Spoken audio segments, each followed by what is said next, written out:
stand in session.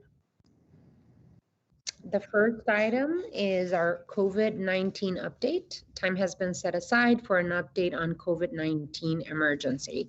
Usually what I like to do is go through and outline the item and the conversations that we will be having. We will be talking today about the health update and vaccines. Dr. Cullen has graciously accepted to be here with us from the Pima County Health Department. We will also be discussing the We Are One, Somos Uno CRF funds that Mr. Ortega will be going through. And then we've also scheduled Andrew Greenhill from our Intergovernmental Relations Office to discuss the COVID relief bill that was passed by Congress most recently.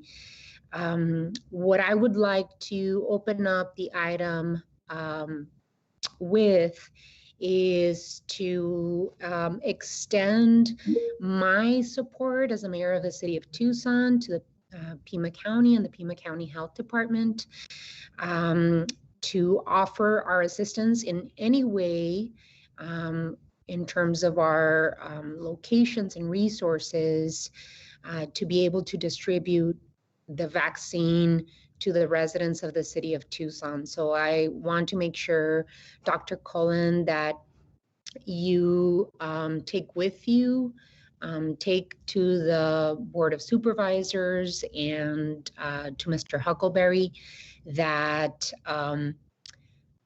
that the city of Tucson stands at the ready to help with the distribution of vaccines to our community. Just like we partnered with testing, I want to make sure that you take with you that we stand at the ready to help in whatever way, shape, or form to make it easier to distribute the vaccines to the residents of the city of Tucson, whether it's whatever our resources are. Locations, if you need the TCC or UDAL or El Pueblo or any other city of Tucson owned location, I would be more than happy to offer that support on behalf of the city of Tucson. So saying that, before we start, I just wanted to make sure that we talked about the number of tests given out in the locations where we have testing. At UDAL, we have provided more than 47,600 tests to the community. At El Pueblo Activity Center, we've provided more than 6,600 tests. Activity is very, very high at both locations that the city of Tucson helped set up for testing. And that we continue to see a surge in cases in Pima County. And what I would like to do, Dr. Cullen, is start there, start at where we are so far in terms of cases in Pima County, the health of our hospitals, ICU availability, and then move into more of a conversation in terms of vaccines. So Mr. Ortega, I see your hand up. I know that you wanted to. Thank you, Mayor. Yeah, Mayor, I just wanted to point out, I think someone might be sharing their screen, which I know you guys are having trouble today with all the technologies and stuff that I know that some of the council members have had trouble getting on, but I believe it's potentially Mr. Fimbres. And maybe there's just a way to, there you go. If you just click on that, it should take it away. That might help with the gallery view, Mayor. Thank you. Okay. Thank you so much, Mr. Ortega. Dr. Cullen, if you'd like to go ahead and present, we appreciate you being here. Sure. Thank you very much. I always welcome the opportunity to share with you. I have a few slides. Hopefully you can see them. Yes. I can't tell. Teams makes me crazy. Anyway, I'm going to go through a few slides and then I'll talk about the vaccine. So, and actually my slides address what you wanted to hear about, so that's good. So These are the COVID-19 cases by week. Remember, we do MMWR week, which is a Sunday to a Monday. And you can see that blip in the, when you first start here is the summer, then we have the university, and now we have this huge blip. As you may have heard yesterday, Arizona had the highest COVID numbers per 100,000 in the world. So not just in the US, in the world. So it's very disconcerting. We're seeing this very aggressive accelerated transmission. You will recall that there was a time when we thought 25 cases per 100,000 was bad, and that would be 250 cases a week. We are now, as you can see, up to almost 800 cases per 100,000, which is why we can have 8,000 cases. I always round to 1 million. It just makes it easier for me. So we are really still in this accelerated phase. The fact that the last few weeks look like they're dropping off, don't be fooled. That's probably just because tests are waiting to result, especially because of New Year's. The next slide is about hospitals, and this is kind of an insight into what is going on with our hospitals. You can see the admissions. These are hospital admissions, not just ICU admissions. Our ICU beds remain usually on average 1 to 5. Yesterday, we actually had 9 for a brief period of time. By and large, we're at 2 to 3% of our ICU availability. In terms of our general med surge availability, so those are adult beds. Most of that time, that is now at 3% also. TMC quit doing elective surgery about 10 days ago. Banner made that same decision 2 or 3 days ago. We know that the vast majority of our hospitals are in pretty significant shortage of staff as well as shortage of beds. And the other insight into that is the number of patients that are waiting in the emergency room to be admitted. So what's important to note that a lot of people that may have been admitted like in the summer are now going home. Now, some of that is because we know more. We can get people oxygen, we can give them medication in the ER, we can stabilize them and send them home. Yesterday, there was a time at which there were 90 patients in the emergency rooms in Tucson, primarily in Tucson because that's where our hospitals are, waiting to get admitted to the hospital. So what that does is it backs up everything. So all of a sudden you now have an issue with what we call offboarding from our EMS system. The ambulance is bringing patients in, the medics and the paramedics and the EMTs can't just offload them into the general population because they've come in by ambulance. There's guidance on this. So now all of a sudden we back up our ambulance and we decrease our 911 response time. So the city and the EMS system throughout the county has worked really closely to limit that, but it's not under their control a lot because this onboarding is the reason why we're backing up, and it's because we can't move people from the ER into the hospitals quickly enough. I want to share the death data too. Today or tomorrow, we'll report 52 deaths. Now, those are not all deaths that occurred one day. Once again, remember that deaths can accumulate. They don't really accumulate, but the reporting of them accumulates. Those deaths have not gone through the Office of the Medical Examiner yet. That's a 3 to 6 week process, but we know that we are getting accelerated deaths, and I have this number. Right now, we have at least 1,137 deaths in the county. The state data is over 9,200 deaths. And as you know, our number of cases is over 75,000. So you will recall just like a month or two ago, that was like in the 40s or 50s. So really accelerated. Why are the deaths accelerating? I'm not sure that there's more people dying percentage of people that have the virus, but more people have the virus.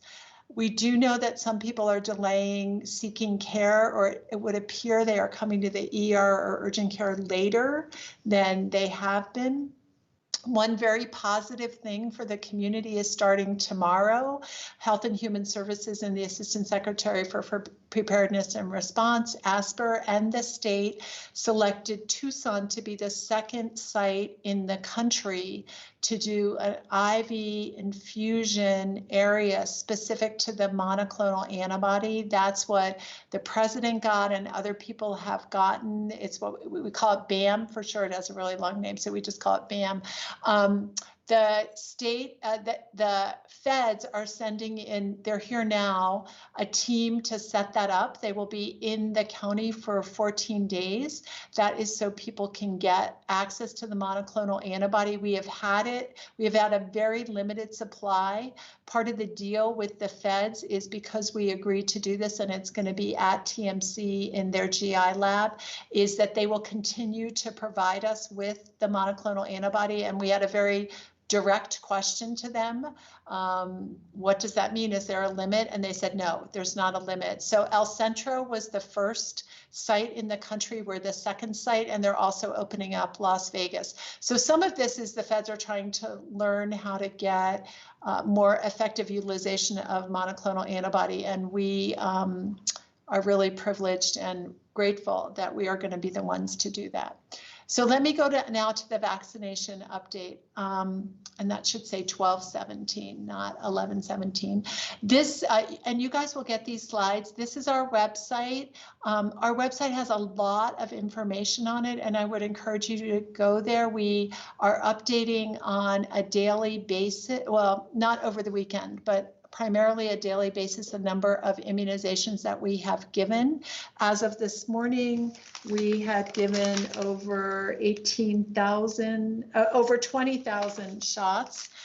We have given more vaccine per capita per population than any other county in Arizona. And while that is great news, it is not good news, because we as the health department need to accelerate what we are doing with vaccinations. And we have, starting yesterday, really put ourselves in overdrive, and I'll talk briefly about that. So phase 1A is healthcare workers, EMS pre-hospital, emergency medical services, long-term care, assisted living. The long-term care and assisted living is being addressed by Walgreens and CVS. They have been in Tucson. They are at Sapphire today, which you may recall is the long-term care center that had a high mortality early in the pandemic. Phase 1A is open and closed pods. Open pods are TMC and UMC. That means they're open to anybody. The closed pods, we have given vaccine to approximately 10 different places. These are all healthcare places: St. Mary's, St. Joe's, Northwest, Arizona Community Physicians, El Rio, UCHC, places that were willing to immunize their healthcare workers, because that is the group we want to get. Now, I know that Maricopa moved to phase 1B today, and we'll talk about that briefly. We are not moving to 1B.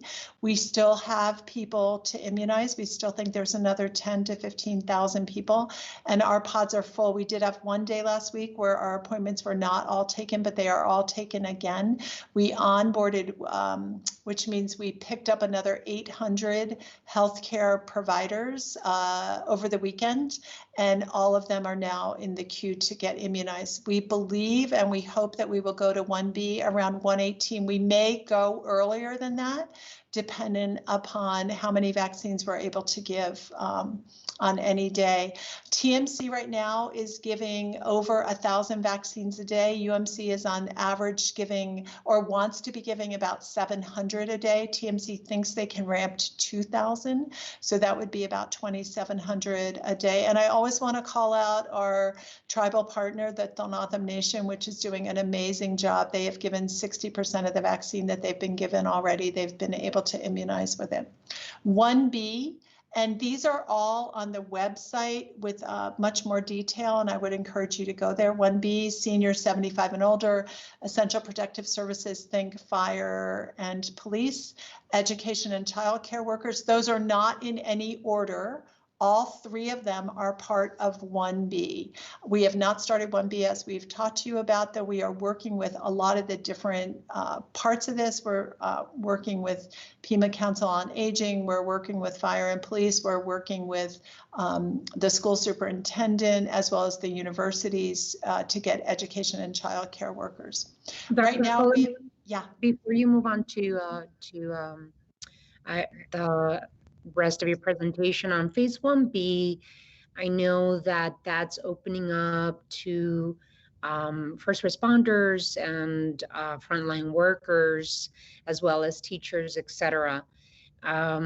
This is an area I think that is ripe for partnership with the city of Tucson. This is where we, the city of Tucson, and of course my colleagues on the council and the city manager can jump in and correct me if I'm wrong. I feel that all of us on the council are ready to assist and partner with Pima County on providing locations within the city of Tucson. I'm thinking TCC and other locations in the city of Tucson where geographically it makes sense, as well as providing the opportunity for using some of our staff, our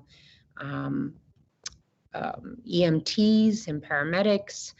I'm not sure. Of course, we need to confer with the city manager, but we all feel that this is an area where we could easily coordinate with Pima County on the delivery of the vaccine.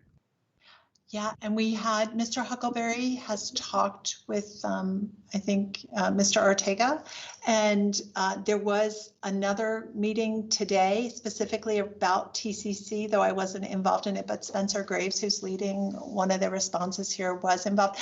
We agree with you. We think that there would be a wonderful opportunity for us to partner with you. TMC and UMC are partnerships with us, so they are running those places. We just set them up and we make sure that they have vaccine and we respond to anything they need. That is the model we want to move ahead as we do more pods, points of distribution. So I think that there's large opportunities.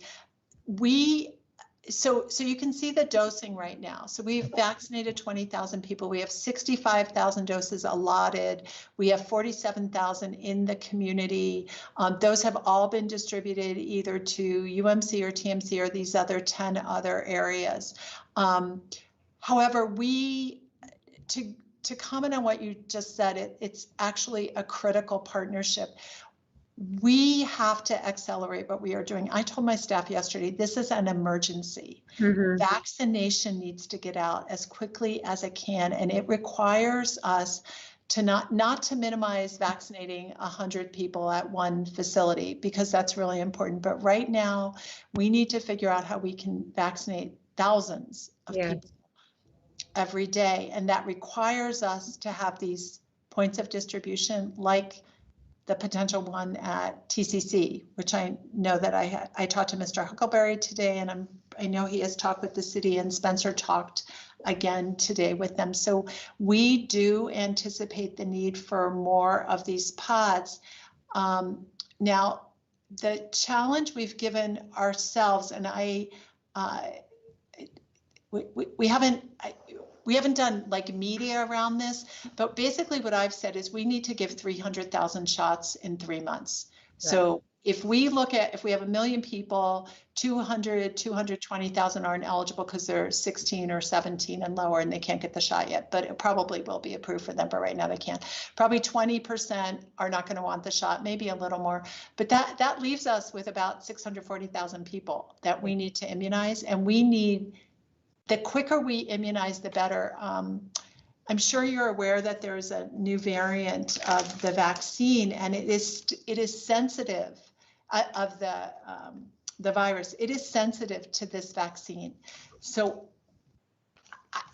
we need to get people immunized as quick as we can. Absolutely agree. And I know that I saw Mr. Ortega's hand up. And Mr. Ortega, did you want to add to my offering the city of Tucson resources and locations for the county.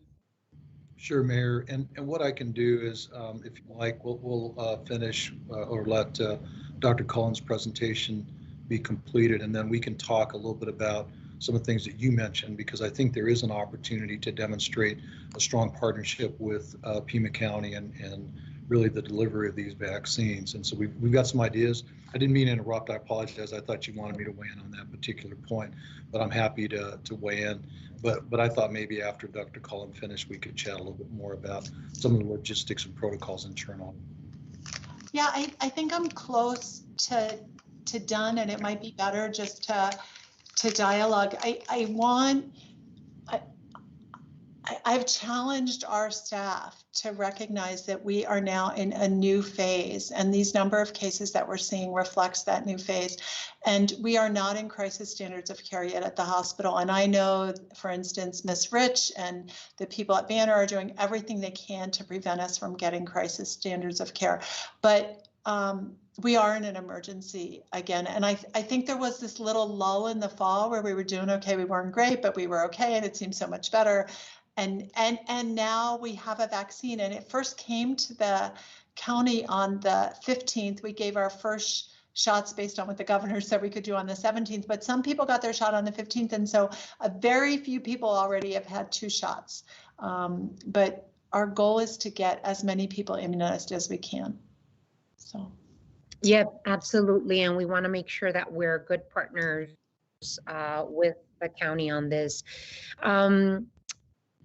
I know that you had welcomed new members to the Pima County Board of Supervisors today. It was the first meeting, and I'm just still have a question mark in my mind as to any further mitigation strategies that we need to talk about. I know that you have a doctor now in the House in terms of the Board of Supervisors that's working on this crisis himself, Supervisor Hines. And so was there any discussion at the Pima County Board of Supervisors today in terms of any possible mitigation strategies besides the curfew that both the city of Tucson and Pima County instituted? Yeah, thank you, Mary. That's a great question. There wasn't a discussion about additional mitigation. We do have a memo that came in from Dr. Hines, Supervisor Hines, that we will be responding to. We got that late last night. I think in terms of additional mitigation, you know, if you got the chance to look at Mr. Huckleberry's update, we talked specifically about what we're seeing in our contact tracing and our case investigation, which is work continues to be a place where we believe people are being exposed. About 50% of our cases report having worked. Less than 10% report events. And we are seeing, interestingly enough, we are seeing movement where less events, less large scale contacts. So we think we're moving the needle from just health communication perspective. And you know, the curfew is being enforced, and we follow up on complaints. Yeah, there's not a lot else right now in terms of businesses. We are working, you know, we've asked the businesses to report their cases, and some of them have been amazing, and we are working to mitigate anybody that comes in with a case. And in addition, we get reports of a lot of cases that the businesses haven't reported, but then we follow up with the business. So, you know, we would love to just say that it's education and compliance that will work. The curfew does have a fine, because we realize that in certain cases we need more than that. Yes, absolutely. And I do see some of my colleagues' hands up. Vice Mayor Cunningham, and then Councilmember Fimbres, and then Councilmember Krasacek.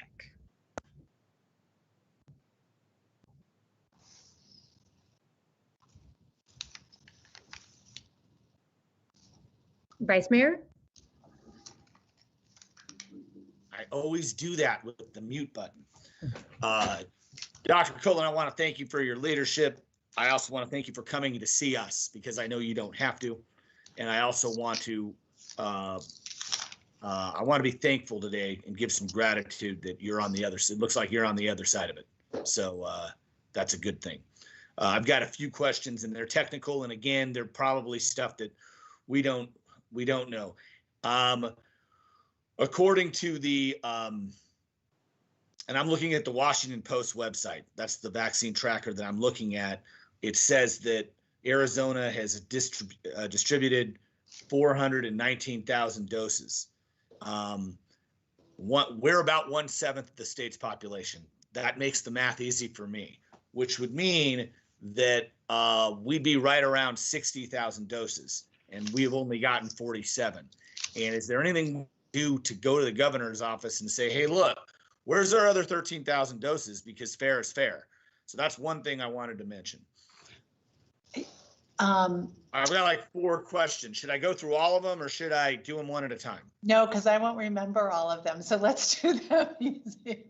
Let's make it easy for me. So that question, even though we've only gotten 45,000, we have 65,000 allocated to us of that 400,000. It's just not in the county yet. It'll be sometime this week. So last on the 31st, we said what doses we need. This we don't say, they tell us. Though, Vice Mayor, I do want to say one thing. When I decided we were going to do this 300,000, the executive order came out last week. It's kind of like, I don't really know what they mean with that. So anyway, I preempted it and I went and said, we're going to give you a plan by tomorrow that's going to say what we need. Will you guys leave us alone and give us what we need? And they said yes. So I think as long as we prove that we can be leaders in this space, they will give us more vaccine. On Sunday, they gave us another 975 Pfizer because they had a county that they thought wouldn't use it. So I do think we'll be okay. I don't think right now we need to put any more pressure on them, but we'll see. That's why I'm asking you. My second piece is I'm thinking like 2 steps ahead now in the conversation that kind of set up today. One of the things is it sounds like some logistical and staffing things have challenged us to be able to get it into the arm right away. I've been contacted by a retired nurses group who would actually volunteer to administer virus. The other thing I know is that I want to say a very large portion of our firefighters are EMTs, and even ones off shift I know would come in and help do that. So us setting up just even a third site that can do 1,000 a day, I think we'd do that, or we'd help Carondelet or one of the other hospitals set their site up. Because you're right, we've got to do 300,000, and I'm looking at what I'm worried is that a mutation of the mutation will make the vaccine irrelevant, and so the clock is kind of ticking. It took about a year for that first mutation to come about, so I think the clock's ticking. We got about a 6-month window. The next piece I wanted to say was, do they have a schedule? Have they been able to give you an expectation of how many doses we have coming in, like what's in the pipeline? No, we don't have that.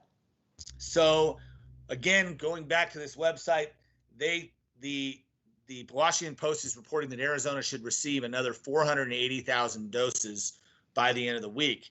And what I think is happening kind of organically is it's kind of like a first come first serve thing. Like if you're set up to give them, then you can take them. So what I'm telling you is, I'd challenge our manager and Mr. Huckabee and of course myself to work up a plan in which we can get a third site running by the end of the week. And I think we're up to that challenge. I think the city's up to that challenge. So that was kind of my input. I also wanted to say thank you for bringing us the leadership in monoclonal antibodies. They're kind of been overlooked, and they're kind of like an unsung hero, and they're really good if we can get them, if they can be treated early, if they can be used early. So I hope we are working to put those into our protocols, because I think that we'll see that mortality rate dip a little. I mean, it's not going to make some big deal, but I think it would definitely help. Yeah. Great, thank you. Thank you, Vice Mayor. Councilmember Fimbres and then Councilmember Kosacek. So, Dr. Cullen, do you feel we're on schedule I know that people are saying that the vaccines are sitting in warehouses and they're not being distributed. And I keep hearing that on the national news. We're not part of that. We got 47,000 you said already distributed. No, we have 20,000 distributed. We're on target to do another 10,000 this week. And I would say we're better than any other county in Arizona, but we're not good enough. And so it's been the impetus behind this really accelerated phase that started over the weekend to try to get it out. So I think we should be concerned, but I think with the offers we're getting from the city and the county support we're getting from the Board of Supervisors, I think that we can catch up. But we're not, if I had to say where we would be, we would be without vaccine because we would have given it all out. That's the goal. That's what I said to people. Look, the way we're going to know we're okay is that we're waiting for vaccine to come in because we've given out every dose we have received, and we're not there yet. But I do think within 7 to 10 days, that is where we're going to be. Okay, so once our staffing levels are okay, we have enough staff to issue the vaccines in all the hospitals, in all the facilities, and we've offered the TCC to also be a site where they can do it starting at maybe 6 o'clock in the morning for people to go free work, then at 8 o'clock at night so they can go after work and get things done so we can continue to knock these out. And then I do, Councilman from Brisbane, I do think staffing may be an issue. And so what the Vice Mayor just shared, knowing people that can volunteer. The county is letting 2 contracts specific for vaccinators, but we know that any new contractor has to stand up, right? So if they're let this week, even if they can start on Monday, they're not going to be ready to go for another week. So it's really this interim period, I'm thinking, is the kind of a critical period right now. And the more volunteers we have, the better. The one thing we do offer, which has been an incentive for volunteering, and I'm fine with it, is if you volunteer, you get a vaccine, right? Because you're around people that may have COVID. So vaccinators get in the queue right away to get vaccinated themselves. So that's been an incentive for us to get volunteers, and we have about 80 active volunteers right now, a pretty significant number, but we will definitely need more. so do you have a site where they say, I'm a retired nurse and now I have some time on my hands and I want to volunteer to get the vaccines out? Can they call your office or call the county health department and add their name to the list so that they can be activated? Just like what we do with AmeriCorps or what we've done with the Army Reserve units, the National Guard units, we activate, because really the Army Reserve units, you're retired reservists. Also, they can we can activate you. And I know we had hospital unit personnel here in Tucson that are retired nurses and doctors that could easily want to volunteer and want to give some things. So how do we point them in your direction? So it's pretty easy. It's called, there's a email, eocvolunteer@pima.gov. They can also just call the health department and we will send them to this site. Once they go to that site, somebody responds with, in a sense, a registration form, what they have to do to agree to register. And they don't have to be, I think what's important, I keep saying this to my husband, you don't have to be a medical person. Anybody can volunteer, because think of these drive-through, we need people to direct traffic, right? You don't need to be a physician or a nurse or a licensed person. So the more people that would volunteer, the better. That's great. The other question is, say I get vaccinated, does that make me not be able to get it again? And what if my family has a COVID and at the house and will I get COVID again? Well, can I, or just stop it? What's the What's the good of the vaccination? You know what? It's a great question. What we believe is your first shot. Remember, Moderna and Pfizer are both 2 vaccines.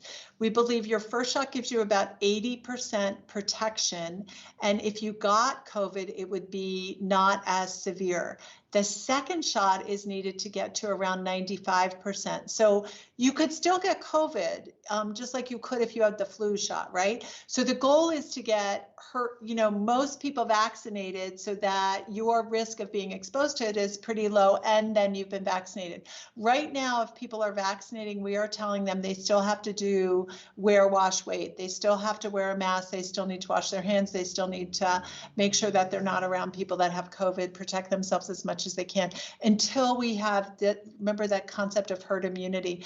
Now we know, and I love Dr. Fauci, but he keeps changing the goalpost, right? Like it was 70%, now it's 75%, now it's probably 80%. He's probably right at 80%, which is where if we talk about 300,000 shots in 3 months, and then we have another 3 months, April, May, June, another 300,000 shots, or ideally people are vaccinated, then we're at 600,000 and we're pretty close to what we probably need for herd immunity. Herd immunity is mostly for adults, so you can take those kids out, those little ones, the 0 to 16-year-olds out. So my question is, why don't we just say on this list that you can have of people, 1A, 1B, 1C, why come they can't, first responder can't go with his family and get vaccinated? Wouldn't that help the numbers and get it done?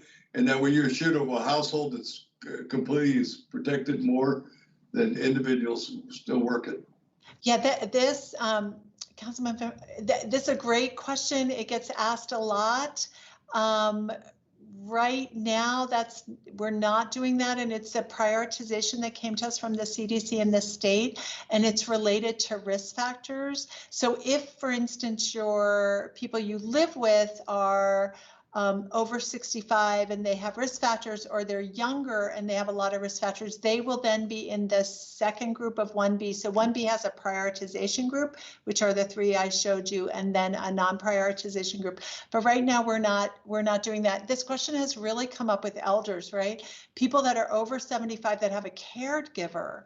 Should that caregiver be vaccinated? Because what we know is in long-term care centers, most of the outbreaks have come in from the caregivers, from the staff. And so we are still discussing that. That is not recommended by the CDC right now, but the county does have some latitude.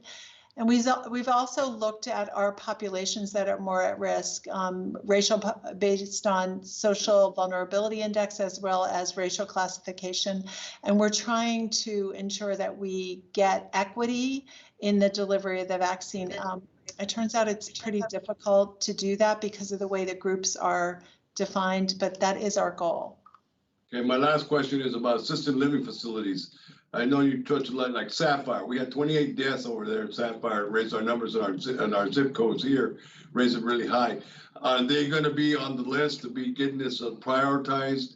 And are they going to be treated that way? So we get, and also the workers that work there, because that's how a lot of people got sick to begin with.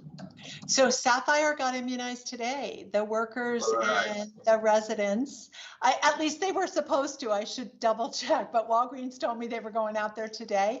So all the long-term cares are before the assisted livings, but the long-term cares and assisted livings will be immunized by CVS and Walgreens through a federal contract, and they have started. And Sapphire's number 3. So are you still recommending everybody be tested first? No, before you get the vaccine, no, you don't need to test before the vaccine. You can just get it. Okay, but what if they're not eligible because they're a 22-year-old and they're not on the list highly, but they should be tested, and then when the vaccine numbers come up, they should take it. Yes, definitely. They should definitely take it. Thank you, Dr. Cullen. Thank you for your work and your advocacy in this area. You're welcome. Thank you, Councilmember Funes. So Councilmember Kosacek, and then I do also see Councilmember Durham's hand up, and then Councilmember Santa Cruz. Okay, I'll be quick. First of all, it seems to me that caregivers would fall within the medical providers category, but that, I guess, is a discussion you're having. One of Richard's questions prompted another one, which wasn't my original, and that is, if you get the vaccine, can you still transmit COVID? Oh, it's such a great question. We assume no after the second vaccine, but with the first one, I'm not sure the answer to that. Okay. The real question I have though is this, Ducey's executive order didn't read as though it was giving a whole lot of direction.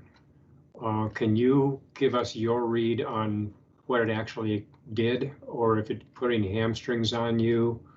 You know, it didn't read very clearly in terms of precise anything. It just, you know, you raised a red flag is apparently all it did, but what's your read of it?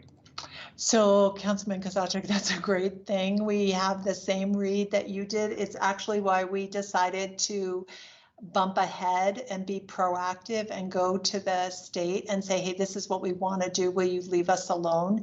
Because what it does do is give the option to reprogram the vaccine, so to take it from one county to another.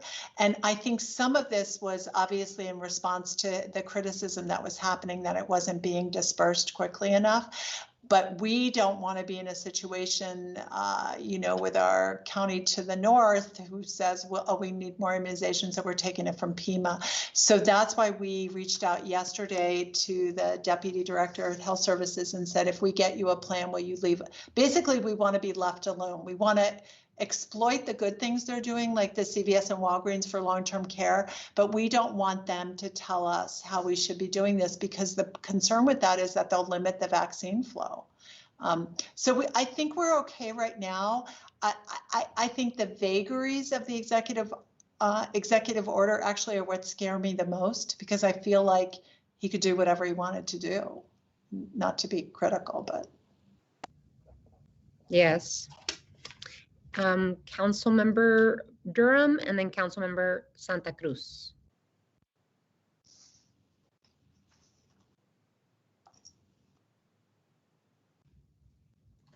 Councilmember Durham? I want to repeat my question. How do you volunteer? You go to EOC, this is all one word, EOC volunteer. You know what, I will dump it in the chat too. EOC volunteer at pema.gov. Okay, good.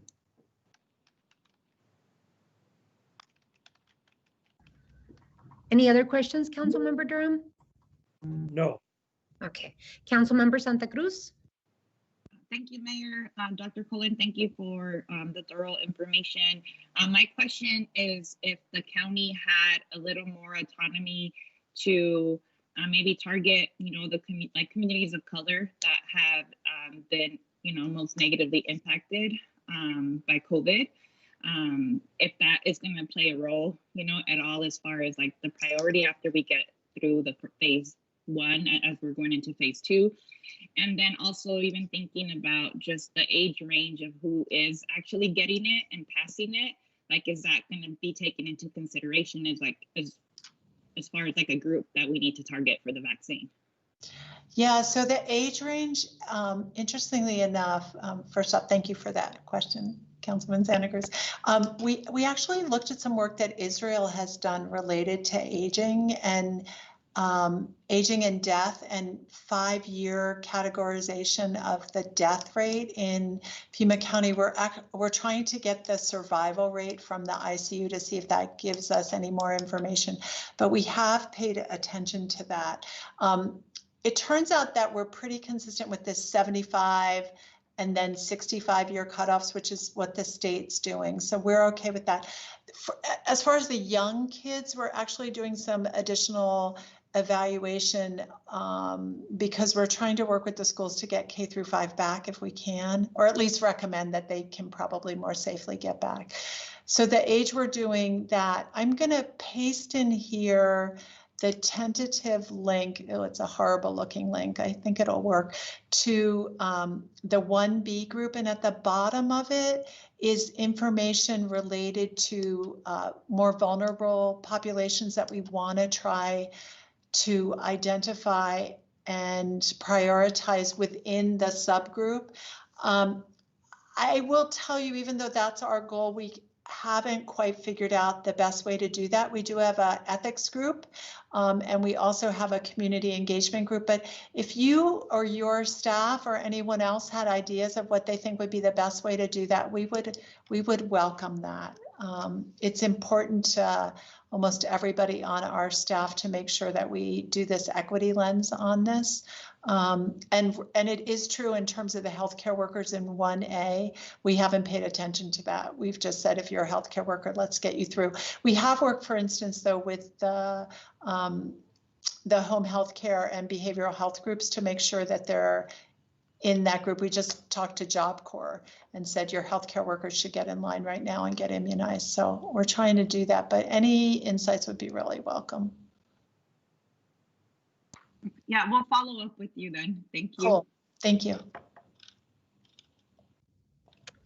Thank you, Dr. Cullen. I think the conversations with African-American communities, and of course, you said that you're working very closely with the Tohono O'odham Nation, Pasquayaqui tribe, and NAACP, just to be able to call upon those that fall on the graph that the CDC and that you have provided us.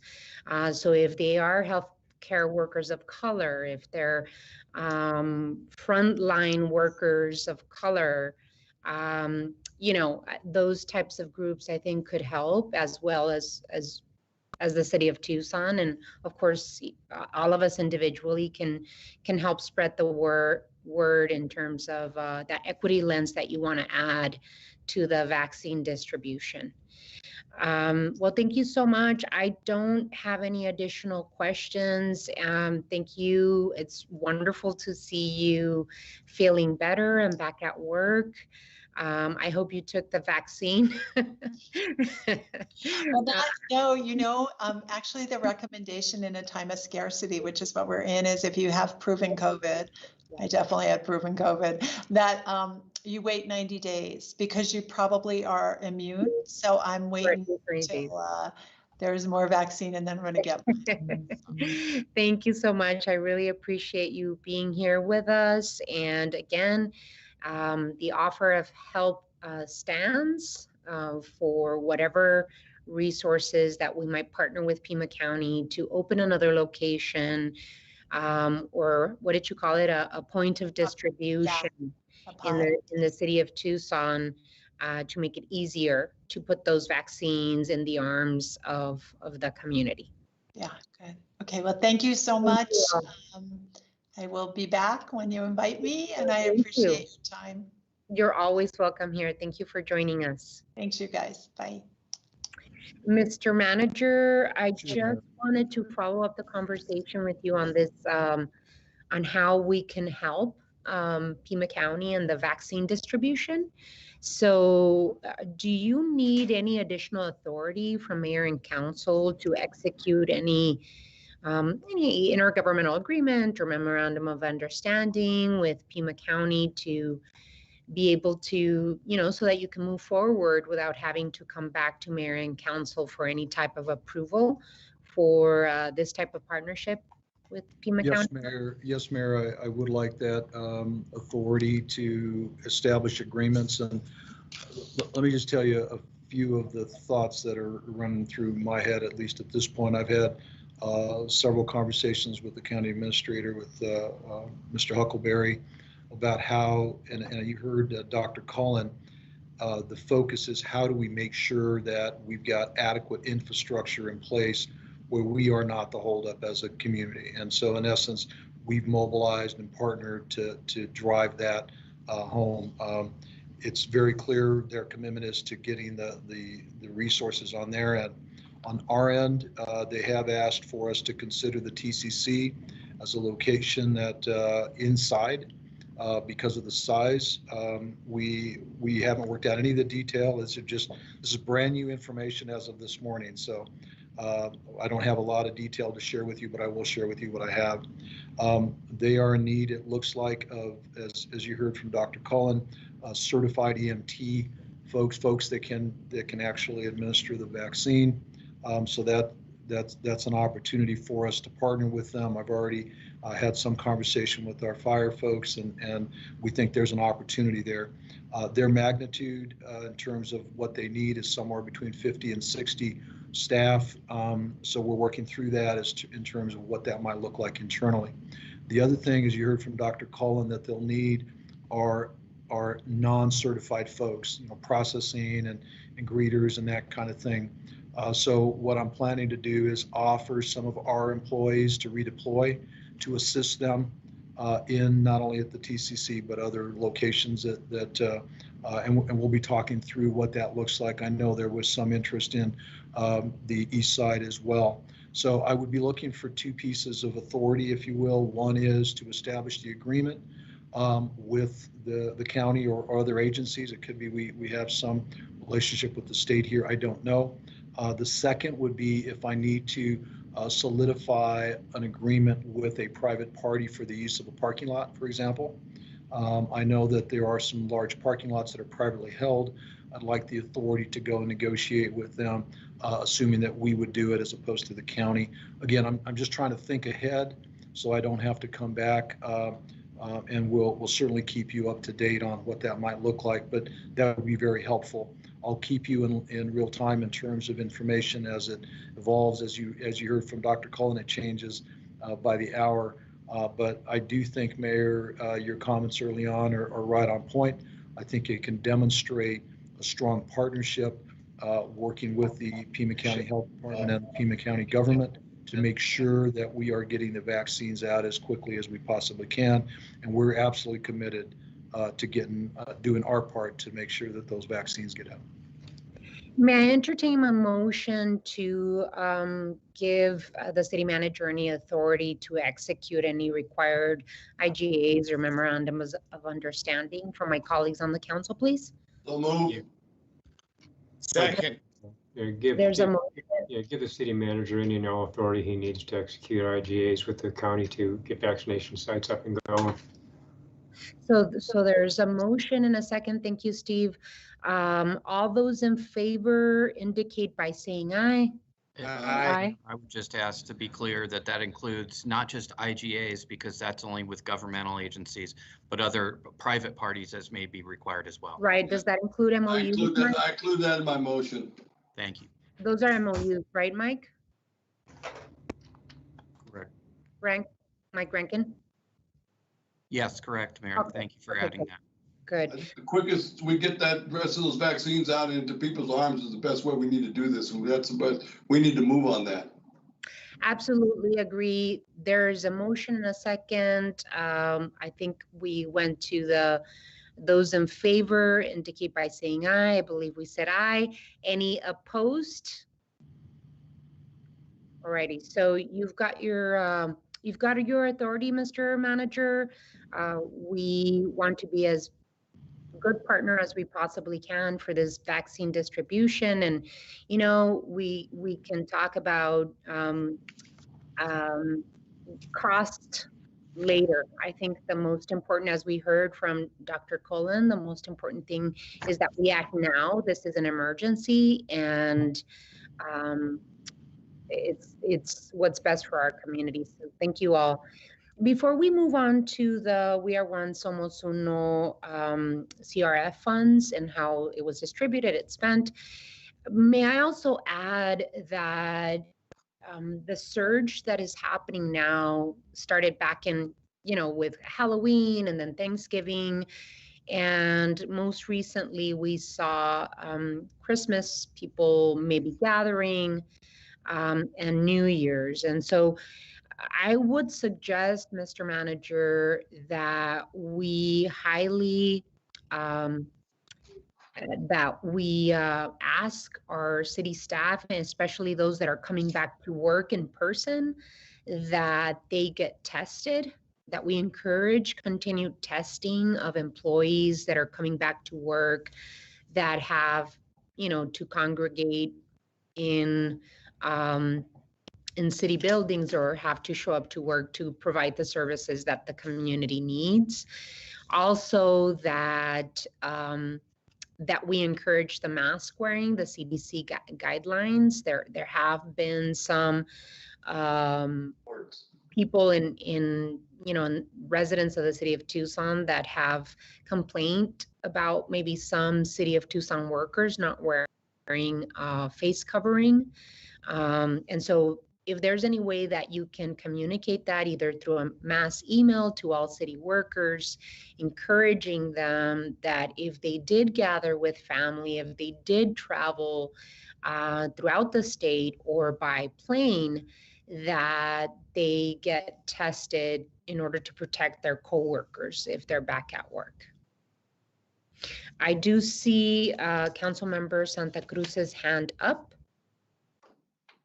Yeah, so my question is related to like where mayor and council stands in line to the vaccination. More because I'm wondering when are we planning on having in person, at least, mayor and council meetings or some like iteration where we're accessible, more accessible to the public, because I know that we've heard a lot, from folks of, wanting to participate in that process. So just something for us to keep in mind. I got asked even this morning as I was getting my coffee about when are we gonna be a little more accessible to the public. That's your food. Mayor, I can't speak necessarily to the council meetings or, as far as the gatherings of the council and the ward offices.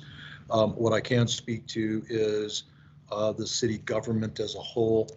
As I mentioned to you before, I'm watching it on a week-by-week basis. And as long as the numbers are up, and I would say that until the vaccines are really out, and we've got a higher percentage of folks that have taken the vaccine, I plan to at least recommend that we stay in the current virtual environment. I'm hopeful that within the next couple of months, when the vaccine is really out as per Dr. Cullen's info, we can start easing up on that. But quite frankly, I'm actually thinking of even bringing it closer home, if you will, by recommending that people stay home if they can, because I think that with the surge, until the vaccine is more readily available through the tiers, that's probably the thing to do at this point. And I would assume, Mr. Manager, that you, working alongside Mr. Huckleberry in the county, and of course the recommendations by the CDC, the Arizona Department of Health, and Pima County Health Department, that you would let us know, not just mayor and council, and of course you and your department directors, but other frontline workers in the city of Tucson, where we will all fit in the process. So I expect, of course, you to lead us in that, as well as public health experts. But yeah, no, it's totally understand, Councilmember Santa Cruz, I'm missing the opportunity to be able to gather, as a mayor and council and our department directors, and of course giving that opportunity for our community to show up in person at Call to the Audience. But I think that that's a couple of months away because of the surges we're experiencing right now. Again, let's not make light of it. We just heard through reporting that Arizona is #1 in the world in COVID cases, based on a per capita. And it is very unfortunate that there's no continued statewide mitigation measures to try and quash the spread of COVID-19. But let's do everything we possibly can on this, on our end in the city of Tucson. I know that my colleagues, Mr. Manager, and all of us as a city team are more than ready and willing to help in whatever way we can. So with that, Mr. Manager, I'd like to make sure that we also go through the We Are One Somos Uno, the resiliency funds and the distribution of it, and give us a bit of a reporting on that, please. Sure, Mayor. And I did send out a note just before the meeting, so you probably haven't had a chance to look at it, but I did give you the latest information I do have on the expenses through the end of last week, but basically the end of the year. I'm happy to report and quite frankly proud to report that we have gotten out, I'm going to use the term all of the 95 million. There's a couple of caveats to that, and I'll mention those in a minute, but overall, the dollars that you all allocated for the various programs were all distributed. And I'm very pleased with that. It was a monumental task. I know that we were all nervous about the ability to do that. And so we were able to accomplish that. A couple things. There are some pieces that still need to be refined, and we're looking at with some of our partners. In the whole scheme of things, they're not huge dollars. But for example, some of the agencies did not get agreements back from the businesses. They didn't get agreements back or from some of the recipients, but they're in process. So they will be through the end of the week. We expect to have all of that done. But those are small numbers in comparison to the 95 million. That's number one. Number two, the dollars that you allocated for testing are basically programmed to be spent by the end of this week. So I do not expect to continue other than the El Pueblo site for a little longer. Don't know exactly how long. I'm still working through that, as well as the Udall site, again, a little longer. I know that the county would like to keep that Udall site up for another 30 days. I don't know that we're going to be able to fund any more than maybe just a week or two beyond where we are today. With that, I do have, it looks like $1.5 that will be, quote, left. I don't want to give you the impression that we didn't spend all of it. That was programmed, but what happened was, if you remember, we transferred those to reimburse salaries, but I kept them in the CRF pot, if you will. And so those dollars, I'm still going through the accounting on that. I'll know more within the next several days.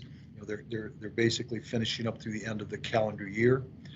What I would like to do then is bring to you a plan for how those dollars could be utilized for vaccinations, not to buy vaccines, but to assist in overtime and other partnerships, if you will, with both the county and the state, or however we need to make sure that the vaccines are put out there. So, Mr. Ortega, I yes, hate to interrupt, but on this point, how much was put into paying for overtime? How much was left of the CRF funds? At the end of our last meeting, we decided to just sweep it into, paying for first responders. How much is that? it was about 1.5 million, right?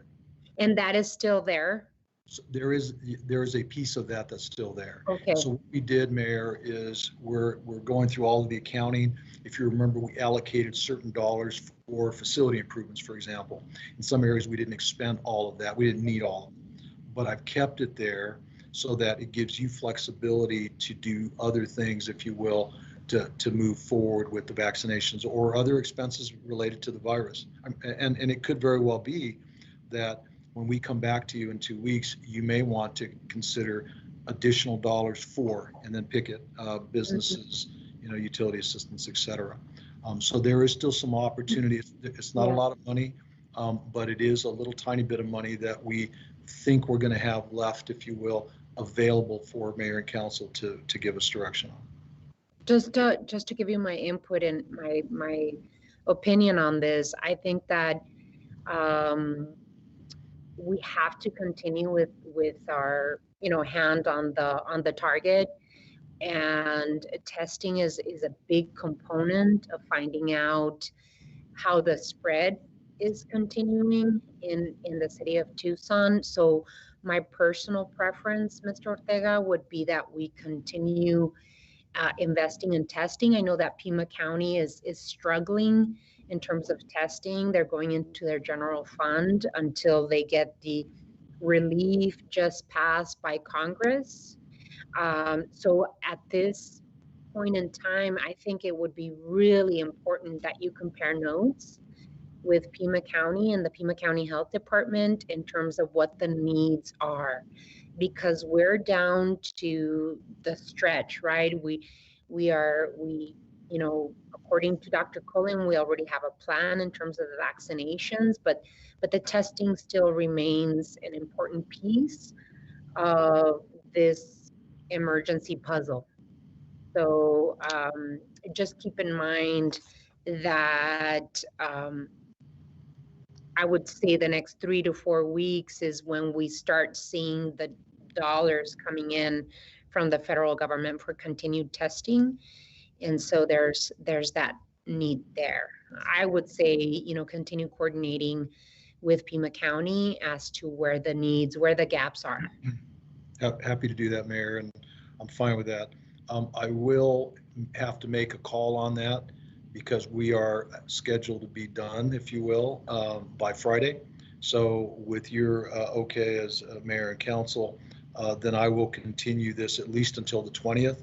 And I will keep some of those testing sites up. As I mentioned, El Pueblo, we've expanded that through the El Rio partner. We'll continue that. We'll continue partnering with the county. And we'll take their lead on some of that. We'll certainly be coordinating with that, Mayor. What we have been doing is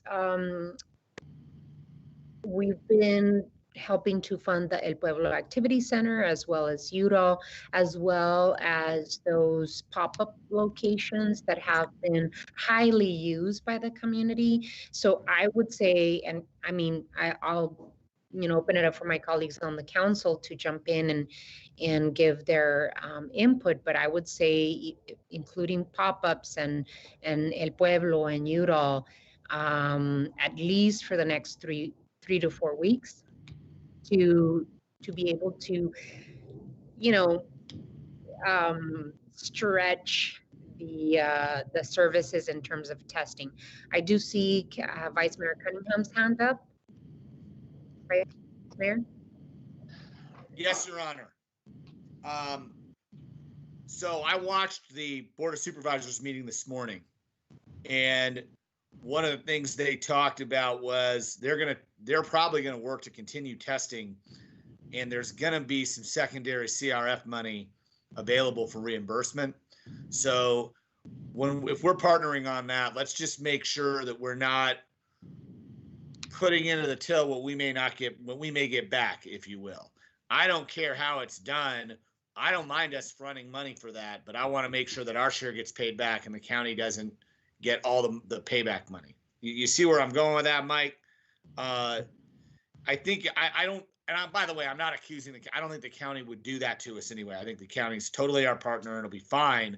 But that's, based the gist of the conversation with the Board of Supervisors this morning, the way I read it was they're going to keep those sites open. They're going to work really hard, and they're going to spend down their general fund in the hopes of getting reimbursed by CRF.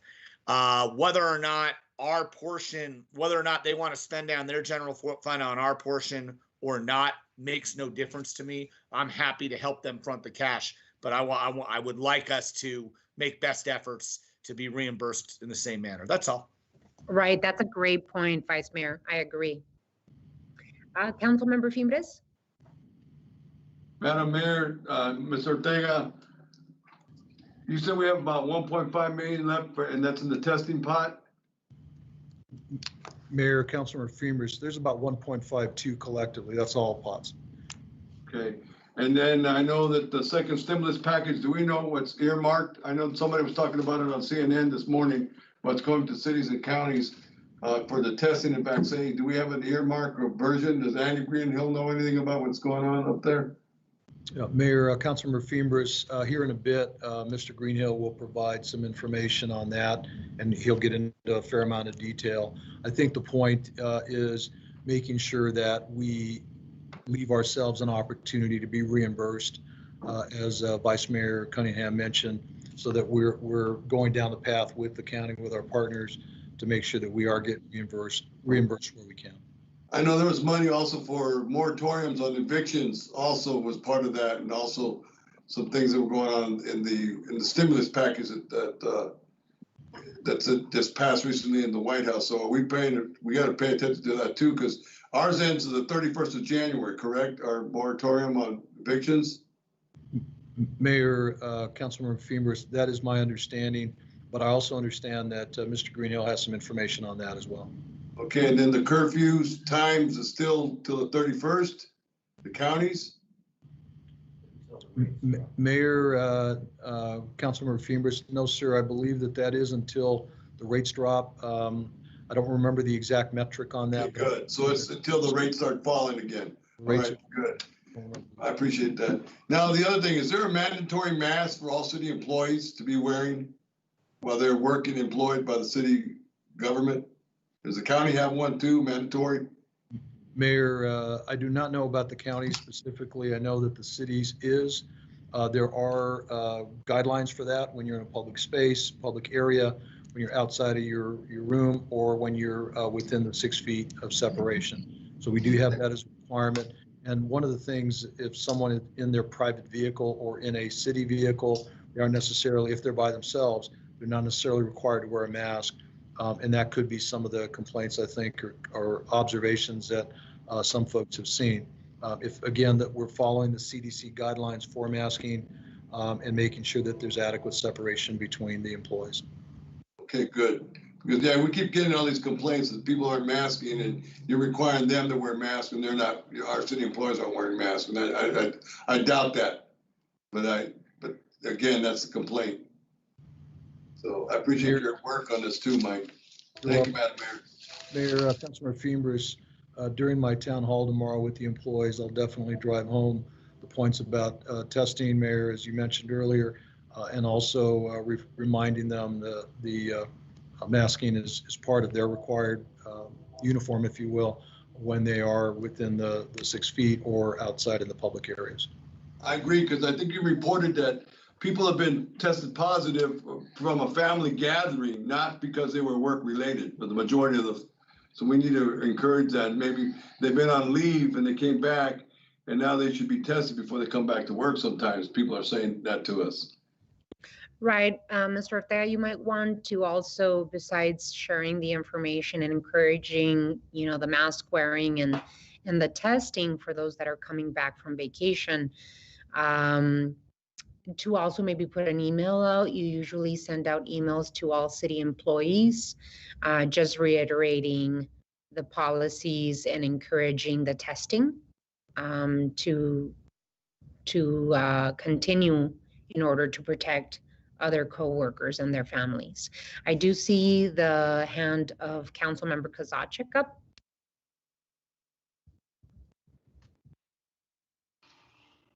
There, sorry. If you were looking a few minutes ago, you were talking about different locations. The 4 top zip codes in terms of surge right now are south and southwest side locations. We won't see the 1-9 pop back up until a couple weeks after the students return to town. So if you're looking for locations, that's where the hot spots are right now, and that's where we ought to be focusing, I believe, our efforts on the testing. Yeah, agreed. Any other reporting, Mr. Ortega, on the We Are One Somos Uno? Mayor, what we'll do is for our next meeting, I'll provide you a little more data. I'll take that spreadsheet that I sent you and I'll put it into a memo form. Also give you an update on the whole thing. I will tell you though, if the council would like me to continue down the testing path, by the time we get to the 20th, there will be zero money left. Because we are using quite a bit of money on that testing effort. I'm fine with doing that, and we'll continue down the path of those testing. We will, as you know, we did expand the El Pueblo Center. That has been great. That falls right in the area that Councilman Kozaczek just mentioned. The county, I know, is hoping to continue testing at UDOL for another 30 days. And then with whatever pop-up testing sites that we establish, we'll burn through those dollars that are left. So I'm just letting you know that I'm happy to do that, but when it comes to the 20th, there won't be much conversation on any dollars that are left because we'll burn through it all. Yeah, what is the status quo cost if we were to keep up with the testing that we currently are performing? Mayor, we're spending between $1 and $2 million a month right now in testing. That's based on the pop-up tests, the expanded hours at El Pueblo, and also at Udall.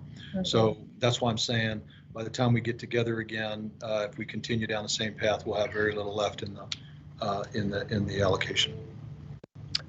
I think that it's definitely worth the investment, Mr. Ortega. And, Councilmember Kosachik just said in terms of where we're seeing hotspots, the zip codes that are hotspots, south, southwest, very relevant to the services that are being provided at Pueblo Activity Center, the pop-up locations. You and your staff were very, along with the input from my staff, were very deliberate in terms of the locations that were chosen because of hotspots.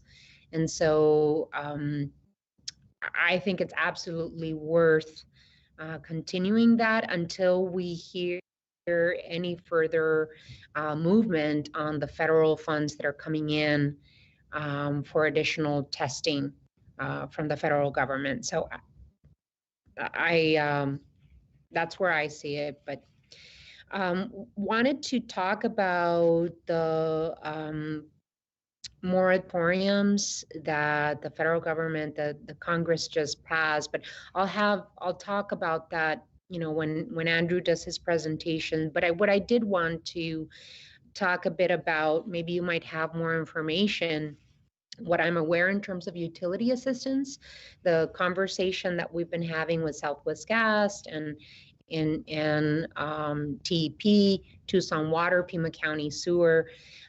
What I do know is from a report from TEP is that the average assistance provided was about $106 for City of Tucson residents, and that the partnership between the City of Tucson and TEP helped provide assistance to 4,656 customers in the City of Tucson. So that is absolutely great news. What I also know is that in our conversations with Tucson Water, the Tucson Water Utility, that we have about $8 million of delinquent accounts. And so I know that you and the Tucson Water Department are developing an action plan to address these delinquent accounts. Can you talk to me a little bit more about the status with Southwest Gas and the conversations that we're having with Pima County waste management, or the sewer, or Pima County Sewer? Sure. Thank you, Mayor. So first, with regard to Southwest Gas, both Southwest Gas and TEP received their dollars. Pretty much as soon as the council gave me authorization, we were able to solidify the docs and got them their funding. I have not received a final report on that, but as you recall from some of the conversations early on, we didn't expect, or we know that the delinquent accounts in Southwest Gas were much smaller. So we expect that they were able to eradicate a good chunk of those delinquent bills.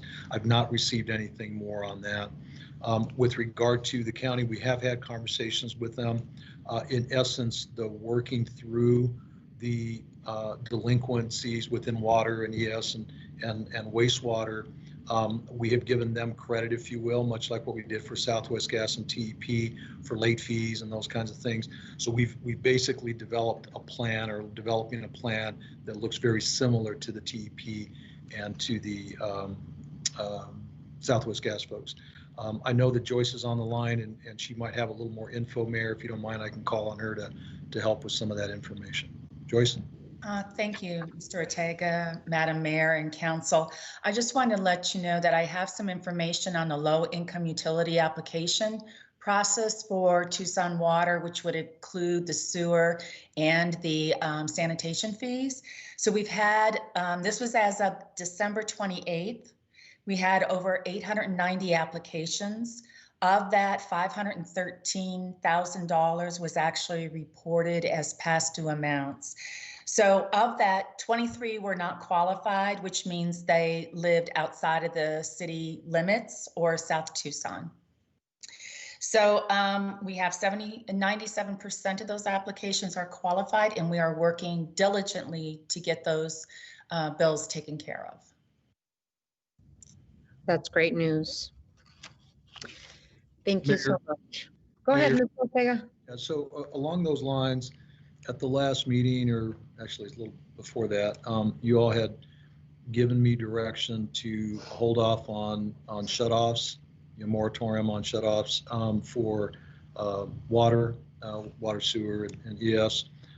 That is set to expire. I would like for your consideration moving that to the end of this month to give us an opportunity to dissect the plan. I'll bring that back to you on the 20th, and then you can make a further decision, more informed decision about what happens after that. So if I could get at least a nod from the mayor and council about moving that shut off, if you will, that moratorium until the end of January, that would be helpful. In addition, Mayor, I'll make that motion to continue the moratorium to January 31st, correct? Yeah. Mr. Ortega? Yeah, that's fine. Yes, perfect. The other thing that I was going to, before you ask for a second. Motion, we need a second. Okay, go ahead. I'm sorry. You said before we asked for a second, what were you going to say? Yeah, Mayor, I was just going to suggest included in that, I know that Councilmember Santa Cruz had mentioned the bus fares and what we're going to do with that. And we had also gone to the end of January. Given the second round of stimulus, I have a suspicion that we will get some dollars that will offset the fares. And so what I was hoping to get from you was direction to just hold off on reinstituting the fares until we know what that second round of funding looks like. Because my gut is that those dollars that are coming from the Fed will offset, and we may be okay. I'm not sure, but we may be okay on that. So I was just, that way you can just make one motion. That's what I was trying to get to. I'll include that in my motion, Madam Mayor. And I will second. So there's a motion and a second to continue the moratorium on water shutoffs and continue the fare-free bus service and transit service in the city of Tucson till the end of January. All those in favor signify by saying aye. Aye. Aye. Any opposed? There you go. Motion passes. You've got your. Thank you, Mayor. So, Mayor, what I'd like to do now, if you're okay with it, is turn it over to Andrew to go over the we'll call it the round two. As Andrew is speaking about this, the one thing I will suggest to the council to be thinking about, that there are some transit monies that are available, and what that will do is take the pressure off of us, the general fund mainly, with some of those expenses, much like what it did in 2020. So the opportunity is for us to be thinking about it in those terms. So I just, kind of letting you know that's where I'm at and what I'm thinking. So as Andrew starts going through that, I'm also looking at how we can really take some of the pressure off of the general fund on that as well. So with that, Mayor, I'll turn it over to Andrew. Thank you, Mike. Honorable Mayor, members of the council, I'm happy to provide a bit more information about the bills that passed, and divided it up into areas where I believe the city will receive some dollars, and then other programs that are in the bills that will benefit the community. So with that, if it's okay, I'll share a screen and come up with that. Can you all see? Yes. Great. Okay, so the bills, the two bills, the COVID relief portion of the bill, we'll call it the COVID relief package, or the fourth COVID bill, so COVID 4, was completed, put together with the fiscal year 21 spending bill, and was finally signed by the president on December 27th. The combined bills are about 5,600 pages long, about $2.3 trillion altogether. So what I've done in just a few slides, again, is first we'll go through what I see possibly coming to the city, and then some other provisions then a little bit of what's next.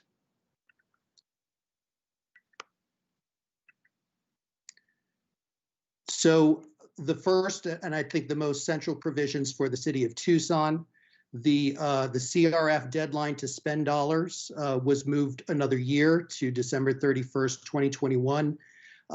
Please note that many cities and states that received CRF dollars, just like Tucson, pretty much spent most of their dollars. They've spent all or most. So while that flexibility is appreciated, it does have some limited value at this point, but as the city manager said, it should provide us some ability to be a little more thoughtful and flexible with the last remaining dollars.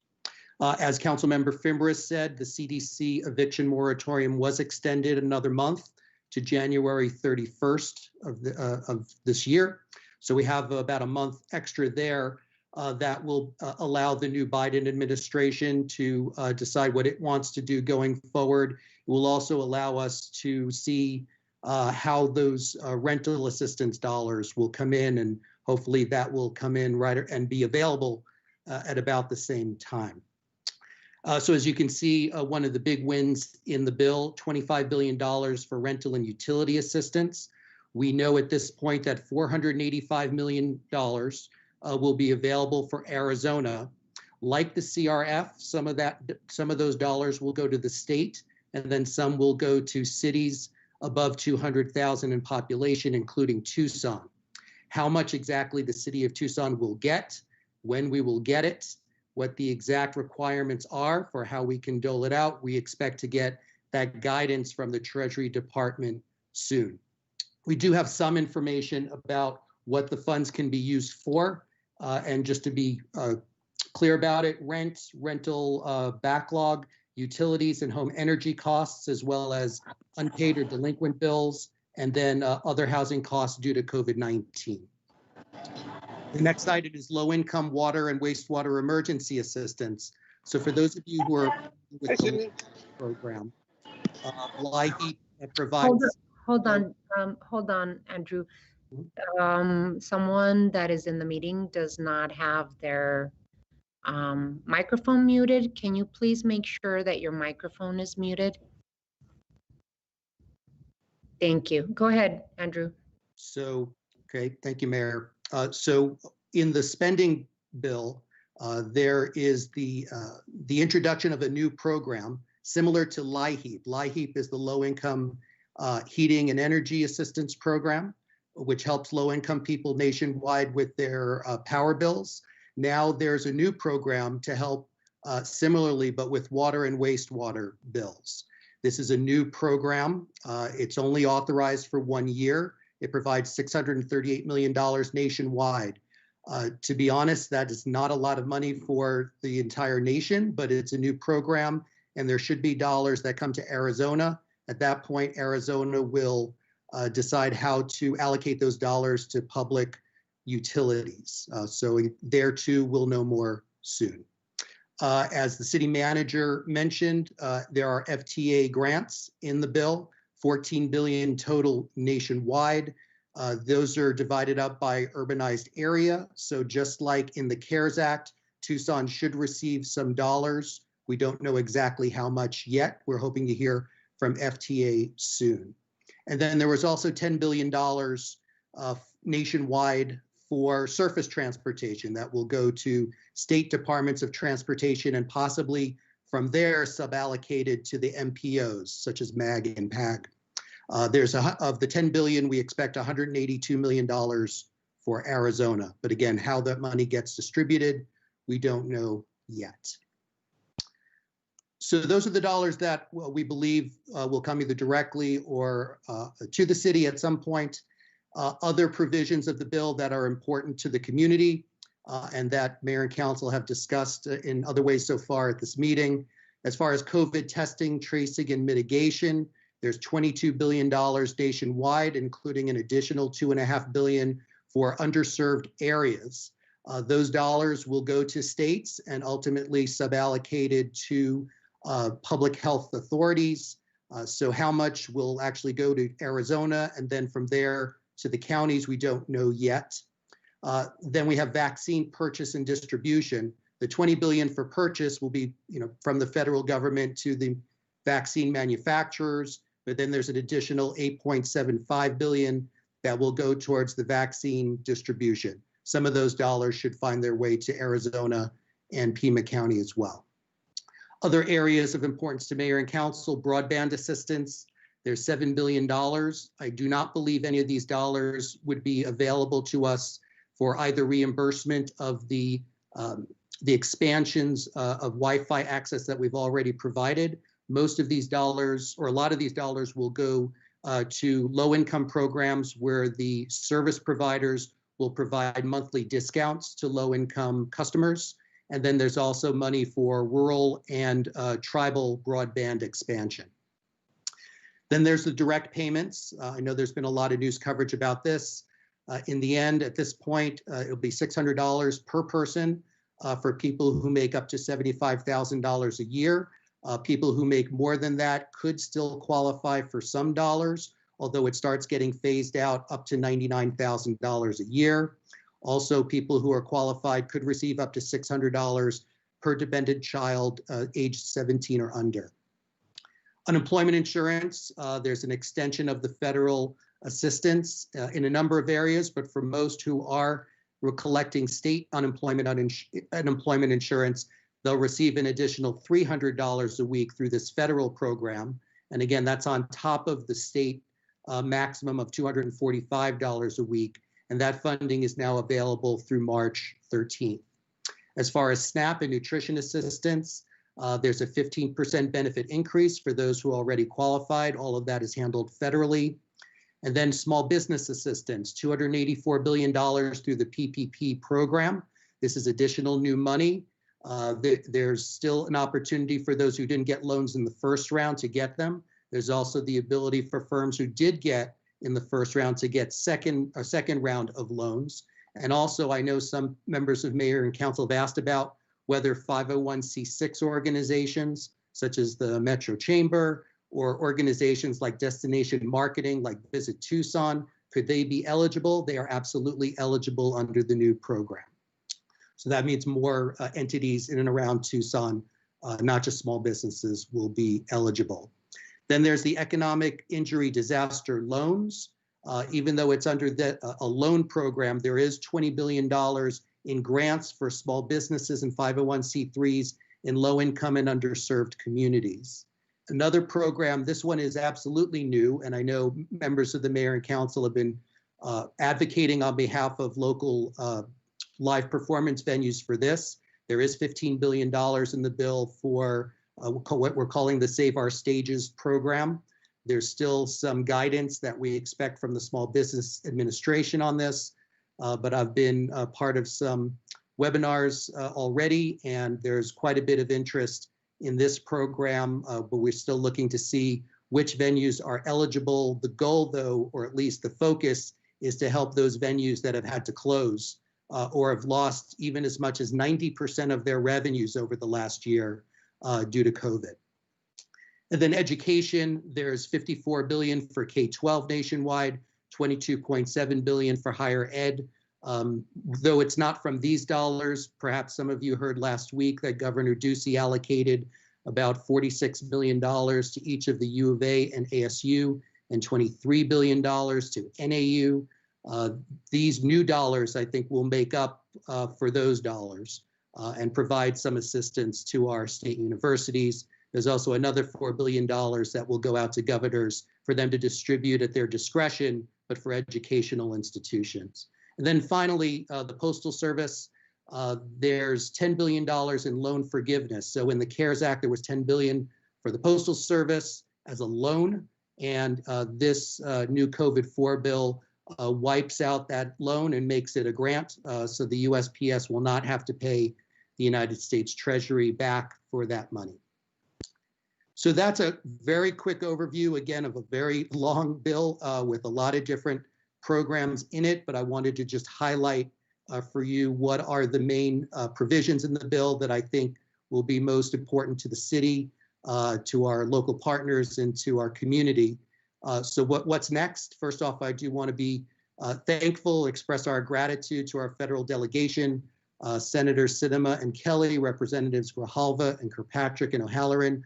All of them and their staffs have been extremely helpful and have fought on our behalf through the process. Every dollar that's in these bills is a fight. It's an argument. And they have been with us throughout, and together with our mayor and council and city staff as we've pursued these dollars, they've supported us. We want to get more federal and state guidance and pursue all eligible funds, not just for the city, but for Southern Arizona. This is consistent with what Mayor Romero has said throughout today's meeting and in the past. We can't just think about the city. There's Southern Arizona, Pima County. It all affects us, and we in IGR will continue to see what we can do to get all eligible funds, not just to the city, but to our region. And then looking ahead, the Georgia runoffs are today. That those runoff elections in Georgia will decide the fate of the United States Senate in terms of which party will be in control. That will very much have an effect on future spending bills. We'll continue to advocate for additional state and local funding. As you can see in these bills, we did not get any additional CRF funds, so to speak, neither for the states nor the counties or the cities. We're hopeful and will continue to fight for those additional dollars to meet our needs in future bills. And then looking ahead, not just to relief, but to recovery, there's still federal infrastructure bills that we expect, other spending bills where we'd like to see additional funding for housing, transportation, water, environment, and other mayor and council priorities. So with that, Mayor, members of the council, I'm happy to answer any questions. Thank you, Andrew. Really appreciate the presentation. I just want to make sure that we give our city manager very explicit direction that if there are any funds from this COVID-4 relief bill that the city of Tucson can pursue on its own through the Department of Treasury, that we aggressively pursue it, and then that we know very specifically how much money comes into the state and what the city of Tucson is entitled to receive from this COVID relief money. We have to make sure that we're very aggressive in requesting and going after these funds. So other than that, I mean, there's lots of questions. I know that there's still information from the 5,000-page bill that we need to uncover and research, but I would say that we get on the, we get on the train to being as aggressive as we possibly can in requesting these funds. I know that there's $25 billion in emergency rental assistance that cities with populations over 200,000 people may request to receive their allocation directly. So that's a perfect target for us to go and get and find out how we can distribute it, as well as transit funds and other monies. So other than that, I don't have any more questions. I know that questions will pop up later. Any of my colleagues have any questions? If not, we do need to continue to the next agenda item. Councilmember Fimbres? No, that was up earlier, Madam Mayor, but I want to just congratulate Andrew. We need to stay on top of this, like you said, and keep moving forward to ensure that the dollars that are coming out to Southern Arizona and to Arizona are important. And we have some great folks in our national delegation that are really helping us. And I thank Congressman Grijalva, Congresswoman Kirkpatrick, and Senator Sinema and Kelly for their work on this, and our national legislative group too. They've done a really good job for us. Thank you, Madam Mayor. Thank you, Councilmember Fimbres. Without hearing or seeing any other hands up, then I believe we need to move on to the next item. Thank you, Andrew. So item 2, time has been set aside for discussion of potential fee and rate options for pre-annexation and development agreements. Mr. Manager. Mayor, thank you. This is an item that has been discussed or at least delayed and moved in from prior meetings. Happy to turn this over. I believe that Vice Mayor Cunningham may have some introductory remarks, because I know that he had asked that this item be brought some time ago. And it wasn't just him. I think there were some folks that were involved in that. I do have the staff on line ready to go with any questions. Happy to take your lead on that. Vice Mayor, I just wanted to see if you wanted to have Mr. Tim Tamir do a brief introduction of the item and then pass it over to you. Either way works, Your Honor. Either way works. We can have Tim start, and I can follow up, or I can introduce the item and just say that let's have Tim talk. I'm going to have Tim talk and kind of brief everyone what's in the material, and then we'll talk about what this discussion is all about. So let's go ahead and Tim, if you want to give an overview of the material, go ahead. Thank you, Vice Mayor. Go ahead, Tim. Okay, thank you, Honorable Mayor, members of the council. This particular item is a follow-up to a study session of September 22nd related to pre-annexation development agreements, or PADAs. At that prior study session, council directed staff to do two things. One was to bring forward an administrative application fee, and so that process is well underway. There was a notice of intent adopted by council, and actually the public hearing for that application fee of $750 per PADA is scheduled for the meeting of the 20th. And then this study session item was to address the other direction from council, which was to bring back additional options for additional fees on PADAs, or pre-annexation development agreements, and or additional options for differential rates, which would be water rates and charges for customers outside of the city of Tucson jurisdiction. So the materials that were presented on the 22nd of September provided background information on differential rates, the legality of them, what other cities do. And then today's materials presented a kind of a menu of options for council to consider. They can take no further action, or they can direct staff to implement any of these options. On the fee side of the equation, which is fees that would be paid by an applicant for a PADA, additional fees that could be considered would be a fee per acre. So the larger the size of the pre-annexation development area, the larger the fee. And what was proposed or put forth in the materials was to have a $1,000 fee per acre for the first acre or portion thereof, and then $500 per acre for every acre after the first. Another way to look at fees on PADAs is to do it based on an equivalent dwelling unit, or EDU.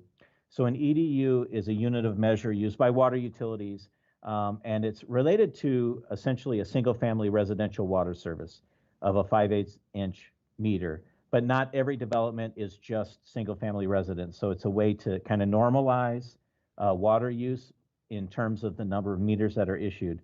And so the thing for consideration there would be a $1,000 per EDU fee on top of the application fee.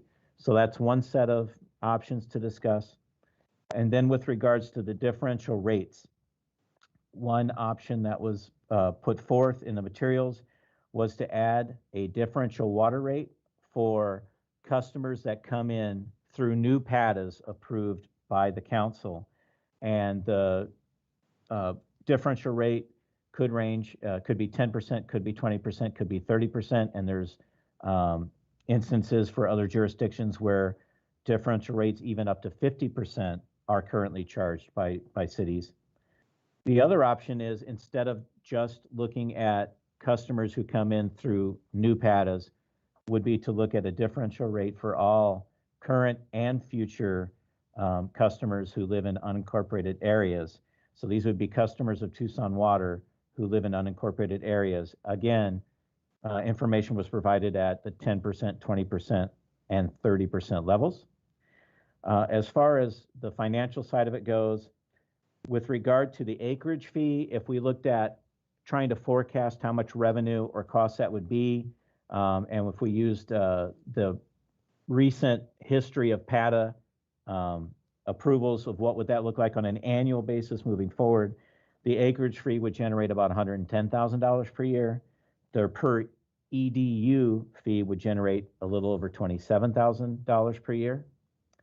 And then with respect to the differential rates only on new customers coming in through new PATAs is relatively negligible. It's at 10%, it's $800 per year. At 30%, it's $2,300 per year. However, if the differential rate was applied to all customers outside of jurisdictions or outside of city limits, at 10%, it's a little over $5 million, and at 30%, it's a little over $15 million. So those materials were provided to Mayor and Council for discussion. Thank you, Tim. As we start this conversation, there's a few things I wanted to bring up. I think it's really important to talk first about the PATA and EDU part, and then I'll talk about the differential rate part. And the differential rate part is divided into two categories as well, in that it's a discussion on whether you only apply it to new development, incoming development, or you try to apply it retroactively to existing long-term development.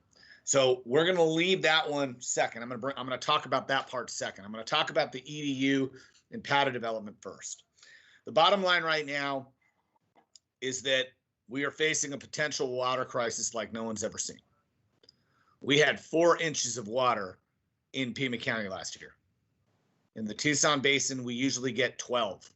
And that 5-year average has steadily decreased over the last 35 years. So if anybody wants to tell me that we shouldn't be watching our water or raising water rates and not having the conversation, I'd tell them that that's absolutely ridiculous. We absolutely should be having that conversation every year, and we are.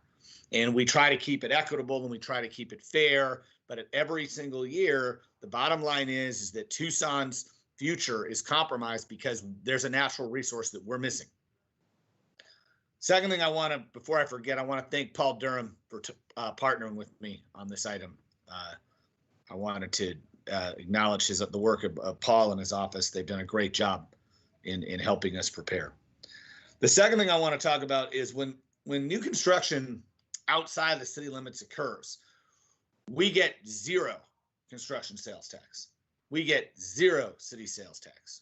We lose a state shared revenue person on a house that could have been built inside the city limits. Not only that, we charge the same exact amount we do for a new meter inside the city. And the bottom line is that we're paying for that infrastructure long-term forever.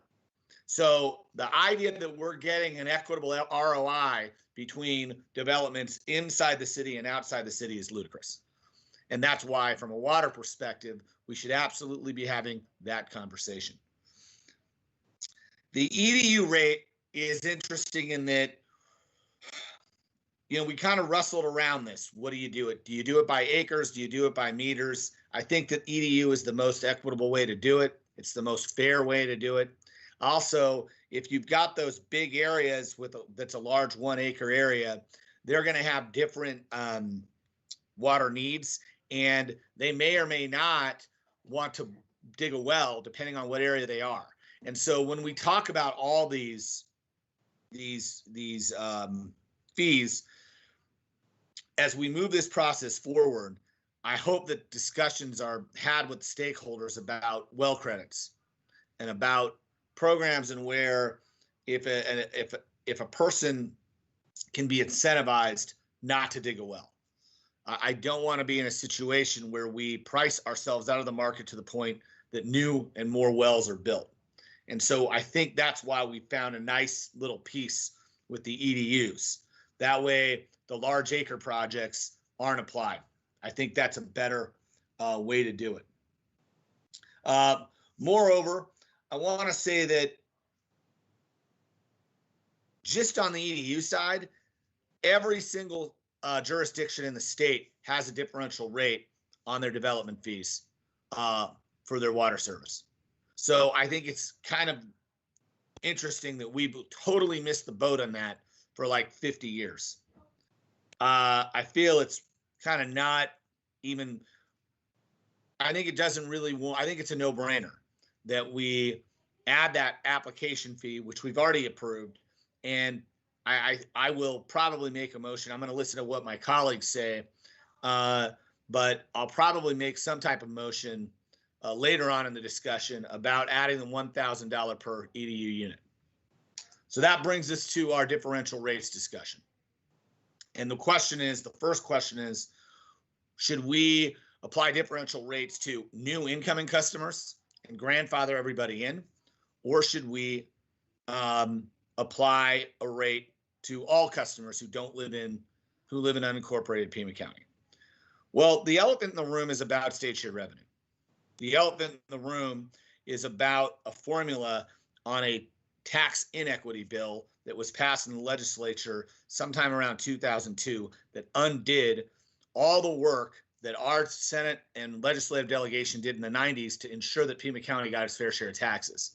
And what it did was it said the state would have a formula for any county with over 1 million people where they'd get a certain amount per person who lived in an incorporated area and a certain amount of money per person in an unincorporated area. Right now, Pima County is the only county in the state it actually adversely affects because no other state meets that million threshold. 91% of Maricopa County lives in incorporated areas, yet only about 60% of people live in unincorporated areas live in incorporated areas in Pima County. As a result, we leave around $50 to $60 million, depending on who you talk to, on the table in state share revenues. We do that every year. So that's the elephant in the room here. And so that's when you say, all right, how do we get folks to incorporate? And we've been really active in our annexations, but it's okay to have a Catalina Foothills like Phoenix has Paradise Valley. It's okay to have Vail like Phoenix has Mesa, Chandler, and Buckeye. I mean, they're all different pieces there, and we have to encourage that. Now, I'm not saying I want to stick it to everybody right away. I will probably let them, as this discussion resonates and matures, we'll probably need to have, again, back to that idea of well credits, but also the idea where there'll be a clock in which people can decide whether they want to annex or form a town. But we've got to let them know that's what our intent is. It's the transparent and proper thing to do. Moreover, as Tim stated, this is $10 million. This is $5 million into the that we can use into the general fund if we want, but we can also put it into water infrastructure. We can put it into water insurance. We can put it into the water bank for paper credits. We can do all kinds of things with this that benefits all the rate papers involved in the program. So the idea to go to 10% citywide, or excuse me, countywide, to folks that aren't in a city, aren't in an unincorporated area, I think is a discussion absolutely worth having. And this is the other piece, and I think it's important. Some of the folks who are Tucson Water customers who live in Oro Valley, Marana, might be a little concerned about this. This does not apply to them. If you live in an incorporated area, if you live in Marana or Oro Valley, then you're not going to be paying this differential rate. You're going to be paying the rate that your city charges other customers. And that's the bottom line. So for me, I think this is a really good discussion to have. I'm willing to start the process on the 10%. I've got a few caveats in there. I definitely want, as the process goes, I'd like to have it where the stakeholders, Tucson Water Coalition, CWAC, TRWC, Tucson Regional Water, all those groups are all, and the myriad of other stakeholders are all consulted about this. I mean, we're going to go through this process, and we've got to do it the right way. But at this point, I think it's only fair from a water protection standpoint that we apply differential rates in our water service area. It's not really fair to give people the opportunity to have their cake and eat it too. It's not fair. It's not fair to the people in Tucson who've made an investment into this city. And so that's kind of why I'm going to listen to what my colleagues say, but my other motion today will be to start the process on that 10%. So I'm going to defer to my colleagues. I'd like to hear their input. But for me, I think that this is a this is the start of that process. This allows for some stakeholder, the motion I have will allow for some stakeholder meetings as well as multiple public hearings on the matter. So I think starting the process is key, and it gives us the opportunity to listen. But the thing is that without starting the process, all we do is end up here just talking about it. And I'm done talking. The other thing I'll say, and I'll make this, I think this is a very, this input came today. And that is that I'm very happy to ensure that the implementation date is clear of the pandemic. I mean, if the pandemic's still on and people are struggling, we're obviously not going to make their lives more difficult.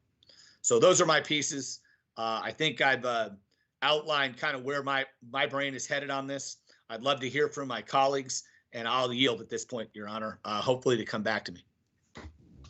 So I do see Councilmember Fimbres' hand up, as well as Councilmember Kasajak.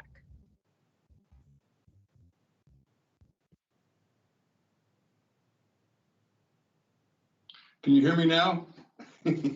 Yes, Sorry. sir. Tim, how many delinquent Tucson water customers are there and how many are outside the city limits now? Honorable Mayor, members of the council, about 30% of the delinquent customers that are currently delinquent, which is a higher number than it has been, are located outside of the city limits. And so that represents about 7,000 accounts that are delinquent outside the city limits. And have we seen an increase because of the pandemic crisis that we're in now with delinquencies?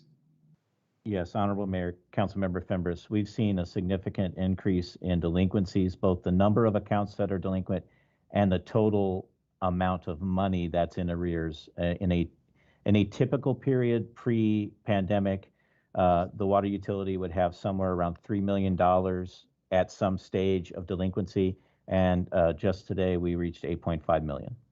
Oh, wow. And so how would they be able to pay this differential rate? Can we impose it?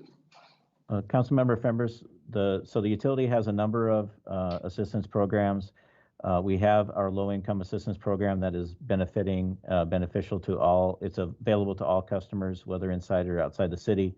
The city has allocated relief funds for customers inside the city limits. So that is our two sources of potential assistance. That is direct assistance. And in addition to that, we have 12-month repayment programs. And it's also important to note that anybody can qualify for. You can get a repayment plan just by reaching us and setting it up.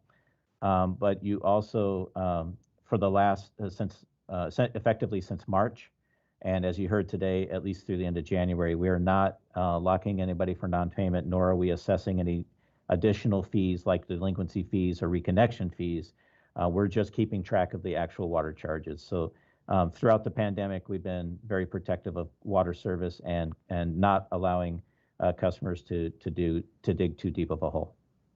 Okay, so there'll be a process in place for people that are currently delinquent and may become delinquent because they lost their jobs or other factors that play into effect. And we have programs set in place now, correct? That's correct, Councilmember. Okay. And how many stakeholder groups have you been in contact with about the PATA rate process proposal? Honorable Mayor, Councilmember Fimbres, we have not had a robust public discussion about this item yet until we receive direction from council. So with regard to the $750 application fee, that has gone through the notice of intent period. That has a public hearing coming up on the 20th. Setting that piece aside, anything related to a motion today would be the very start of that process, and it would begin with the notice of intent and then any interactions that we typically do during a rate process. Great. And I know our friends up north really like hitting us with the 1487 challenge. How will this, I know this has been upheld in one of the cities in the state, but with our process also, you think would be upheld with the challenge of 1487 challenge? Honorable Mayor, members of the council, it's the opinion of the city attorney's office, and I share that opinion that this is a differential rate is a defensible action to take. And actually, the city of Phoenix has led the way on this. They're one of the jurisdictions that charges it. And if we're contemplating something close to 10%, it's notable that the city of Phoenix charges a 50% differential rate. So we're very much at the low end of this action. Thank you, Tim, and thank you, Paul, for bringing this forward. Thank you, Madam Mayor. Thank you, Tim. Can you remind us of the cities that charge a differential rate in Arizona? Honorable Mayor, cities, this might not be the full list, but certainly most of our peers do. So the city of Phoenix, city of Chandler, city of Glendale, city of Tempe, city of Scottsdale, city of Flagstaff, and the city of Yuma. So essentially all the large water providers. Okay. And Councilmember Kozachik, Yep. I believe you have your hand up. Yeah, I did. Thanks. First, before I get into my points, question for Mike Rankin. We have a public hearing on the 20th. That is specific to the administration fee, or might we piggyback this on with it? Or is this a completely separate conversation? Councilmember Kozachik, Honorable Mayor, we will have to have this as a separate consideration with its own public process, including its own public hearing later. Okay, that's what I thought. I just wanted to make sure. So when we move it forward, another question for Mike. When we move it forward, do we have to have a specific target tied to what we're moving forward, or can it be more global and say we're interested in talking about differential water rates? Here are the options: 10, 20, up to 50%, or 0, and leave it that wide open. Councilmember Kozachik, it'll be like other rate considerations where we'll have to give a notice of intent that at least gives the top end, and then have the hearing based on that. Okay. Notice. That wouldn't tie the council to adopting that full measure, but you could adopt below that. Okay. Excuse me. The reason I asked that is because I know we've all likely received input from groups who have suggested anything from 0 to 50%. And so that's the reason I wanted to sort of get my arms around the parameters. One other procedural question before I get into this, and that is for Tim. Effluent credits are a part of providing water service. And the whole water issue is complex. Can you speak to the value of effluent credits, how that may play into this conversation? Right now, they're not an issue, but as Paul correctly pointed out, we're in a drought. And in the years ahead, they may actually become pretty darn important to this region. Honorable Mayor, Councilmember Kozachik. So a groundwater credit that is generated from our effluent resources is, from a practical standpoint, every bit as valuable as a credit that we derive from the Colorado River or from our local groundwater. Under Arizona institutional framework, once we have a credit, the nature of that water that was recharged or preserved, it loses meaning, and we can actually use that water credit in any number of ways. So they're fungible, they're very flexible.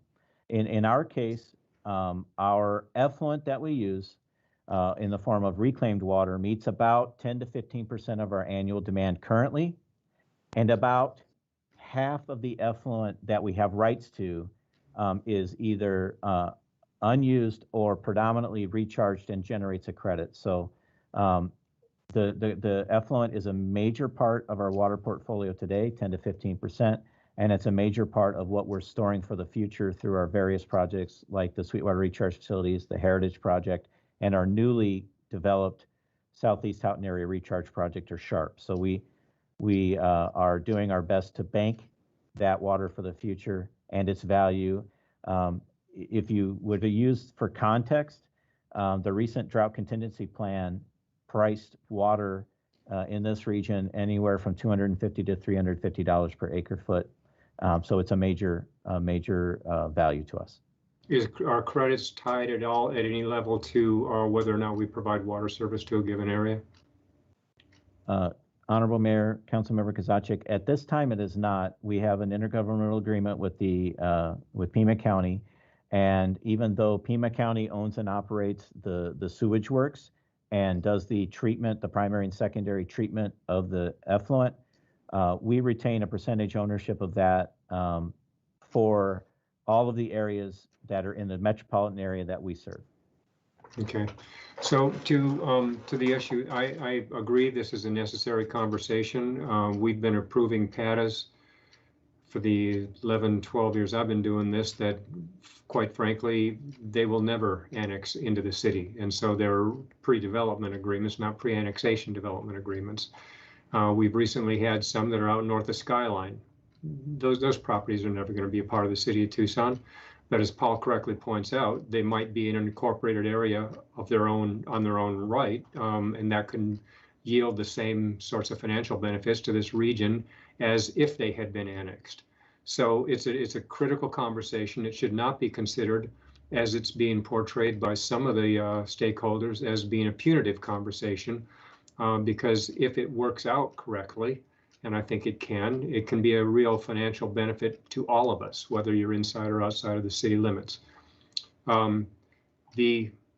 Obviously, we've done the administrative fee already, that we should certainly be covering all of our costs. The material that we've been given says that we've approved 94 PATAs. Only 22 have been annexed. That's an important data point to understand, because arguably some of those other 70 odd are never going to be annexed. So we're providing the water service and they're never going to come into the city of Tucson. With respect to the options, the acreage fee to me feels pretty random because it really does not address the intensity of the use. The EDUs are arguably more tied to the intensity of the use, and I think that's something we should not lose sight of. As far as the options themselves and the new rates, another elephant in the room is keeping our word. I have an issue, as I'm sitting here just talking off the top of my head, that about keeping our word. If we have set up an agreement with somebody for a PATA based on a certain set of criteria, set of certain rate structures, then we shouldn't say 2-3 years down the road right now, by the way, we changed the rules, we're going to charge you a different rate. That just doesn't feel right in my gut. But for new people going forward, as long as they know the rules of the game ahead of time, then fair is fair. Another point that I want to make is the CWAC is an important group that we haven't heard from, and they don't meet on this until tomorrow. So whatever motion, I guess, Paul, you've got one in mind, whatever motion we have, I would certainly like it to be, or suggest that it be flexible enough so that when CWAC weighs in, we're not tying their hands. And even if it's, I mean, you mentioned 10%, even if it's overshoot the mark so that they can dial it back in, so we're not tying our hands or their hands for when this comes back to a public hearing later on. And also keeping in mind that we don't want anything we do to be so difficult for people to buy into that we're killing annexation, because there are certainly shared revenues that come directly to the city of Tucson as a result of those as well. But as Paul pointed out, there are benefits to the region for incorporation, whether that's annexation or not. And that's an important point for all of the groups who are reaching out to us saying, don't do this because it's going to be punitive. The fact is everybody can benefit if it's done right. And that's why I think it's an important conversation. So that's all I've got. Thank you, Councilmember. I do see Councilmember Lee's hand up.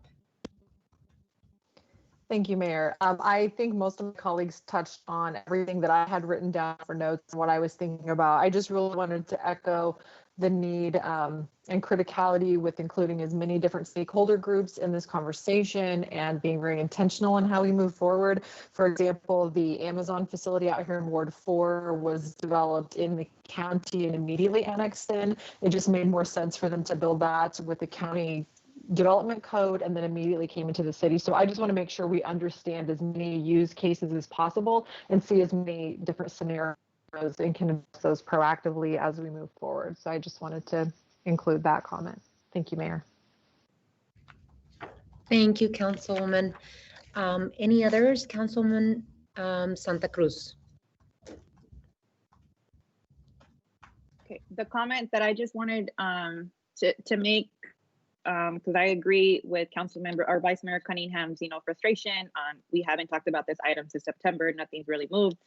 How are we making sure that we are putting together a process, that we are reaching out to these different stakeholders, but more importantly, a lot of our environmental and economic justice groups, so that they can also weigh in on the need for moving forward with this.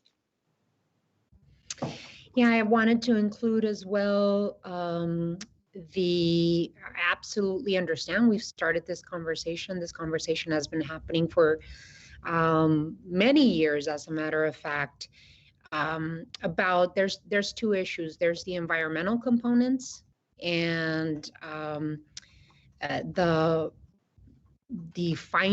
finite resource that water is, right? That we have to be good stewards of the usage of water in our region. And then there is the economic component of the issue, that we want to encourage as much as possible the incorporation of unincorporated areas, because we are not bringing in millions of dollars worth of state shared revenue, as the Vice Mayor pointed out. There have been laws and legislation passed in Phoenix that really put our region at a disadvantage because we are so severely unincorporated. And so if annexation is not what a certain community wants to see, then incorporation should be their path. So it's an environmental issue, and it's an economic issue, an economic justice issue that is severely hitting our region because we're so there's so much of our county unincorporated, and it really severely hits and impacts the residents of the city of Tucson, and those residents that stand to through our general fund be responsible for any water debt that our Tucson Water Department has.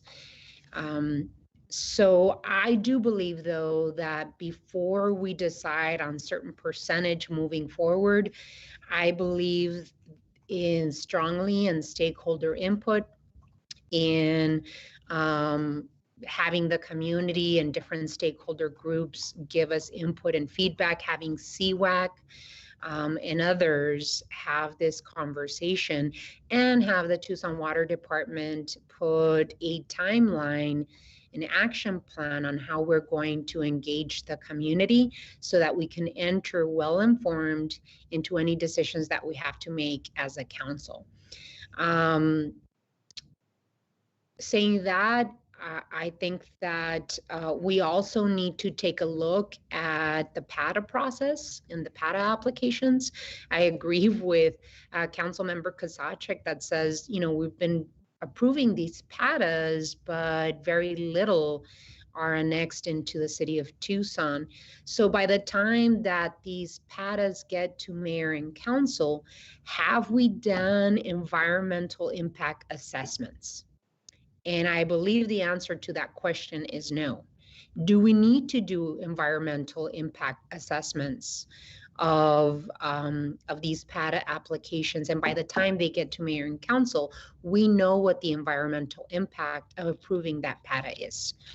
Also, are we requesting those that are entering into PADAs with the city of Tucson, are they doing green infrastructure in their properties? Are they, are we doing, you know, an analysis of how much water they are taking in? And so, et cetera. That's what I would like to be part of this conversation as we move forward with this process. But the more public engagement, the better, so that it informs our timeline to move forward with this conversation. So anyone that does not have their mute button on, can you please put it on, because it's interfering with our meeting. Thank you, Dave. Vice Mayor, it's your floor. It's go time. So let's do the first motion. The first motion is going to be about the PADAs and the EDUs. I move that we direct staff to schedule a notice of intent for a water rate and fee increase to include a $1,000 per EDU fee on all new PADAs and be brought back to council on or before February 9th, 2021. I make this motion so that this EDU fee can be applied with the new application fee that we are initiating by the fiscal year on July 1st, 2021. So I want to make that motion first. I second the motion. So there is a motion and a second. Any discussion? I do see Chris Avery's hand up.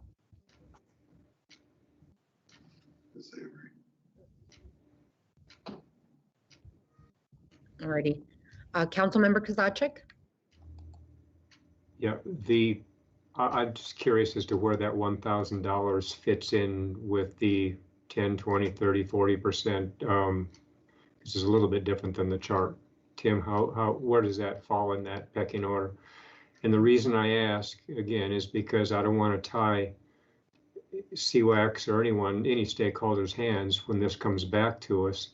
And the other question maybe is a ranking question. We have to give 30 days notice for a public hearing, and so that time frame needs to be built into any motion as well, correct or no? Honorable Mayor, Councilmember Kozachik, to the second part of your question, the time frame is dictated by state law, and it begins with a notice of intent. So if I understand the Vice Mayor's motion correctly, he's directing us to come back with a notice of intent in February. That would start the clock for public notice periods, public hearings, and we would follow that those timeframes. So there's no time frame requirement between today's action and a notice of intent. It's the notice of intent that starts the clock. Is that it, Paul? Your intent? And that's how I understood the motion. I want to pass this one now. Mayor Cunningham did build in an overall time frame that will be able to satisfy the statutory requirements within. Hence the reason for two motions. Okay. So all this is doing then is establishing a notice of intent to have that discussion. Yeah. Correct. And then Tim, as to the $1,000. Councilmember Kozachik, the $1,000 on an EDU would be a fee paid by the applicant for the PADA. So it's a separate item than a differential rate paid by the resulting water customer. So it doesn't align with 10, 20, or 30%. It's actually two different sets of costs. One's a fee paid by the PADA applicant. The 10, 20, or 30 is a differential rate. But the EDU is a measure of intensity of development. And so that $1,000, I mean, it's almost like I'll make a metaphor, but so if I'm building a multifamily housing unit versus a single family residence, give us a scale as to how that $1,000 might play out. Okay, Councilmember Kozachik. So or Amazon versus a single family residential unit, since that's the example Nikki brought up. That's correct. So Councilmember Kozachik, and one EDU in the case of Tucson Water is equivalent to a 5/8 inch service meter, which is a typical single-family residential. So if you pay $1,000 per EDU, if you were doing something larger, like a commercial building that needed a 2-inch meter, the 2-inch meter is equivalent to 8 EDUs. So one house with a regular meter would be $1,000. A commercial complex with a 2-inch meter would be $8,000. It would be 8 EDUs. So the EDU just normalizes it based on the capacity of water delivery. Okay. Alrighty. So there is a motion and a second. All those, any further discussion? Hearing none. All those in favor signify by saying aye. Aye. Aye. Aye. Any opposed? Motion passes. Vice Mayor. Your Honor, I further direct staff to solicit input from CWAC, TRWC, Tucson Water Coalition, and multiple other stakeholder groups on a up to 30% adjustment to all Tucson water customers in unincorporated areas and report back to council in 90 days. Second. I second the motion. Give the second to Durham. It was his he co-authored it. Okay, so so there is a motion and a second, and this is to initiate conversation and stakeholder conversation on this process. I didn't hear the motion entirely, Vice Mayor. Your Honor, I direct staff to solicit input from CWAC, TRWC, Tucson Water Coalition, and multiple other stakeholder groups on a 10% adjustment, or on an up to 30% adjustment for all Tucson water customers in unincorporated areas to be brought back to the council in 90 days. That allows us. We're not starting the public. We're not filing the notice of intent yet. Right. I want us to make sure we're meeting with all these stakeholder groups first, and they wanted their 90 days of input. They're getting it. Okay. So we'll be back here in 90 days to file our notice. So I'll be making that motion in 90 days to make that notice of intent. You can bet your bottom. I absolutely agree with your motion, Vice Mayor. Can I have you consider the possibility of also in the process of approving and recommending to Mayor and Council a PATA, that we also entertain the environmental impact assessment, and that we consider that the applicants are actively working towards annexation, or that annexation appears feasible, because I think it Your Honor, I think that's in the scope of the motion, because one of the things, as the conversation materializes offline, I know we're going to be talking about well credits. Right. And this is, we've had this conversation over and over. There are people who are friends of mine who are my neighbors pretty much, who live in Tanque Verde Valley right now, who might be watching this, who are going, what is he doing?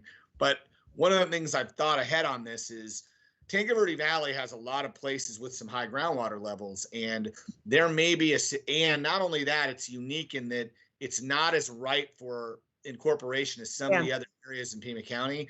And so I think that's what's going to come out of this discussion, including that EIS piece, that density piece. So I think it's built in. If you want it implicit in the motion, I'm happy to include it, but I think it's there because we've got to talk about all the circumstances in there. And I know we're going to have to. That's what this 90 days is for. So if you want it implicitly in there, I'm willing to do that. It makes no difference. Let me ask the seconder. Right. Mr. Durham, what do you say? I will second that motion additionally. Okay, all righty. So you accept the friendly amendment. Yeah, that would be wonderful. I think it's good to have it explicitly stated in the motion to make sure that we look at perhaps an environmental impact assessment in the whole process as we carry forward with the conversation. So thank you so much. I really appreciate it. Roger, do you have the spirit of the motion? Yes, sir, we do. All righty. I'll So with that, all those in favor, do we do the roll call? do we need a roll call or just a voice vote, Roger? Voice vote's fine, you know. Okay. All those in favor indicate by saying aye. Aye. Aye. Any opposed? Motion passes. Alrighty, thank you so much. Thank you, Tim, and thank you, Vice Mayor and Councilmember Durham, for bringing this item to our attention. Now we move forward with item 3. Time has been set aside for an update on the new permitting system and discussion of proposed amendments to the development fee table. Mr. Manager.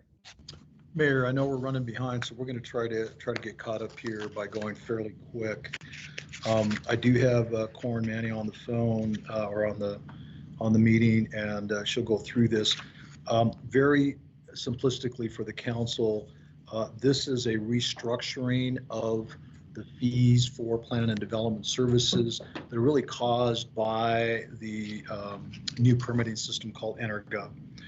If you look at the materials that were provided, you can see that there is a need for us. The structure of the original fees or the existing fees don't mesh, and so we've got to restructure them. That's the intent. And then what I will do is just spend a couple of minutes after Corin's done with her brief remarks, giving you an update on some of the process improvement pieces, just so that you know that we've been making some progress on some areas. So with that, Mayor, I'll turn it over to Corin. Corin, if you can just go through a couple of key high-level pieces there, I'd sure appreciate it. Thanks. Yes, will do. Good afternoon, Honorable Mayor and council members. Can you see my screen? Looks like it. Yes, we do. So I just want to provide a brief update on our new permitting system, as well as some recent process improvements, and request mayor and council initiation of a code change and restructure of our development fees, as the city manager just mentioned.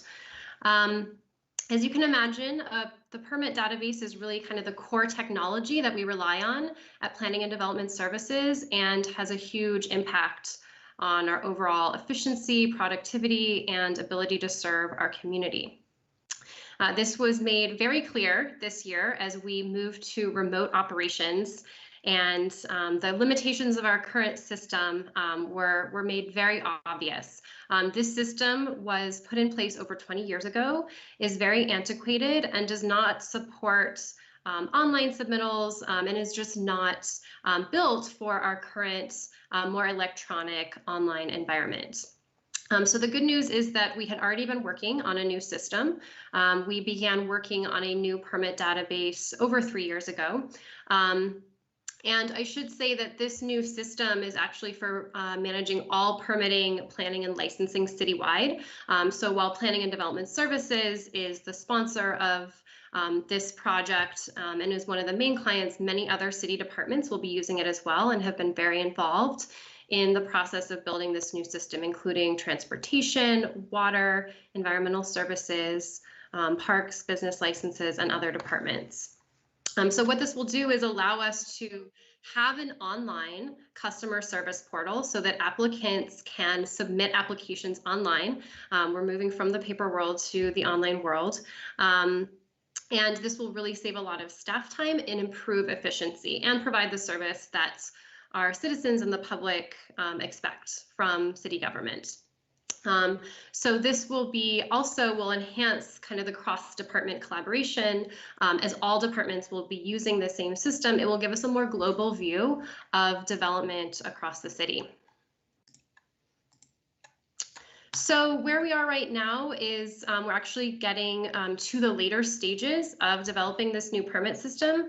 We came to Mayor and Council back in 2018 when we first began this project to update Mayor and Council on this. At this point, we have moved through the assess and define stage, essentially defining what we want the system to do for us in the city. We're at the very end stage of building the system and configuring it. And soon we will move into testing and training. So training all of the hundreds of staff across the city who will be using this system will be a big lift. And then this system is scheduled to roll out in June of this year. So we'll have a cutover period and it will be ready for the public in June. So that is the timeline we're working towards. There's a couple changes that we need to make to our codes in order to modernize and allow us to use this new system. One is a fairly minor change. We need to standardize the timeframes that are used in the Unified Development Code and the supplements to the UDC. Right now it uses both calendar days as well as business days.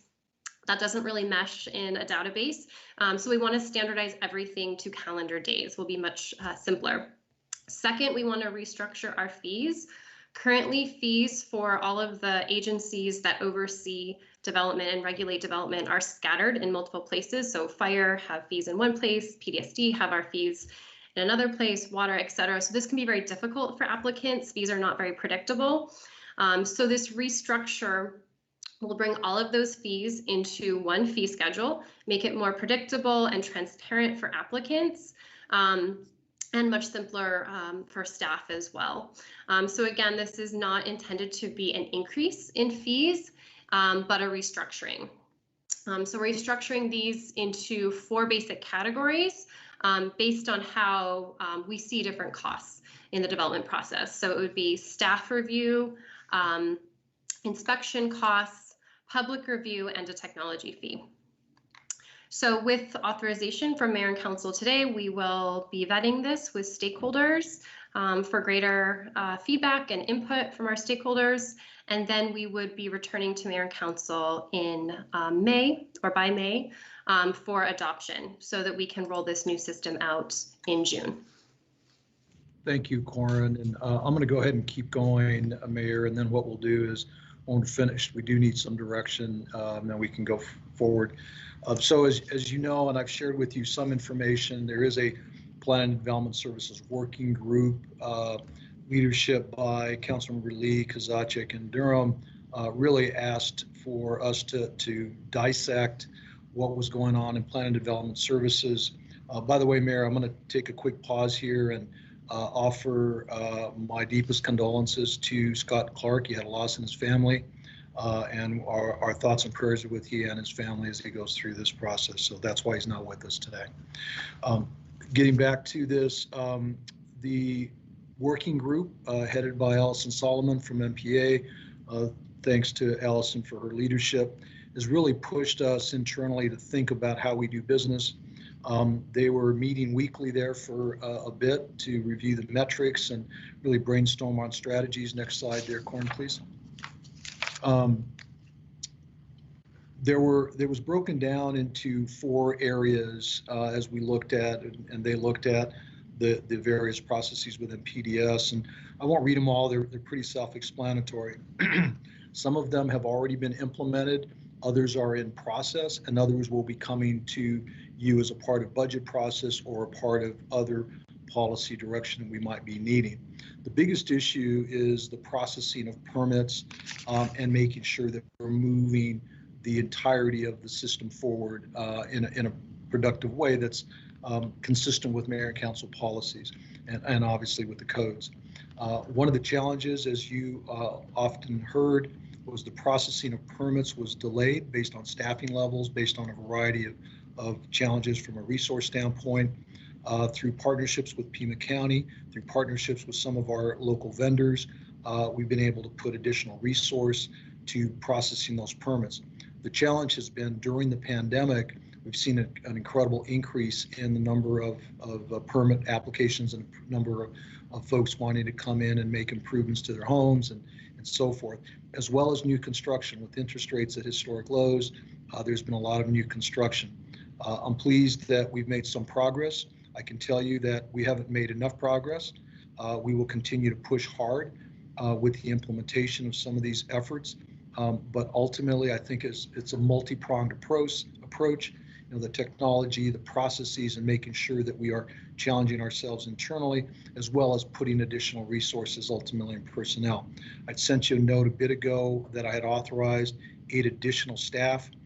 Those are going through the process now to help with that, and I'll keep a close eye and report back to you with the results of that in the not too distant future. Mayor, happy to answer questions. If we can go back 2 slides, I believe we do need some direction from council, and we'd appreciate getting that from you at this time if that's. All righty. May I entertain a motion, please, and then we can get into discussion? Madam Mayor, I move the agenda to get them going and processing this, and this will help us with the business community.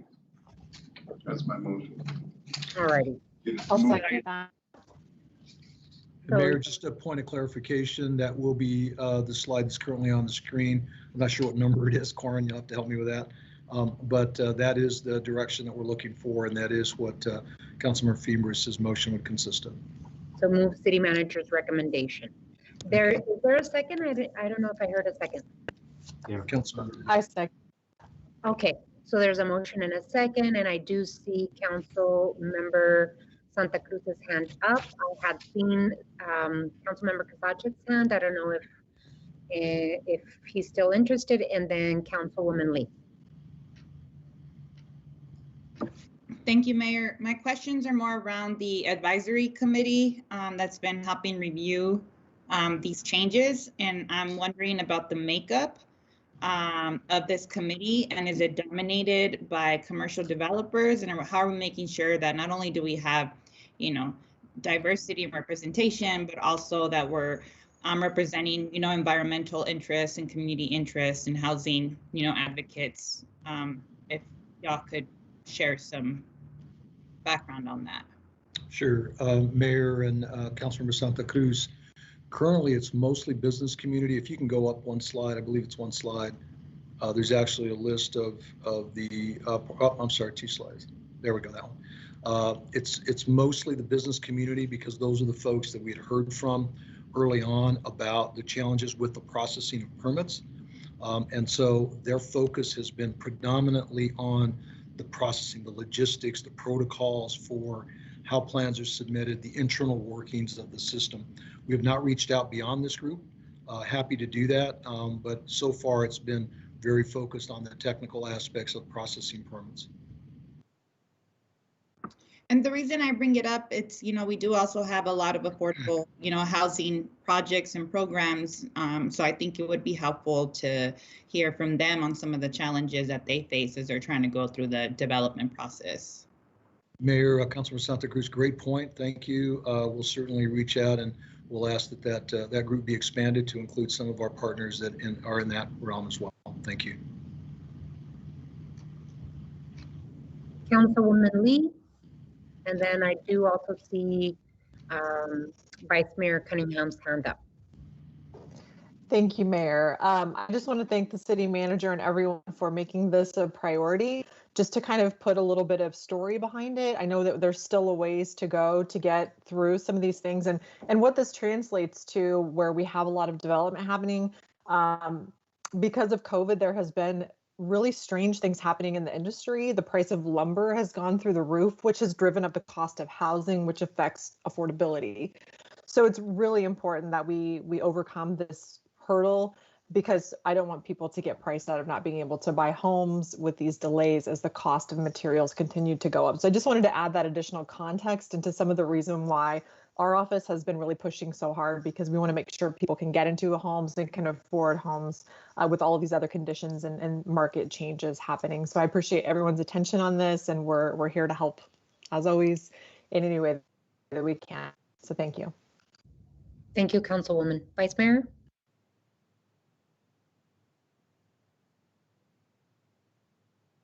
Your Honor, I apologize. I didn't realize my hand was up. I think that was from the last item, but I want to thank Council members Lee, Kozachik, and Durham, and congratulate Ms. Solomon on their work on this.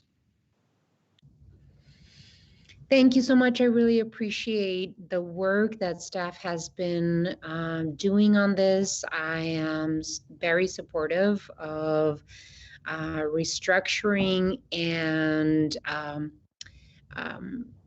bringing efficiency to processes that put us behind in how effective we are when we move in these processes. It's important that we deliver effective and swift service to our community, and this includes our development community.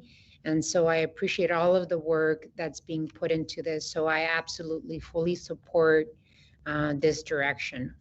With that, I think we voted on this already, or do we still need to vote?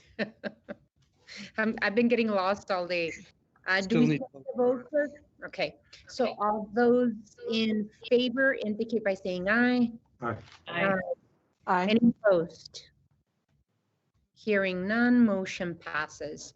Thank you all so much for your hard work, and I look forward to the continued work. And I want to thank especially MPA, SABA, the Metro Chamber, Arizona Builders Alliance, and all those stakeholders that are helping us become much more efficient in the services that we provide.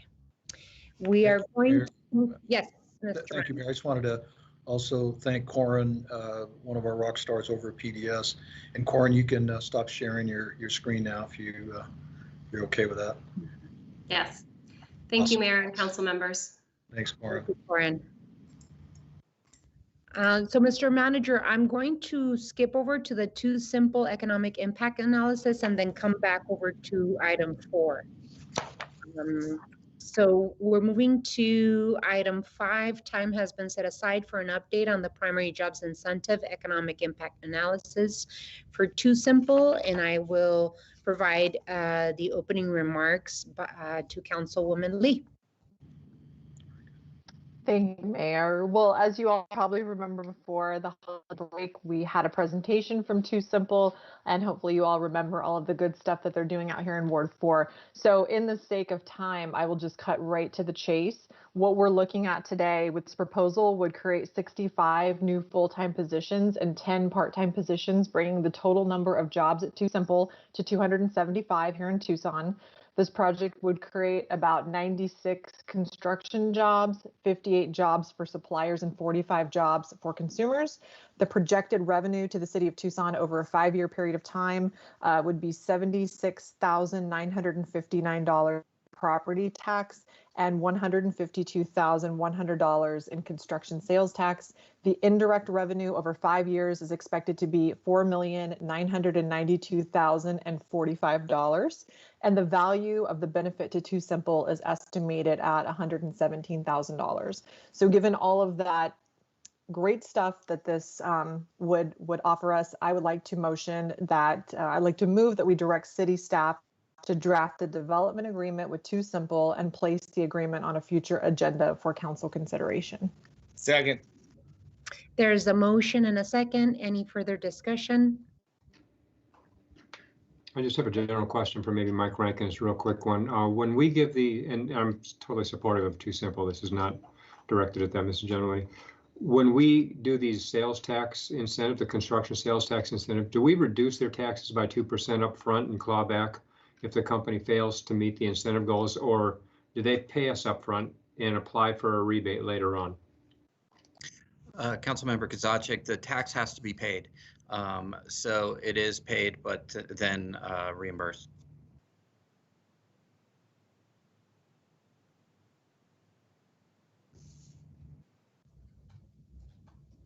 That was it. All righty. So hearing no further discussion, all those in favor indicate by saying aye. Aye. Aye. Any opposed? Motion passes. Thank you so much, Councilwoman Lee, for your work on this project, to Barbara Coffey and her team, and want to thank and give appreciation to Too Simple for continuing to invest in the city of Tucson and creating additional jobs for our community. With that, let's go back to item 4. Time has been set aside for discussion of the draft People, Communities, and Homes Investment Plan. Mr. Manager. Sorry about that, Mayor. It's a little slower today. So thank you for the opportunity. This is a presentation.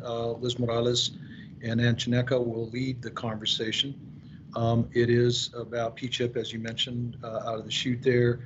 There are two pieces. One is to talk about how that effort correlates to the overall annual plan, the 5-year plan, and mayor and council priorities.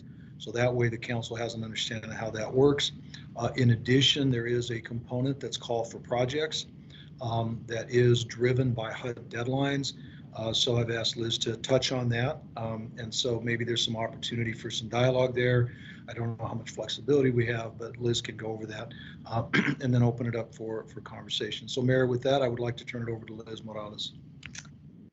Hello, and thank you, Mr. Manager, Honorable Mayor, and members of the council. Thank you for this opportunity to discuss the new plan. We're calling it P-CHIP, as the mayor already shared what P-CHIP's for, but I want to just do a very quick introduction and turn it over to Ann, and then we will go into the second part about how it relates to our federal requirements. As you may remember, this past year, we did the consolidated planning process. It's a 5-year document.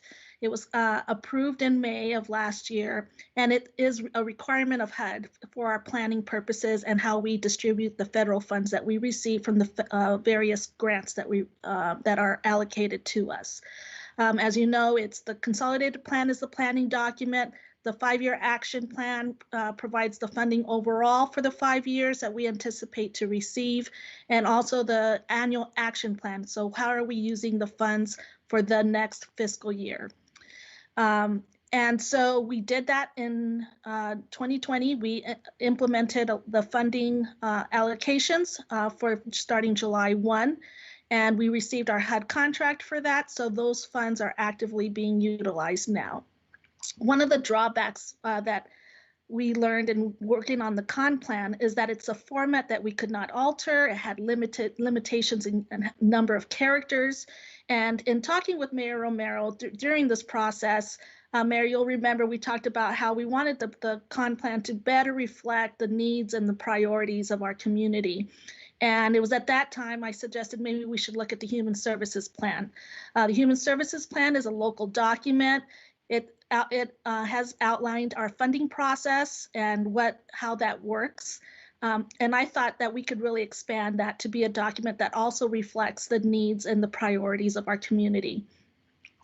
And so this year, as we started doing the rollout for the funding application, I was able to bring on Ann Chineka and tasked with this project. And out of this came this expanded and much more comprehensive plan called P-CHIP. And we did and she will go through how it came about, what public outreach we did, but what I want to just highlight is the objectives and what we wanted to accomplish with this plan. One, it was to organize the priorities of the mayor and council into actionable items. I'm sorry. It was to increase the level of transparency in the planning and funding allocation process. It was also to provide greater clarity and accountability on plan implementation, facilitate public outreach in a meaningful way, to focus on social equity while developing all aspects of the plan, and to be data-driven and tie together the various data gathering efforts that we had. I want to make sure we understand that the plan also helps us achieve what we are required to do with HUD. So we will use this plan to include our annual action plan process and how we roll out the funding opportunities for our community agencies and also projects for the city that we might be able to use, for instance, CDBG and our home program. It is critical that we do get this done within the time frame. And Ann will share more about this in her presentation. And before I turn it over to Ann, she has a team that has worked on this, and they did this in a very short time frame with still a very elaborate outreach to get input from our stakeholders and our residents.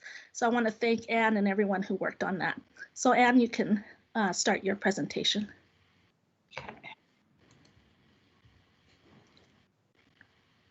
So you can see my screen. Okay, it looks like. Yes. Okay. So thanks, Liz, and good afternoon, Honorable Mayor and Council. So Liz asked me to provide you with an overview of what is currently in the PCHIP draft plan. And thanks, Liz. I do also want to just acknowledge the team that helped put this together. So while I'm presenting today, it really is the team members. So Allison Miller, Rachel Hutchinson, Jared Frank, and Lauren Seamus really deserve all the credit. So Liz touched on why the approach to the Human Services Plan evolved and went in the direction of PCHIP. So I wanted to really start the discussion of what's in the plan with the grounding of what we mean by PCHIP. So in terms of people, what we're really focusing on is supporting vulnerable, low-income individuals and families, and that's really what traditionally has been the Human Services Plan. But as you all know, HCD does a lot of other things as well. And so we added 2 areas to the plan to really reflect the real array of what HCD works on. So in terms of communities, that's thinking about the larger social context. And so for instance, you're aware that community development block grant funds, which HCD receives, can be used for public facilities and neighborhood enhancements and other types of activities in addition to people. The other area, homes, we know how important it is to people to have shelter. And so HCD receives, well, not enough, some funding for affordable housing, rehabilitation, and development. And so we included those funding sources and activities into this plan.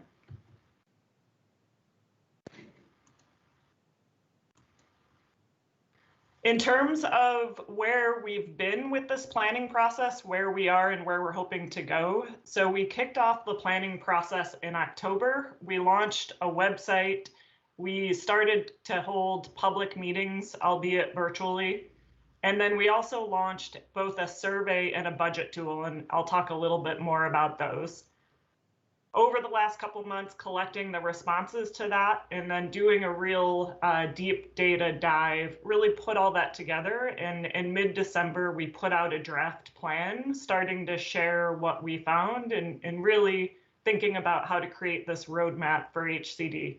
So currently we're in step 3, where we've had the draft plan available on the website for a few weeks now, and are continuing to receive comments that we're building into the draft plan, and then hoping to move to step 4 and get mayor and council approval soon to then be able to kick off the funding process. So of all the slides I shared today, this is the one that provides the real overview of what's in the draft plan. I'll be honest, the draft plan's a little bit longer than I anticipated it would be going into this. So this slide really is a summary of the 90 plus pages. So there are 4 key sections to the plan. Section 1 and 2 are shown there in yellow. Section 1 is what we're calling plan development or inputs into the plan. I'll talk a little more about some of those, but one of them is the consolidated plan that Liz mentioned.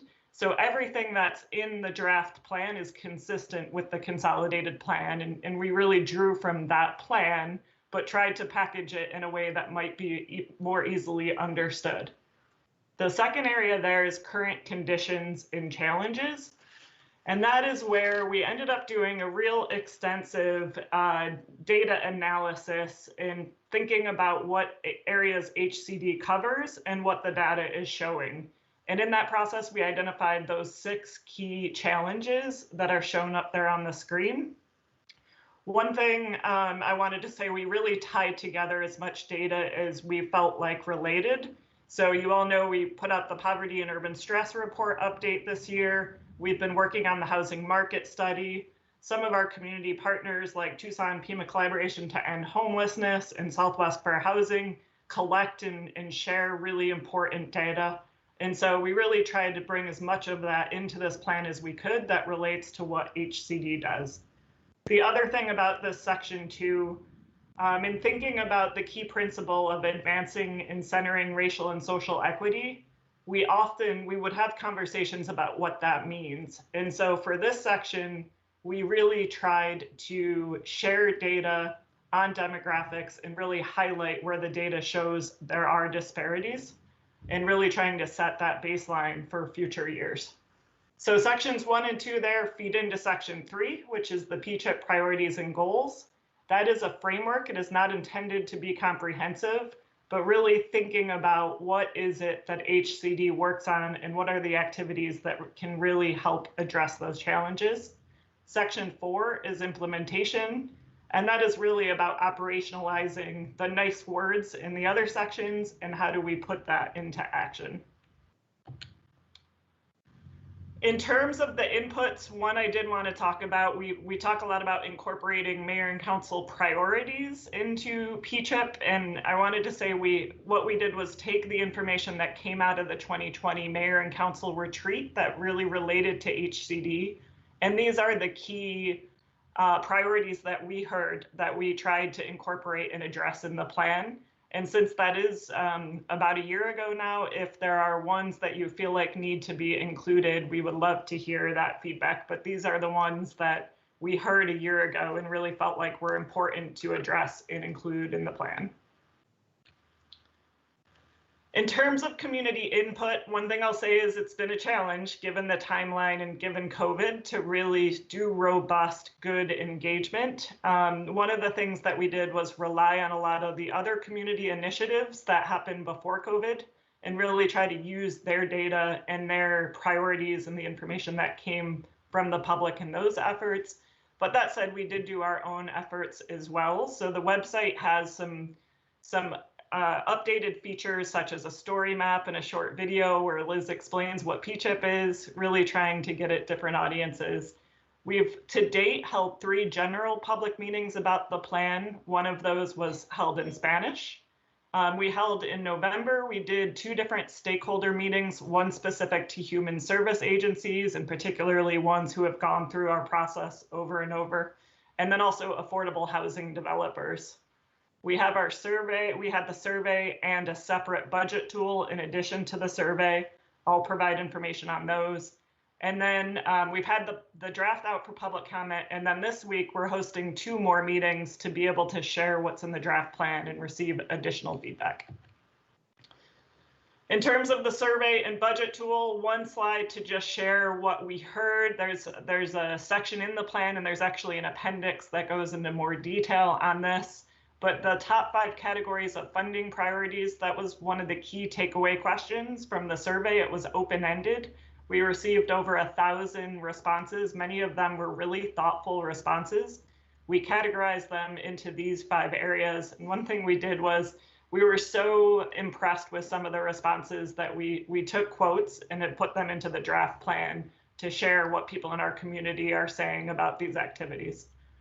The other 3 items on the slide are related to the budget tool. And with the budget tool, we used the same tool software that was used in the spring for the city's budget. And one thing that we heard at that time was people wanting to provide more detailed information. So for the budget tool, we thought through what are the eligible activities with our funding sources and provided 22 different activities that people could allocate their money to. And so here's a real overview of what came out of that process within the 3 different areas. So there's a lot of information in PCHIP, and to summarize it in a way that we can take it and incorporate it into the call for projects to make sure that mayor and council priorities and everything we're learning is included. This is kind of the slide that summarizes what we heard in a way that can help inform the call for projects. And that can also be updated each year based on what we know is the current conditions and where we're at each and every year. In the implementation section, in keeping with the principle of better transparency, we provide an overview of the funding sources HCD receives and really what are the eligible activities for each of those funding sources and what are the types of activities that we've been funding. And so this is a real high-level overview of the 3 focus areas and what funding HCD receives. So in thinking about that funding and how we allocate it each year, this is where I'm going to turn it back over to Liz to talk about the call for projects and the timeline that we're currently on. This is a draft. This is what's currently been proposed, and I'll say the circled in red there, May 15th is that deadline we've been working towards. And so I'll let Liz explain more how we plan on incorporating the call for projects into the annual action plan. Liz, you're muted still. I had such a good start there, so we'll start over. So one of the things you'll notice on this chart, often what most communities do is they know what the HUD deadline is, and then we go backwards. And so we make sure we have to build in the public hearing, as you can see on May 4th, the 30-day public comment period, which needs to start March 24th. And so our goal is to have a study session to go over the annual action plan, which is the activities that we hope to fund based on the committee review and recommendations, which they will have a very short time period to evaluate. And from what I understand, here in the city of Tucson, we get a good number of applications, probably around 100 applications that need to be reviewed. And so we need to give also our, whether it's the community agencies or even our city departments, the time that they need to submit their proposals. So we have that time built in. And we also do quite a bit of technical assistance and orientation. So we do open meetings where we go through what the funding requirements are, what are the HUD requirements.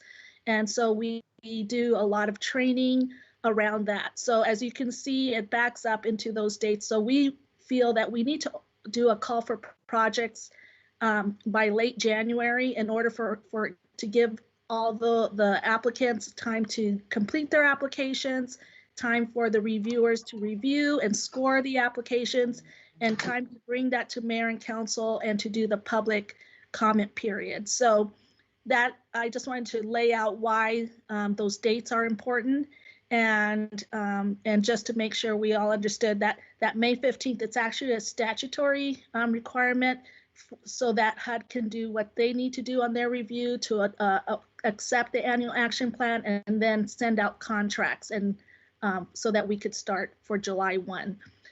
So that this process begins again. We can even start it earlier now that if we are happy with this process. Often what we find is we learn a lot from each process every year. So we'll have an opportunity in the summer to evaluate what worked, what didn't work, so that when in September, October, we start this again, we make sure we include any changes that we need to. So with that, I will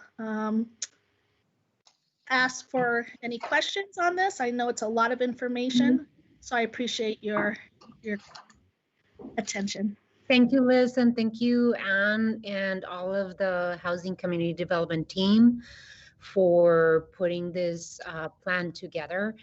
I remember clearly the conversation that we had, Liz, in terms of this this plan, right? For 30 years, the city of Tucson and Pima County, to be fair, we have seen a big percentage of our residents live in poverty. And what I've always said is we have to find ways of not just dealing with the effects of poverty and biting at the edges, but actually getting to the root of the issue of poverty and being able to fund programs that are life-changing, that change the trajectory of families that live in poverty in the city of Tucson. The same goes with homelessness, right? For far too long, we've dealt with the effects of homelessness as opposed to dealing with the root causes of why people live in homelessness. Yes. So for the past year, we've talked, mayor and council, as well as you all at HCD, have talked about how do we implement a housing first model and use it, right, and fund it and wrap around the services of those that live in homelessness. and attack the root of the issue of those individuals living in there. So I don't see, and I'm not looking at the entire report, but I don't see in the goals anywhere do I see the housing, being able to say using the housing first approach. We do use the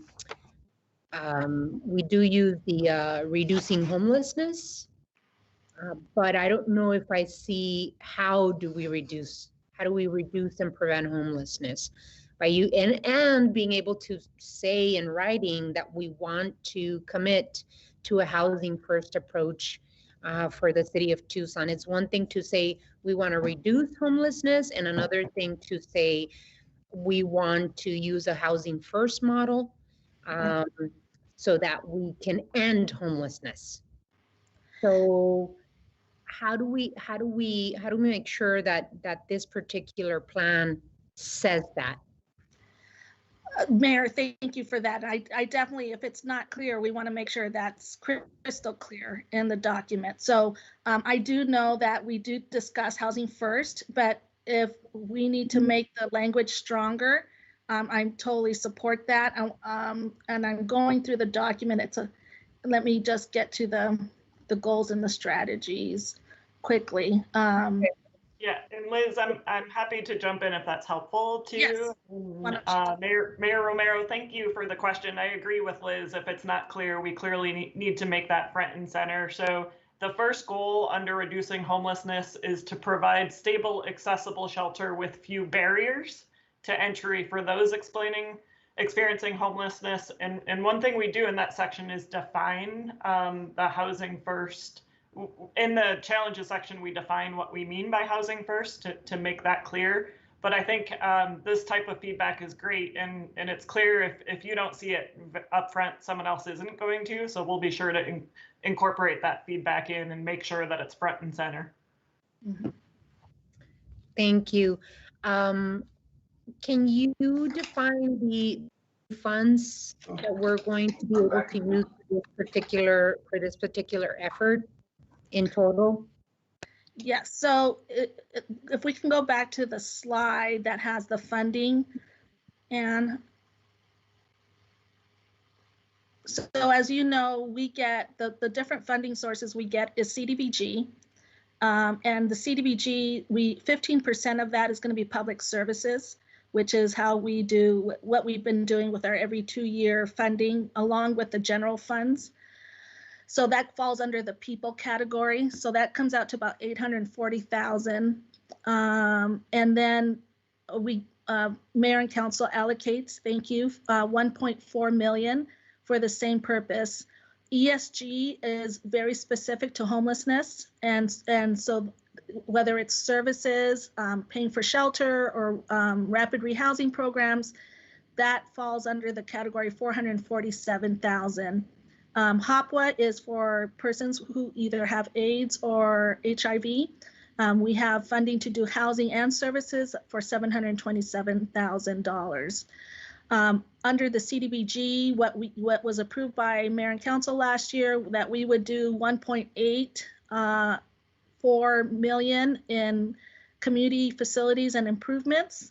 And so those are typically city projects, but we do want to provide some opportunity to do some projects for our nonprofits and even possibly a neighborhood pilot program, which is in the plan.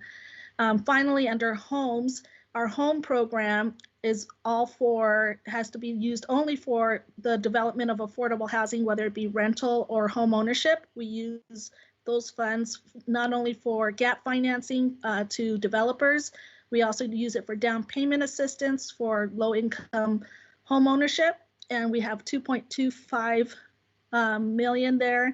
And CDBG, we also have about 1.8 million set aside to do our rental rehabilitation for homeowners, for low-income homeowners. So it comes out to about 4 billion of the federal funds that will go into the call for projects. Thank you. One of the big pieces of mayor and council priorities that we put forth is the community safety pilot program. And that is, we're hoping that that particular program, we can work with many different departments, cross collaboration within departments. How do we, based on mayor and council priorities with a community safety pilot program, how do we embed that particular program into P-CHIP?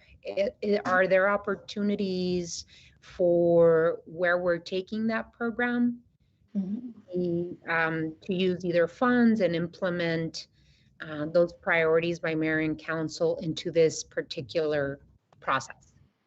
Mayor Romero, I would say that this is a perfect opportunity to put in the different initiatives and projects that we think will fit into the community safety pilot.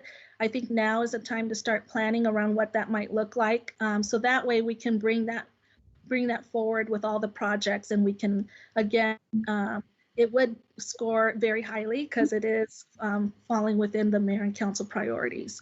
And I think that's one of the things, and I know we made sure to include it in the plan.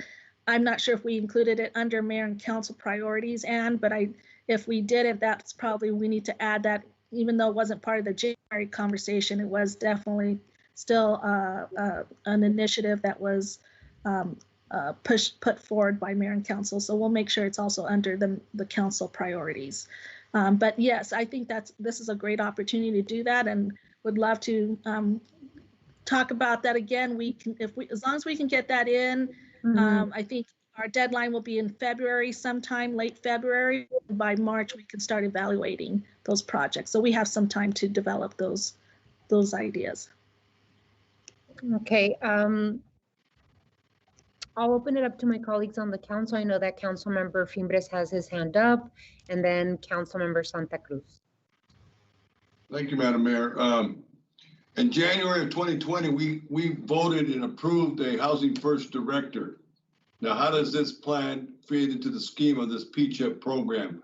And will that director be taking charge of this program and running this thing? Because we need to, where is the status of that director's position? Mayor, Councilmember Fimbres, thank you for that question. We definitely I could see the Housing First Director in all parts of this plan for sure. They, when it comes to overseeing the projects that we want to do, whether it's in interdepartmental, developing relationships, going out for new funding opportunities. I really think the Housing First Director will be very instrumental in helping carrying out a lot of the goals and strategies of the plan. We're trying to, get that job description to be just what we need it to be for the community safety pilot. So as soon as we get that done, we will make sure to get that person on board so they can help us develop these projects and help carry out the priorities. Well, it's been over a year, so what's the time frame on that now? Mayor, maybe I can help with that. Thank you, Councilmember Fimbres. Mayor, we have been working on truly establishing the scope of work for that. I think we're very close now to being able to move that quickly. I would say within the next 60 days, we'll be able to push that process forward. I know it has been a little bit of time. A lot of it has been developing the scope and then the corresponding job description. So given all of the changes that we've seen with some of our challenges with the pandemic and some of the hotel models and that, we're trying to figure out how best to incorporate that function into those efforts. So I appreciate your patience. Thank you for it. But we will be pushing them forward here pretty quick. So within 60 days, we're going to have a new director is what I'm hearing. Within 60 days, Mayor, Councilmember Fimbres, within 60 days, it will be advertised. I can't guarantee you that we'll have a new director on board. It'll really be a function of how soon someone can start, but you will see some movement on that fairly quickly. Okay, because I know that housing needs some help. And I think finding a key person would be critical in this area that knows the community well. The other thing is, what other cities in Arizona or comparable cities are using the similar approach? Mayor, Councilmember Fimbres, I can tell you that we were very creative in making this a Tucson document. So the PCHIP concept really came out of really out of choice, and how we the choice program that we're doing in Thrive in the 05, where it focuses on people, communities, and housing. And so we thought that really fit with what we were trying to accomplish. But Anne can share, there was two communities, and we looked at their human services plan in which how they address the community needs, looking at data and setting the goals and strategies. We did try to replicate some of that good work that other communities had done. So Anne, will you share that? Yeah, the main one was Boulder County has a human services strategic plan that we really used a lot from, and then the other one was Loudoun Human Services Strategic Plan. So those were two that informed. That said, there's also cities in Arizona that do similar funding processes to what we're proposing. But yeah, the PCHIP plan was more unique to Tucson. Great, and I know that the challenges with the pandemic is creating a lot, but we need to do more outreach into the Latino and minority communities to get the word out, because they're the ones that are hurting right now, the majority, especially if you look at the numbers of COVID people that in the zip code areas. And I thank you for incorporating the poverty and stress report. That'll give you good indicators, and it gives us a gauge to see how we're doing and moving forward, and how we can move forward and look at the areas that we're missing and fill those gaps down the road. That's why this director, I think, is critical to hit the needs, and also lowering that Section 8 housing list, waiting list that's there right now. Thank you for your work. Thank you. Thank you, Richard. Councilmember Santa Cruz. Thank you, Mayor, and Liz and Anne, for all your work on this. I have a couple of questions, but the first one is, could you kind of walk us through how the participatory budgeting process is going to look with PCHIP? So for PCHIP, when we released the survey, we also released a budget tool. So that budget tool is now closed, but I can provide a little information on how it worked before. So there were 22 activities within people, communities, and homes, and you had 100% funding. So you could allocate 100% of that funding to activities within people. So one of the people activities was homeless services and shelter operations. So if you felt like that was the most important thing in everything that PCHIP covers, you could have put 100% of your funding to that. But if you felt like there were other areas, whether within people or community or homes, you could give a little bit of money to areas, and really that highlights how much need there is and how little funding there is. I think that's one of the key takeaways that for me came out of the budget tool. But it's a pretty simple tool, tried to provide more detail than what was in the original budget tool based on what HCD does. Thank you, Anne. So I was wondering if y'all were taking into consideration, or it helped inform the plan, the feedback we got from this summer from community, because a lot of the input was around mental health, housing, if that was something that was being weighed in. Yeah, thank you, Councilmember Santa Cruz. Absolutely, and that really helped. The general feedback from the budget tool in the spring really helped inform the categories based on what we already heard people say, big picture. And so some of that feedback was pretty general in nature, but did really help inform the 22 specific categories for the budget tool. Okay. And then the other thing that I wanted to bring up was, right, like in 2020, Mayor and Council passed an ordinance that prevents city from providing in-kind contributions, funds, and services to organizations that have a history or currently discriminate, on any of the classified statuses. So I just wanted, is that language that's being included for organizations applying for funds, that they need to make sure that they, don't have that? Mayor, Councilmember Santa Cruz, that will be part of the application process, and it'll be a requirement, and it'll reflect exactly the language that was set by Mayor and Council. Okay, and then my last two things, I was just wondering as I was looking at, kind of like your demographic breakdown and looking at it from 2014 to 2018, Tucson's population, I'm wondering why we're not using the data from the 2020 American Community Survey, which other city departments use. And so like, how do we have a little more consistency in, the numbers or how we're basing our information? Councilmember Santa Cruz, thank you for asking this because over in December, American Community Survey just released the 2019 data. And so we actually went back and updated almost every chart. And so the version that will be uploaded next has the 2019. And I laugh because that was a bit painstaking to go back and switch out all the data. But the most recent one will have the 2019. Good point. I do know that IT sometimes uses the GIS estimation, which is they basically estimate using the 2019 what the 2020 data is. We can talk to them about how to be more consistent and use the same data sets. Okay, yeah, that'd be great. I think even for all of us, to understand. And then just lastly, with this, with PCHIP, and just moving forward, I know, Liz, that we've talked about this in the past, like how do we make sure that with folks that we are serving, the people on the ground, the ones that have the most need, that we're hearing from them as well. I know a lot of the times they don't have the capacity, or time to serve on any kind of official capacity for the city. But if we're capturing that like data and information about what are the needs that are being met or are not being met, or what would, help them, so that that's also informing some of this, I think would be great.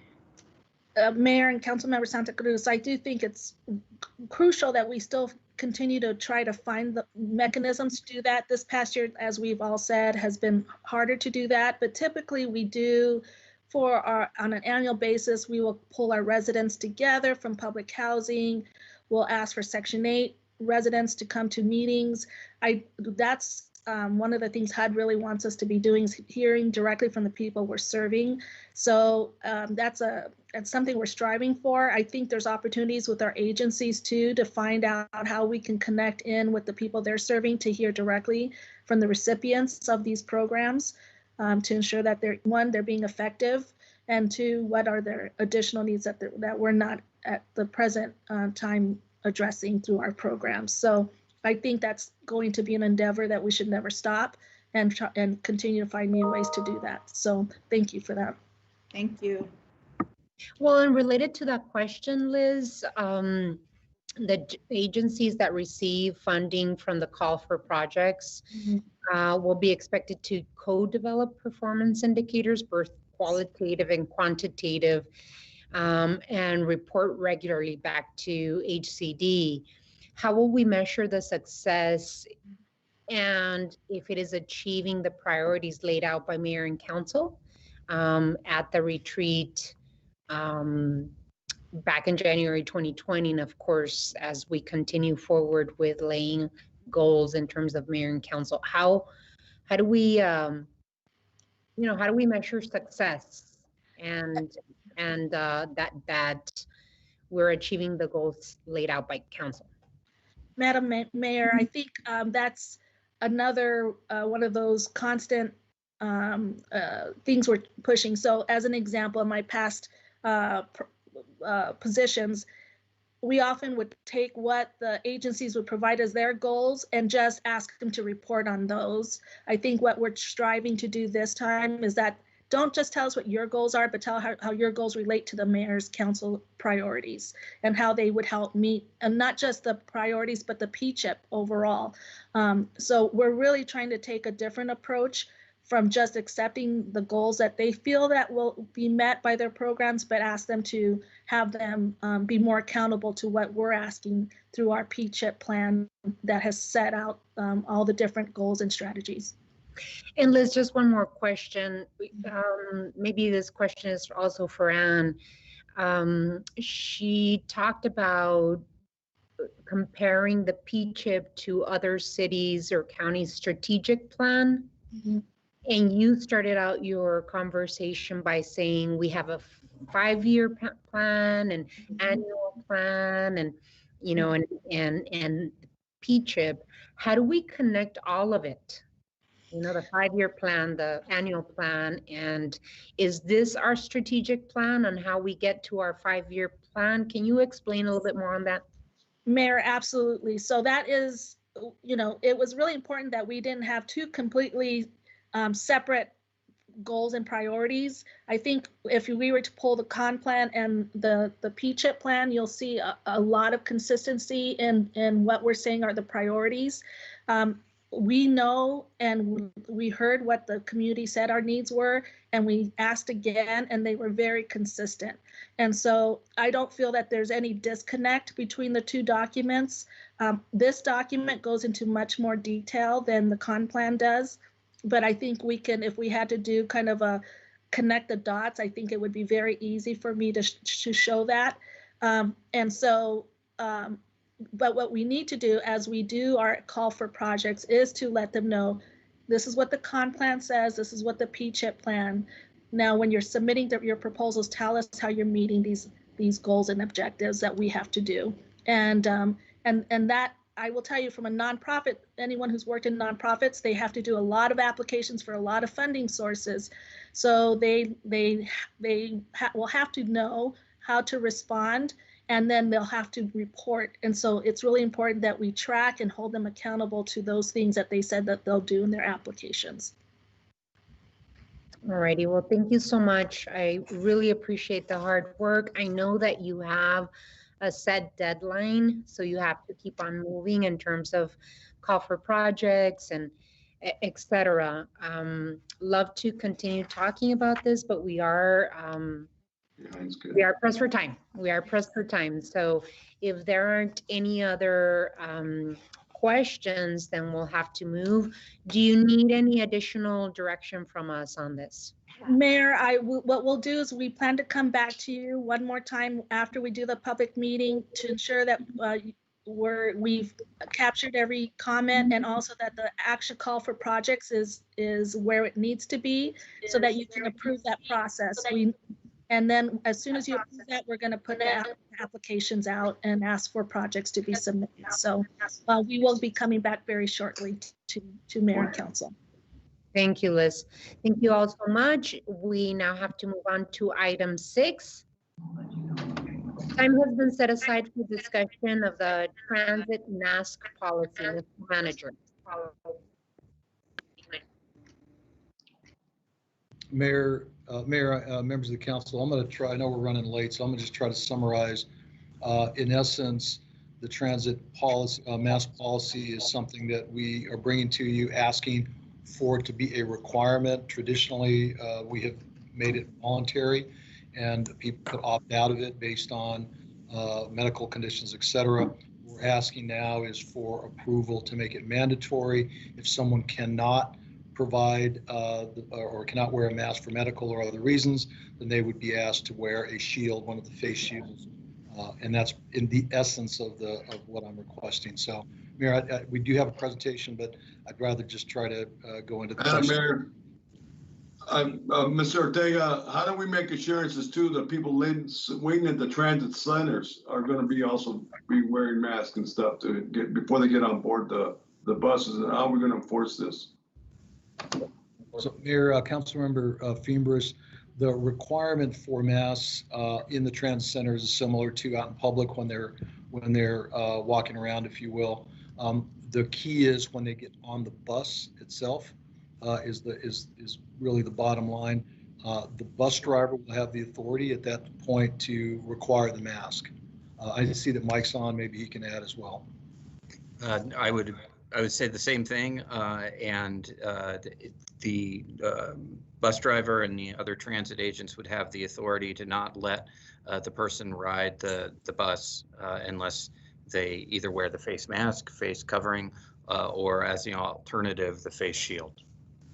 Okay, so in that essence, I would move in the sake because of the pandemic crisis that we're going through right now, and the insurance of safety, because it is a transit system, and I know a lot of folks in my ward are utilizing the buses because their car broke down and they're unemployed and they don't have a way to get to the stores or to their doctor's appointments or to go to a site to try to apply for a job. So in that essence, and I know that they're risking a lot of things, I would move and approve the transit mask policies that staff has been brought forward to us. That's my motion. Is there a second? Yeah, I'll second that. So there is a motion and a second. Any further discussion? Yeah, question. Councilmember Kozachik, and I believe I also see Councilmember Santa Cruz and Mike Rankin's hand up. Go ahead, Steve. Computers are slow today. I'm just concerned, I don't want to make our drivers become mask cops. So from an enforcement, because that's just going to lead to creating confrontations. Do we have like a team or people at the transit centers? How are we gonna do the enforcement mechanism of this thing so we're not putting our drivers in a position of having to, get into physical altercations or yelling matches? Sure. Thank you, Mayor, Councilmember Kozachik. I'm going to turn that over to Diana Arlacon, our director. Diana, I know you've been working with the staff on that particular issue and had conversations with our contractor as well. Thank you, Madam Mayor, council members, city manager. Yes, we actually, if there is a problem, the bus driver will notify a supervisor. A supervisor will be the one that will be actually dealing with the individual. We will be making masks or face shields available as well to the public, just so that we can get compliance. So we do have a system set up so that it is not the bus driver, it's actually going to be a supervisor. Thank you for the opportunity.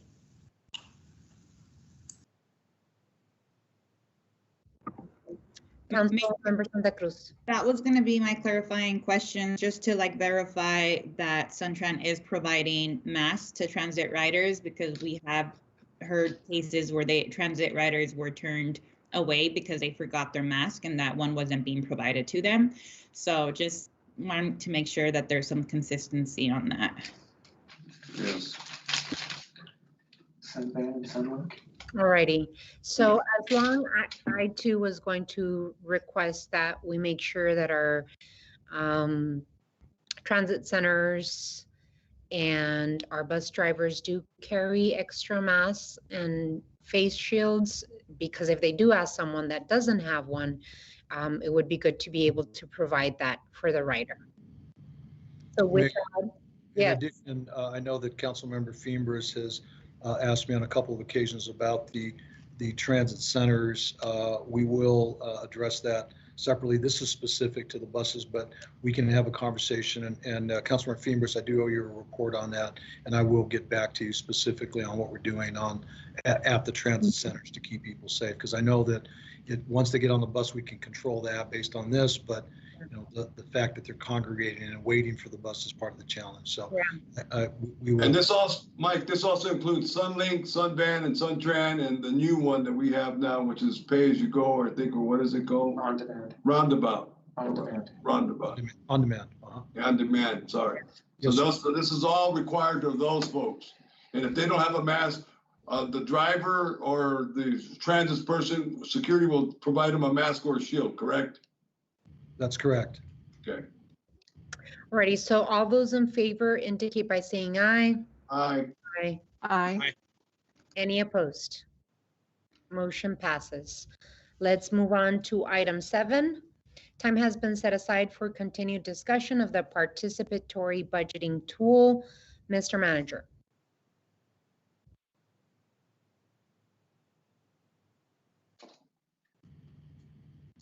I'm sorry, Mayor, our computers are a little slow today. I think we've got a bit of a bog down. So Mayor, I'm going to ask that this item be continued. I know it's late in the day in the process. I did want to just on a very high level let you know that this is in response to comments that we heard from you as a council. Mayor, you and particularly Councilmember Santa Cruz asked that we continue this discussion, this dialogue about participatory budgeting.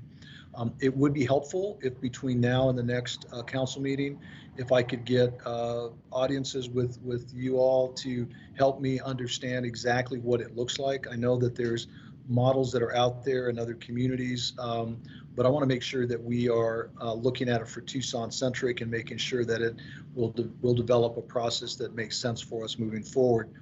So happy to take any info now or any kind of feedback now. I know I've spoken several times with Councilmember Santa Cruz, and happy to have that dialogue now, or we can bring it back on the 20th with a little more robust discussion, hopefully more time, and also gives us an opportunity to chat offline to find out exactly some of the detail. Councilmember Santa Cruz.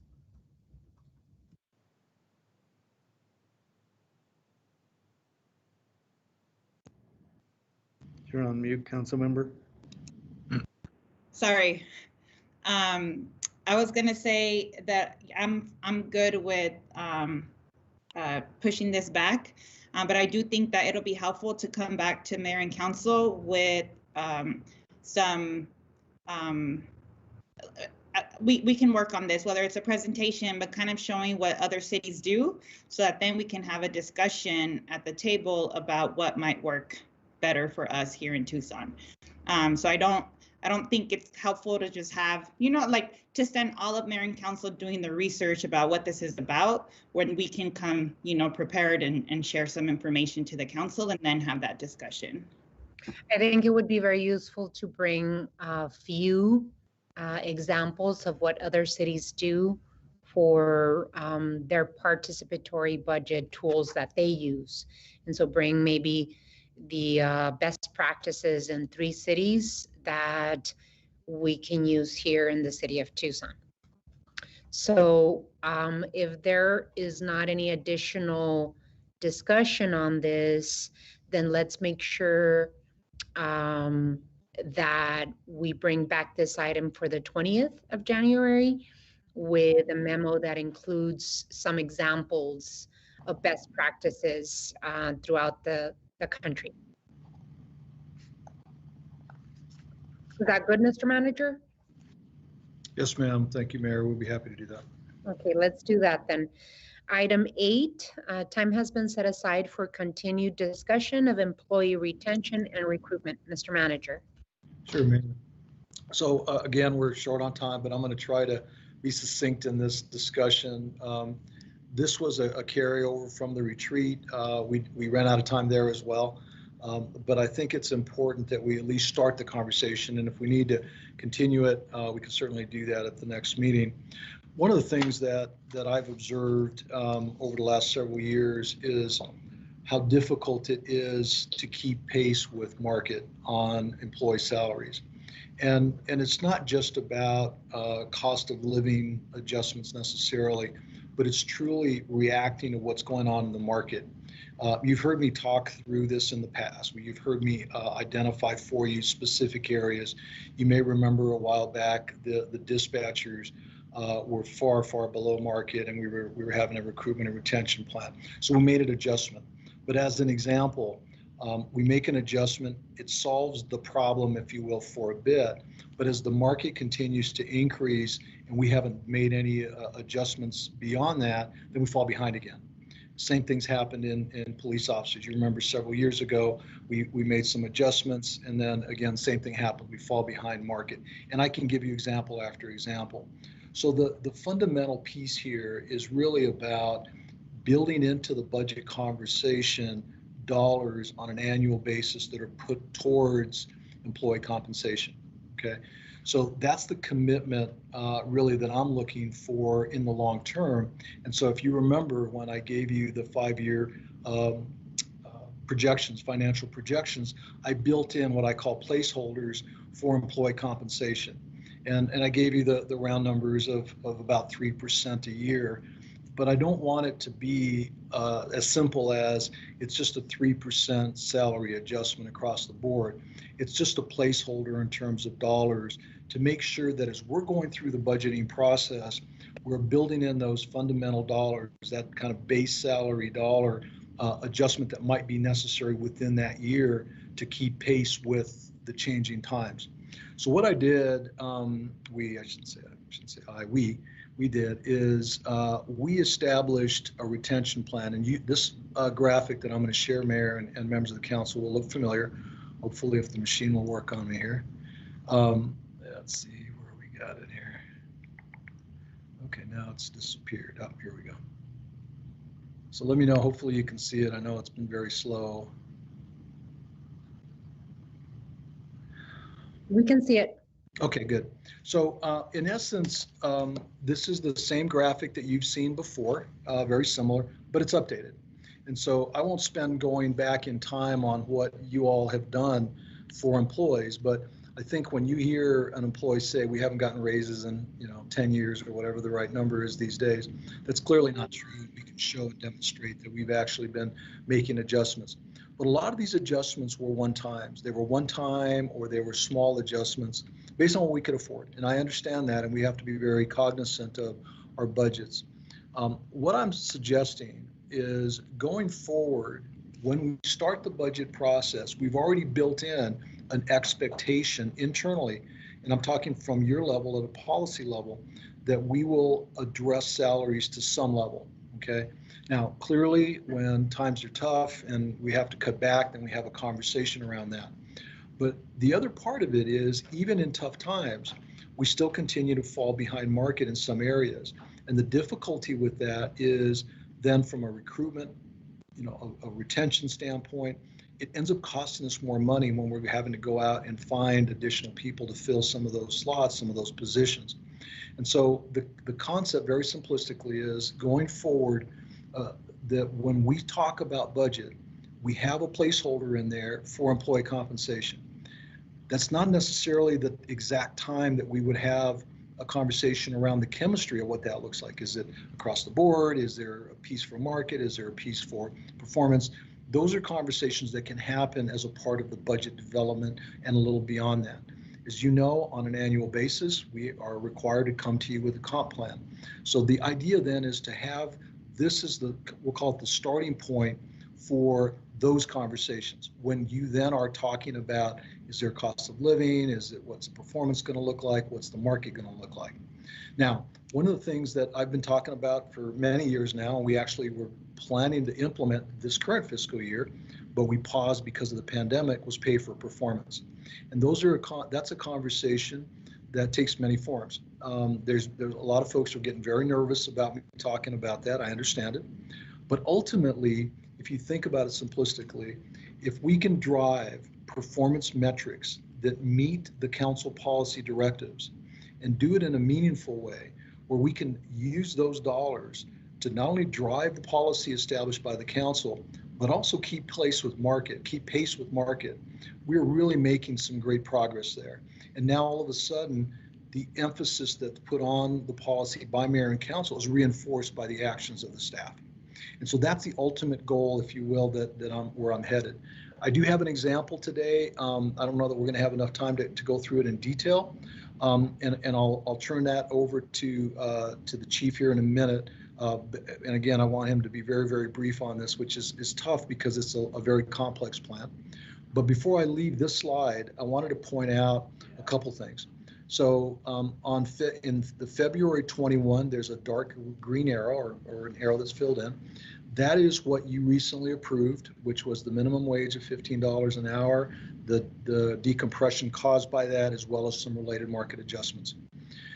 There's also another February 21 right next to it, which I just had the staff put in. What is the cost of 1% across the board? Basically, what does it cost across the board 1% salary adjustment? There's two numbers there, 3.4 million and 2.6 million. The 3.4 million is all funds. The 2.6 million is general fund. Now keep in mind, those are annualized costs. So those are an annual cost. If the council gave me direction to implement some adjustment now, those numbers would be less for the current fiscal year because we're 6 months, 7 months into the fiscal year. So I would only have to pay for 5 months or 4.5 months. Going forward, this is what I'm talking about in terms of the placeholders. So July of 21, I've said, let's put $5 million aside right now, which would be built into the budget for 22. So even though it says July 21, it's actually fiscal year 22, okay? And that way, at least there's flexibility for the council to have a conversation around employee pay, employee compensation. The same thing for July of 23. So if you look at July of 23, again, I put 7.8 million. Now, very round numbers. If you look at the 5 million, it's just shy of 2%. If you look at the 7.8 million, it's right at about 3% across the board for the general fund. But again, I don't want to get hung up on it's 3% for everyone, it's 2% for everyone. That's just how I computed the numbers. So Mayor, that mustard line is where I would present or propose that we begin the implementation of a performance-based pay. Now, implementation means that's where we start paying for it. The actual starting of it would be this fiscal year, the end of this fiscal year, starting next fiscal year. So in the July 1 of 21 is when I would propose that we start moving hard towards a performance-based pay. And that then becomes payable, if you will, in the following fiscal year, because it'll take us about a year, I figure, to implement and then develop those metrics going forward. So if you're okay with it, I'd like to turn it over to Chris, give us some quick overview of some of the metrics that they've developed. I'm very proud of what they've done to really hone in on some of the key pieces to this, which are, how do we force, if you will, within a pay structure, that policy direction that we get from council? How do we reinforce that in a way that can move this conversation forward? So Chris, hopefully you're on and you can take it from here, and I'll stop sharing my screen. I am. Can you hear me all right? Yeah, we can hear you now, Chris. Go ahead. You have a feedback, but go ahead. Thank you, Madam Mayor, members of council. I'm going to switch right over to the screen where I can show you what we're talking about very quickly.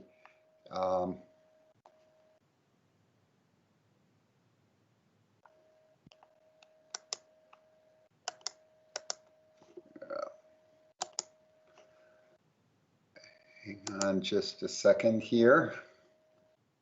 Nothing is easy sometimes with this process. Okay. While he's doing that, Mike, this is for all employees, not just police, correct? Mayor, Councilmember Kozachik, so the dollars are for all employees. This particular pay for performance plan, I'll call it a pilot program that I've asked the police chief to really spearhead on they were pretty far along on some of the performance metrics. And so what I thought is, let's use them as a pilot, really driving home some of those metrics, and then we can expand it to a broader scale. But ultimately, that magenta, or that, I'm sorry, not magenta, that mustard colored line would be for all employees. Also, as the chief puts up his presentation, the cost of living, which is what you showed us to be 1% in February of 2021, you're giving us a 1% to show us what it would cost per 1%, right? So if mayor and council were to say, we'd like a 2% cost of living adjustment for employees starting this February, say we can do that in February, then it would be $5 million. Mayor, that's correct, annualized. Annualized. So what's key there is annual. Now, what's important there is I don't want, and that's why I use that number, because I don't want you to be misled into thinking if it's a smaller number, that's the ongoing cost. The ongoing cost on an annual basis will be that number times whatever percentage that you suggest. Sure. It's up, Chris. We can see it. You can. Okay, yeah. Good. So we'll move very quickly here. First of all, the idea with this is that, the police department, like a lot of other employees in the city, used to be on this step system for pay increase. No matter what you did at various points in your tenure, you would get a pay increase, or when we sort of ran out of money for that those steps stopped. But this process is something a little different. We worked on it with not only the labor folks, but our HR and it's what we think is exciting, as the manager mentioned, is that the priorities of this sort of pilot are consistent. We've worked really hard to make sure they're consistent with community priorities at the same time, and city council priorities at the same time that we provide officers with a way to really move forward with their career. So what we've done is set up a program where not only do you move from one tier to another based on years of service, but you have to also accumulate points, pay for performance points in order to move forward with the additional pay. In other words, years of service alone don't do it for you. You have to have essentially 50 points a year, and you have 4 years within each tier. So you have to accumulate 50 points per year times 4 years equals 200 points in order to get, in order to move into this next pay tier. And so you can imagine, you know, to get to the 4th tier, which is essentially the highest one, you would have to have 16 or more years of service. And then one of the things that I think is important and exciting about this is that once you move into a particular tier, whether it's the, let's say, the 2nd or the 3rd, you have to continue to earn those 200 points within the 4-year block in order to maintain that pay, or else you go back to the earlier pay. So it doesn't just guarantee that you stick at a particular place. You can see in the middle here, here are the categories that we've come up with that you can earn points for doing various activities or having various credentials. I'm going to show you a little bit more about examples of the kinds of things you could do to earn points. Not all activities get you the same amount of points. And these are the things that we think are, that we've worked really hard to make consistent with your priorities, Mayor and council members. For example, having more education, being a certified Spanish speaker, being a phlebotomist, which is really important in order to draw blood and save time and money in dealing with DUIs. In the training area, we're going to offer a series of advanced classes and seminars that would involve bringing in experts from the community and beyond to deal with some of the very issues that we not only Deb, you talked about, but also the Sentinel Event Review Board, the SERB, talked about as well, such as structural racism and the criminal justice system, more advanced crisis intervention training, cultural awareness in Tucson, bringing in people who have various backgrounds from the community, implicit bias, adverse childhood experiences, and so forth. There would be classes you could get points for attending those and completing some sort of, you would have to go through some kind of testing process. Leadership involves showing mentorship. It's just one example, taking on expanded roles as what we call a lead police officer, which is between an officer and a sergeant. Investigative areas could be, for example, becoming specialized in investigating hate crimes, or being someone who, if you're a detective already, someone who trains new detectives coming in. In the foundational area, we're talking about doing advanced level community projects. Officers are already doing projects as part of their just standard jobs, but these would be advanced projects. They'd be tracked through our ComStat 360 process.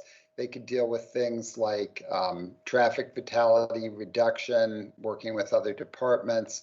Behind the Tape, Yellow Tape initiative involves building skills to work with a crowd who might be at a crime scene.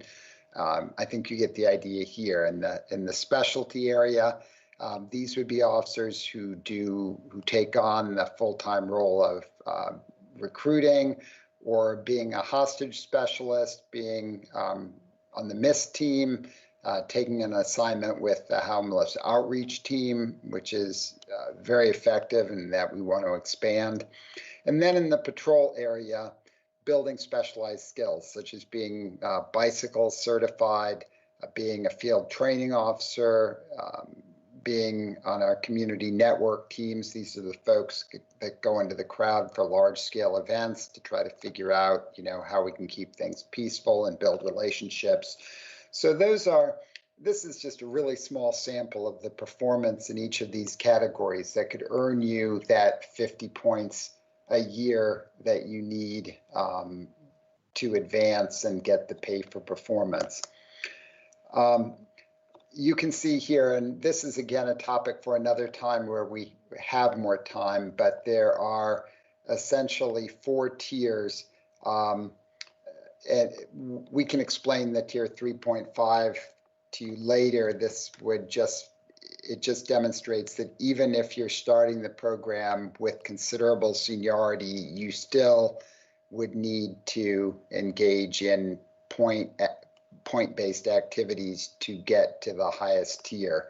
But there are salaries associated with meeting the 50 points for each of these tiers, and this goes through that. This would apply to police officers, detectives, and sergeants. There would be rank-specific activities for each of these groups in order to get to the next tier and to maintain that.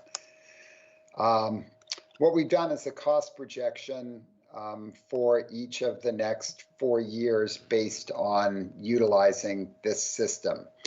This first column that says 100% it's frankly not going to happen, because this would assume that every one of those officers through sergeants earned the requisite 200 points a year to move into the next standard. It's aspirational, but probably not realistic, because frankly, we've built this system to make it difficult to get that 200 points. This isn't one of those deals where in some places you'll see a pay for performance where essentially by breathing and just doing a few basic things associated with the job, you get the performance-based pay. That is not the case here, I can assure you. There will be, if we can get even this 77%, which we'd really hope for, that get the 200 points each year to move on. These are the costs that you see for that. But again, I think, frankly, something in the 60 to 70%, that's what I'm hoping for, because these extra activities and credentials, I think, are incredibly important. And then finally, what we looked at is if we took the average, for example, police officer, and we have, let's say, and we have 569 police officers. That doesn't mean they're all active in terms of some of them might be on various statuses other than being on patrol or being utilized. But the average time of service for our patrol officers is 10 years. If what you're seeing here is the cost and really the implementation of performance-based placement if all of these folks achieved that maximum points. If everybody in that 10-year average was to get the maximum points possible, that would point to basically a 14% pay increase. Seniority is a little greater for detectives, 18 years. Again, you see the average increase. And then sergeants, we look at the number of years in the sergeant rank.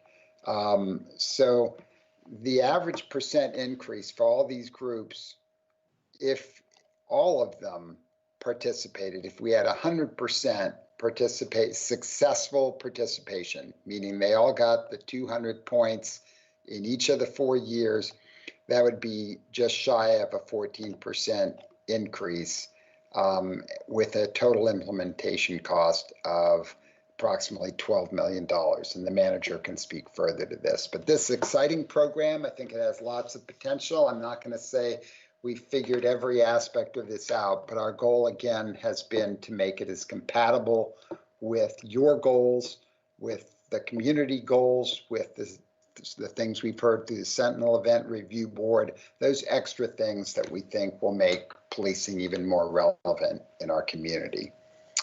Thank I'll you. stop Can you there. Yeah, great, thanks. Can you stop sharing your screen for a minute? Yes. So Mayor and members of council, the only thing I'll add is that, and this is an important piece, in a pay for, that's a nice picture there. Yes, what a sweet couple. But Mayor, members of council, one of the key pieces here is in a pay for performance plan, what's the incentive to keep those skill sets up? And one of the things that I really liked about what Chris and his team put together is that if someone does not maintain the certification, I'm going to use the term certification, but the points, then they go back to where they were before they got the raise. So there's a scenario where, you know, an employee can be here, they go through whatever exercise to gain additional dollars based on the points that the chief just outlined. But if they don't maintain those, they go back to where they started until they get them again. So it isn't a one and done. And what it does is it keeps us as an organization fresh. It keeps everybody focused on the training and the policy pieces that I think are important. And I can tell you that there are pay for performance systems out there. There's not a lot like this one. And I think that's something that you know, we're going to go down this path. And we're going to have to be nimble to be able to make whatever changes down the road that might be necessary. So, Mayor, with that, I know we threw a lot of info at you. Happy to bring it back to you again as well, but I did want to present all of this to you at this time. Thank you, Mayor. Mr. Manager, as we talk about budgeting, I think it's important, and you said this before, and I absolutely 100% agree with you, that we as Mayor and Council need to include a conversation about cost of living adjustments and additional funds for our employees every time we talk about budgeting. And so I appreciate in your previous graph that you included the 1% just so that it could give us an idea of what 1% increase to all of our employees means to our budget. I really want to make sure that we talk about, you know, the possibility of entertaining a 2% increase as we start, you know, putting our budget together, and continue the discussion on pay for performance. That's my general feelings and thoughts about this. I do want to see what a 2% cost of living increase looks for this starting this year, and then continue the conversation on pay for performance. With that, I do see Councilwoman Lee's hand up. Councilwoman? Thank you, Mayor. Great presentation. For the first couple comments I want to intentionally decouple the TPD conversation from the comments. So this is just overall conceptual for what we're talking about. Retention and attraction is something I'm particularly passionate about, organizational behavior, so I love this topic. And we know that pay is one component of why people work at an organization, the overall compensation package. And I just wanted to make sure that, you know, at the end of the day, people work for people. And I just want to make sure that that is just as relevant in the conversation as the pay piece of it. That's part of why I wanted to bring Arbinger into the city, so that our management level is really capable of, you know, they're already super capable, but they have additional tools to help teams perform well, communicate, because really at the end of the day, every single one of us, because we're not independently wealthy, have worked for other people, and those relationships are really important. So I just wanted to point out the need to prioritize that in addition to the pay. So pay for performance, I have in my career been a part of a program like that. And I just would like to share kind of a, intentions are great. I've also experienced where it can kind of shift culture from one of collaboration to potentially one of competition, and competition can be good, but not in every team and every department necessarily. And I've seen cultures that have gotten a little toxic with that kind of based, looking at their peers now as competitors for raises. So I just wanted to kind of, and that circles back to the management level and making sure that the folks at that layer are prepared for that type of a structure. And then to address the TPD kind of example, I'm just, we talked a lot recently about our officers and how much is already on our plates and how response times are everything that the community is talking about. So I just kind of got a little bit concerned about hearing about all the additional things that we may be asking our officers to do just so they can advance. So just kind of an initial gut reaction to seeing all of these additional trainings. They already do a ton of trainings. So I would just be curious to know, what input has come from the officers, if this is achievable, just to make sure we're not further putting more burden on their shoulders. So those are my comments. Thank you, Mayor.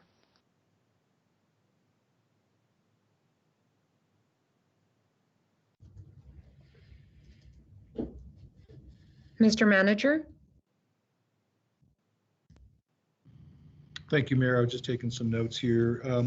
I think the last comment, if you will, was really the question. I'm not sure that the others, unless I missed them, Councilmember Lee, I'm happy to answer them. With regard to the burden, if you will, the idea is not to burden. The idea is to direct and keep the focus on the community priorities.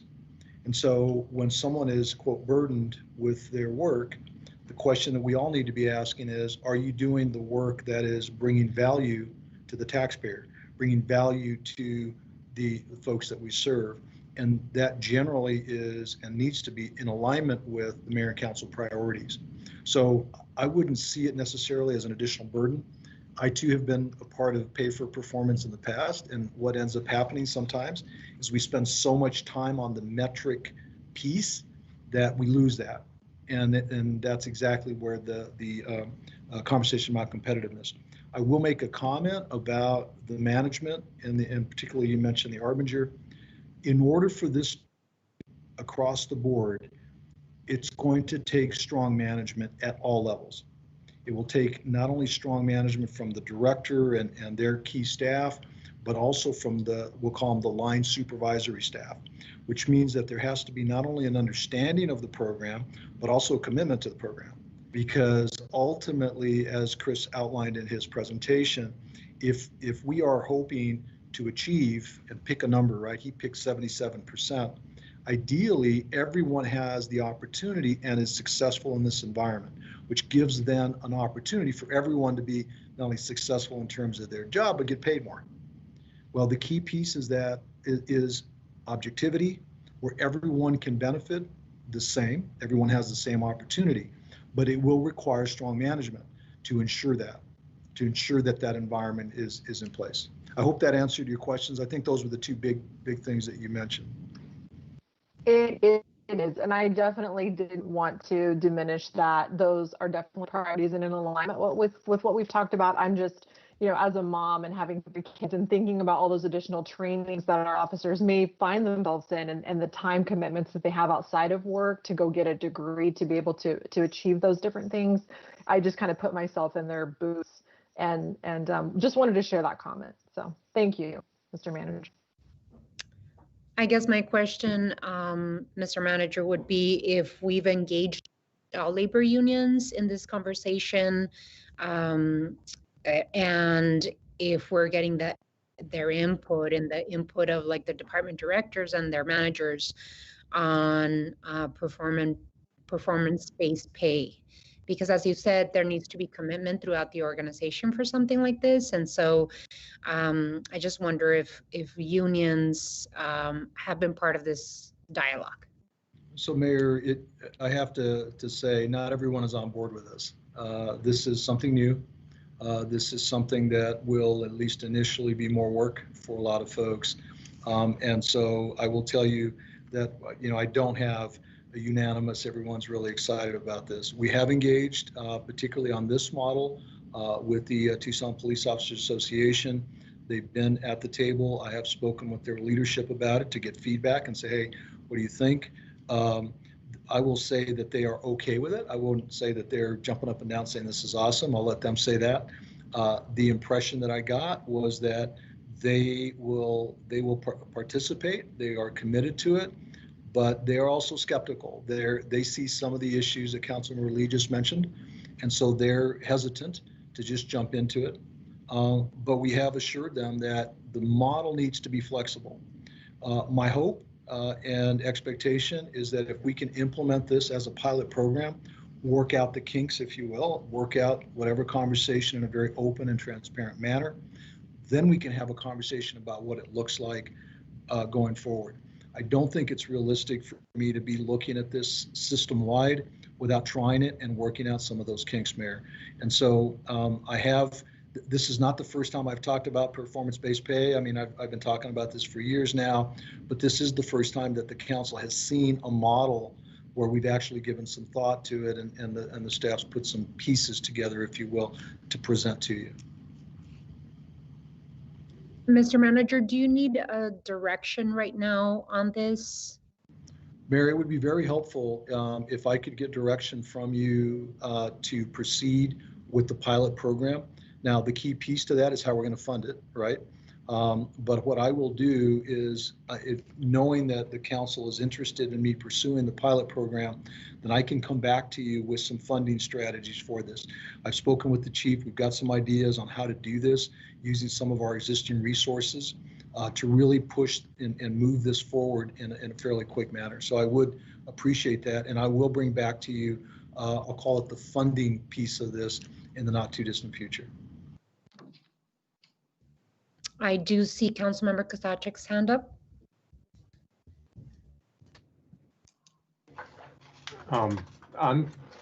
While I understand the rationale, performance-based and all that, I would want to see the tool. I mean, we just saw a 15-minute PowerPoint.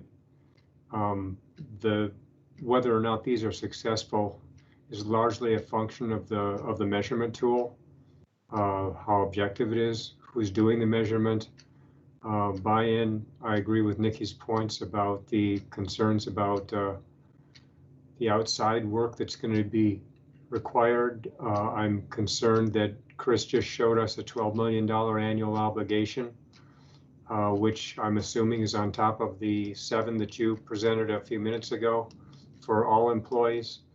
There are a lot of moving pieces to this, and if you're asking for buy-in for moving forward with what that PowerPoint just showed, I'd want to be able to review that PowerPoint more and ask some more pointed questions than just sitting here, at 5:45, having kind of blown through it and, do total buy-in. I'm not blowing it off, but I'm saying I would want to be able to look more closely at what's being presented to us before I just say, yeah, let's do it. This is very cool. Mm-hmm. I believe the $12 million amount was after 4 years, if I'm correct. But Mr. Manager, you can correct me if I'm wrong. Councilmember Fimbres, and then Vice Mayor Cunningham. Thank you, Madam Mayor. Madam Mayor, I heard that you wanted to see a 2% increase, when I think I'm in agreement with you on that for this year coming up. We already pushed the minimum wage to $15. So I think in this area, we've had 1% item, 1%, 1 year item. I think we need to be more consistent in that and look at that. And Mike, I think I challenged you on Monday about trying to find a 2% to help, because our city employees have struggled over the last 4 or 5 years. So do you need a motion on that, Mike? Instead of going 1% to 2%? Mayor, if that's the wishes of the council, and Councilmember Fimbres and I did talk about it on Monday, the annualized cost of that to the general fund is about 5.2 million. It'll be about 5/12 of that for the rest of the fiscal year, roughly. Now, keep in mind that the way that we had originally structured and had this discussion was that this was, I'm going to use the term separate from the $15 an hour. So the expectation and the intent was to not include a cost of living on top of the $15.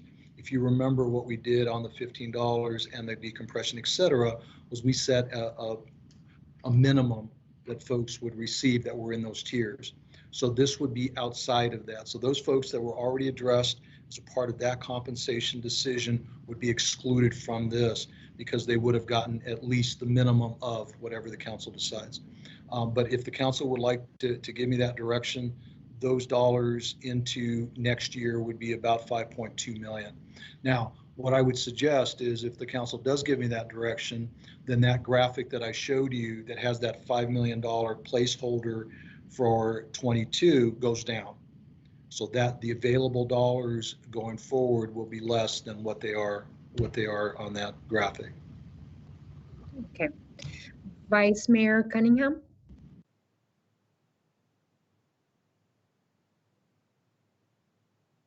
Where is he?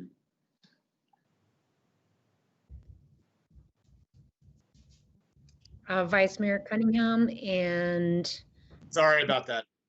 then Council Member Santa Cruz after that. A few things. You know, for any of us who may be watching, who served in the military or who served in government, one of the things that tends to happen, and it's not, I'm not saying it's a bad thing. It's unfortunately it's a byproduct of government, is that you get this evaluation, and if you basically showed up and didn't screw up enough, you got a raise, and it's just one of those things that in government agencies, it's one of those things that's there. I mean, you've got to mess up pretty bad to not get your annual bump. The fact that the command and labor group in the police department were willing to try to meet where they were and come up with a merit program that they were going to hold to is a great start. It's a great start. It's something that people around the country are looking for. They're looking for accountability and transparency in government. That's what people are looking for in any agency. And so the fact that we're kind of setting trends here is a pretty amazing thing. Now, whether or not it's right or perfect, that needs to be said. That's a different discussion. But this is the problem with this has been the problem with everything, is that if you don't have merit systems like this and don't try them out, it's a loser. You can't. Government always looks bad. Nobody trusts that government's working hard when people aren't actually earning what they're supposed to get, and there's no paper trail to show that. So philosophically, I actually believe in that. The second part of this discussion is obviously the budget. It's obviously how it breaks down and how we carry forward and what our financial situation is. I think on the 25th, when we have a little more of that discussion, we'll probably get a better idea of where we'll end up in FYs 22, 23, and 24. We'll also get a better idea of what kind of hit we're going to take and what kind of reimbursement we're going to have to take as we partner with these vaccine pieces, because that's part of this discussion right now. It isn't just a budget issue, it's a cash management issue on how much cash we're actually going to have on hand. So I'm looking at it, and I wanted to tell the chief that I praise him for the original thinking, the continuity. I think that's a total step in the right direction, but we have to fold it in on some of the things we're going to do with that department, including, resource officers that are more centric to social work and empowering families and inspiring families. So I think we'll find a way to make it all work. It may not fit all into place, and what I don't want to do is put this on a clock. I don't want to put it on a clock yet. I think we can decide whether or not we do it. We can do things half calendar year, or we don't have to do it by the fiscal year every single time. I know that's a little bit more of a headache for Mike's team, but at least it gets to save you money sometimes too, man. So just remember, it's a mix. It balances out as far as I'm concerned. So that's kind of where I'm going with it. But I like the idea of this 200 points and how you get it and where it goes. And that's original thinking. That's what we're looking for. So Chief, thank you. And I'll turn it back over to the mayor. Thank you, Vice Mayor. Council Member Santa Cruz.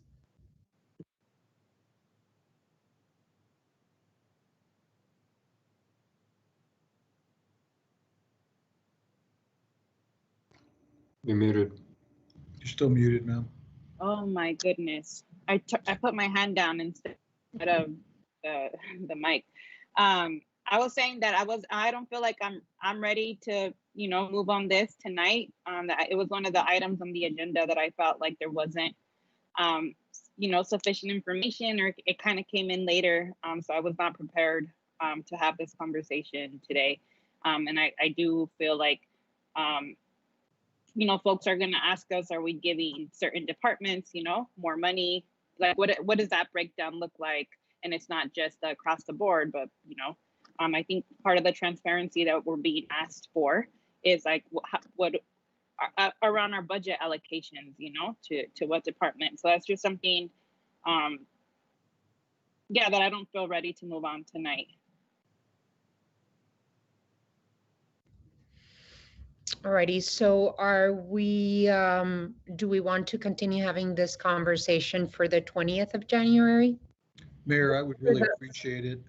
There's two parts to this as I see it that I've heard from you. One is the performance, the pay for performance idea or concept that we've presented here. I would like to bring that back to you. I do have concerns about recruitment and retention going forward. So I am interested in trying to bring some specificity to you so that you can weigh in on that. And then move that forward in the not too distant future. The second, as I understand it, is Councilmember Femeris's conversation around a potential adjustment. I need direction if that's where the council wants to go. I need direction on what you want done there. I'm prepared to move forward with a 2% cost of living as described by you. As we move forward, as we prepare our budget. I too agree with the Vice Mayor that I really like the outside the box thinking and the presentation that Chief Magnus brought to us, tying the pay to the goals and priorities of mayor and council in the city of Tucson and the department is something that's really innovative. What I would like to do is make sure that that piece we bring back for the 20th, that the presentation the chief did be included in the material for that agenda item, any additional information that you might want to include. And if, Mayor and if council is ready to move on, giving you at least some direction to bring back the complete numbers of a 2% cost of living so that we can give more explicit direction on the 20th, that's fine too. I do see Councilwoman Lee's hand up. Thank you, Mayor. I almost did it too and not unmuted. I just wanted to also back you up, Mayor, on what you said about making sure that labor is at the table with looking at performance-based pay when this comes back to us, because that's very important perspective and voice that needs to be integrated into how we move forward. So I just wanted to make sure that that is included. I agree. So, Madam Mayor, do you need a motion on the 2%? I'll move that. I'll make that motion that the city manager bring back on the 25th the idea, the notion that we were looking at a 2% across the board instead of just the 1% that we had talked about weeks before. Okay, so may I take that as a motion, council member? Yes, ma'am. All right, so there is a motion. Is there a second? Is the motion to roll it into as to the budget conversation as a possible line item or to commit to it tonight? No, as discussion. Second. So yeah, to bring it back, Councilmember Kozachik. So there's a motion and a second. Any further discussion on this particular motion? Mayor, I apologize. I just want to make sure I'm clear. So I will bring back on the 20th, which is your next regular meeting, more information on both of these items. Is that correct? Yes. What Pay a for percent means. performance piece, as well as a 2% cost of living adjustment going forward, and then we can talk through it at that point. So that's on the 20th. Okay, got it. Yes. Thank you. Councilmember Durham? Ready to consider this. I think we need to wait. She did much better. So, alrighty, thank you, Councilmember Durham. So wait until we bring additional information. Yeah. Okay. Councilwoman Lee, I don't know if you have your hand up, as well as Vice Mayor. I do. Thank you, Mayor. I just wanted to confirm that this 2% projection would also include input and discussion with labor as well, right? Or make that, if I need to make that a friendly amendment, or however we provide that direction to make sure that they're, if this motion would also include that labor provides input into the 2% cost of living. Yeah.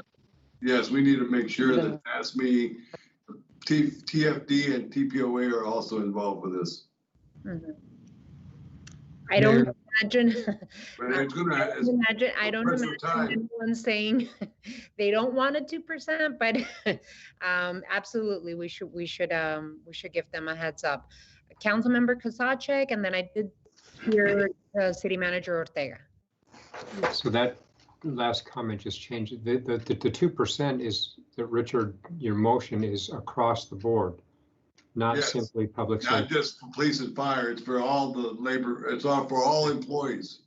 And just to reiterate what the mayor said, in fact, I'd have to ask for it earlier, please get that PowerPoint to us ahead of the materials. I mean, you can send it out tonight.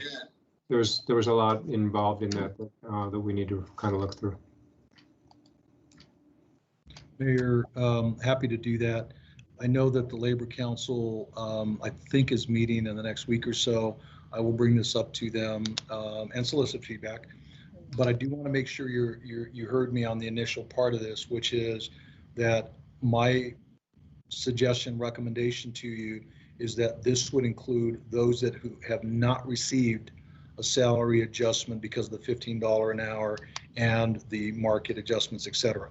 So the idea is a minimum of 2%. What that means, I'll go through the analysis next time, but I just want to make sure that everyone's clear. So it is across the board unless you received an adjustment as of this month, really, for the $15 an hour. Okay, thank you, Mayor. Yes. So without seeing any other hands up, all those in favor of the motion indicate by saying aye. Aye. Aye. Aye.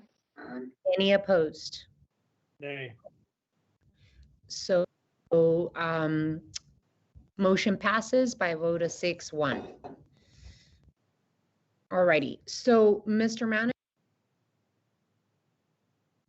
you have your marching orders on this item. Yes, ma'am, Mayor. I will be back to you on the 20th with both of those, and we will provide the PowerPoint. It is actually a much more detailed PowerPoint, and I asked Chris to shorten it up a little bit. So we'll give you the whole thing, and then you all can take a look at it. There should be plenty of time for you to look at it and analyze it. Okay, and so we still have two really important items. It's a transportation funding item, which is item 9, and then we have the Sonoran corridor item, which is item 10. It is 6:03, and I wanted to make sure that we attended to both items, or whatever is more important that we have to deal with now. Mayor, I would suggest, if you're okay with it, as a council, we could delay the conversation around the funding. That's a conversation that is important. I don't want to rush it. I think that it is a follow-up to the conversations that you all have had about RTA Next and Prop 101 and the federal infrastructure. This was a continuation of the discussions we started at the retreat, if you remember. And so again, I wouldn't want to rush that. The Sonoran Corridor, I don't think is quite as long a topic. And so if you wanted to move to that item, I know we have we had an ADOT representative that was on tap to help us with that. But I would be okay with moving the transportation funding piece to the next meeting if you're okay with that. The one thing that I did want to touch base on the transportation planning piece is we heard very directly at the retreat with Mayor and Council December 18th that we were all very explicit in terms of what we wanted to see with RTA Next. And so I just wanted to make sure that, you know, that the points made by my colleagues on the council and I are put into writing and sent to PAG RTA. And so I just wanted to explore the opportunity of how we put all those pieces that were talked about by my colleagues and I on the RTA Next project into writing, and then inform the RTA board and the executive director of our concerns. And maybe this is a question for Mike and Sure. with you and Mike. Sure, Mayor. So you were very clear. I've actually drafted a letter. I was kind of waiting for this meeting to find out, you know, exactly what you were thinking in terms of some of those things. What I would suggest, Mayor and members of the council, is, and I can share the letter with you in a draft form, and then it be sent from the council, and that it be sent in a way that gives a very clear message to the Regional Transportation Authority as to what the priorities are, what the issues are from the city council. I'm happy to sign it. It's fine, and I can say based on council direction, et cetera. But I would also suggest that it would potentially be an opportunity for the entire mayor and city council to sign on as well.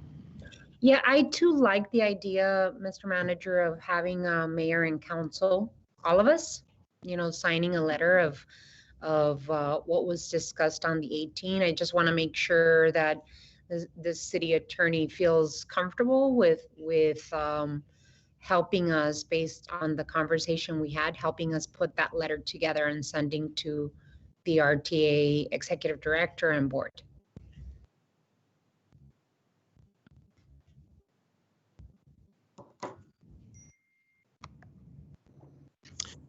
And thank you, Mayor.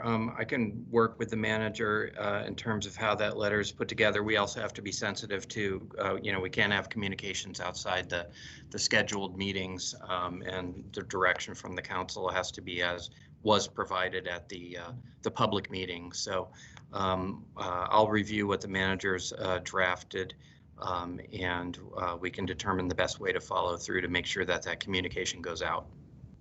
Right, and I believe that the city clerk recorded the conversation at the retreat, so maybe just making sure that we review the comments from my colleagues and I, and then you could help us through what the best way of putting that letter from mayor and council is.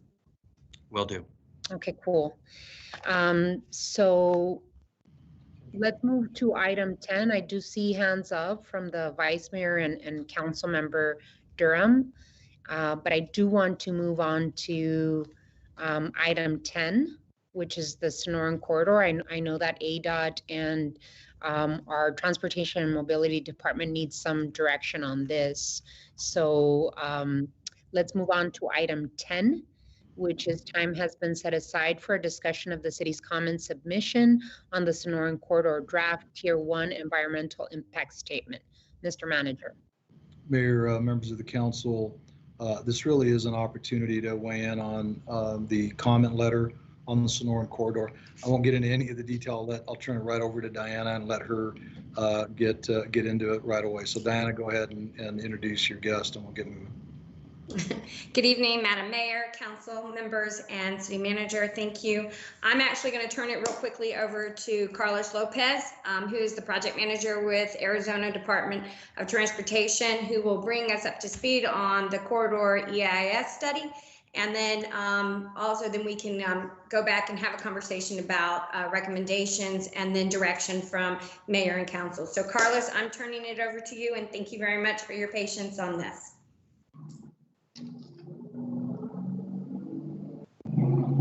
Thank you, Honorable Mayor, members of council. Thank you for this opportunity to provide an update on the Sonoran Corridor Environmental Study.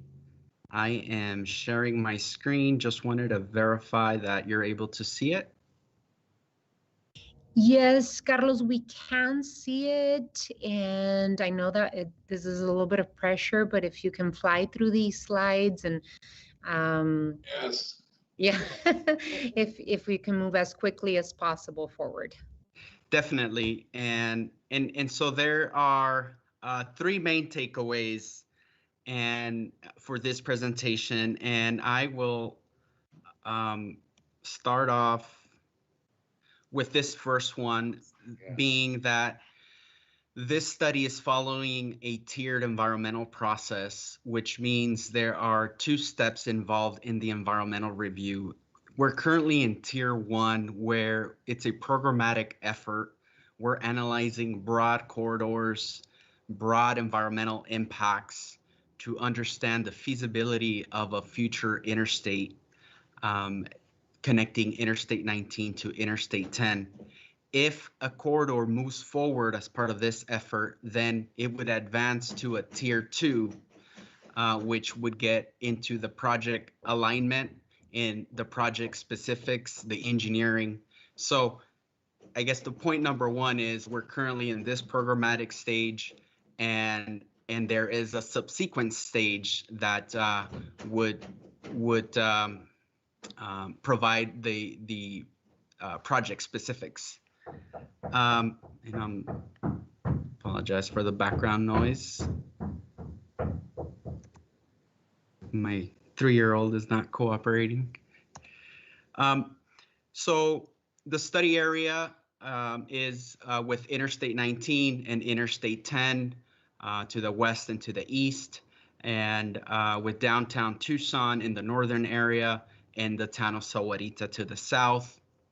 In terms of the project needs, I would just quickly highlight that we have identified that the current transportation network within the study area has a limited ability to meet growth plans, and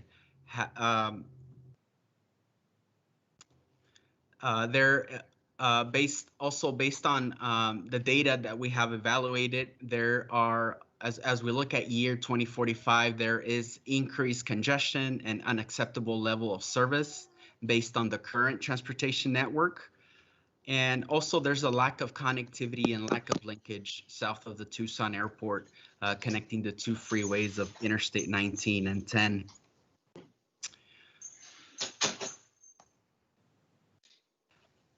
As we look into the potential corridor alternatives that would connect Interstate 19 and 10, 3 of them rose to the top for further analysis in this Tier 1 environmental study, which are noted here. Alternative 1, which connects at I-19 in the San Javier district on the west, and Alternative 1 connects at Rita Road and I-10 on the east.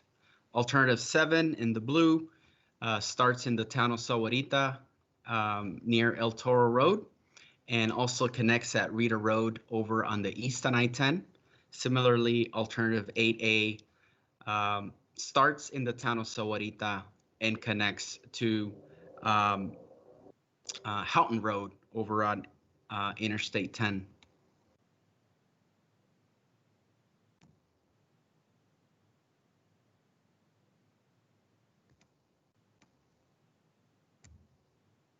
So I had some supporting data on the basis and what the draft environmental document that is currently out for review documented as part of the 3 corridor alternatives and the no build.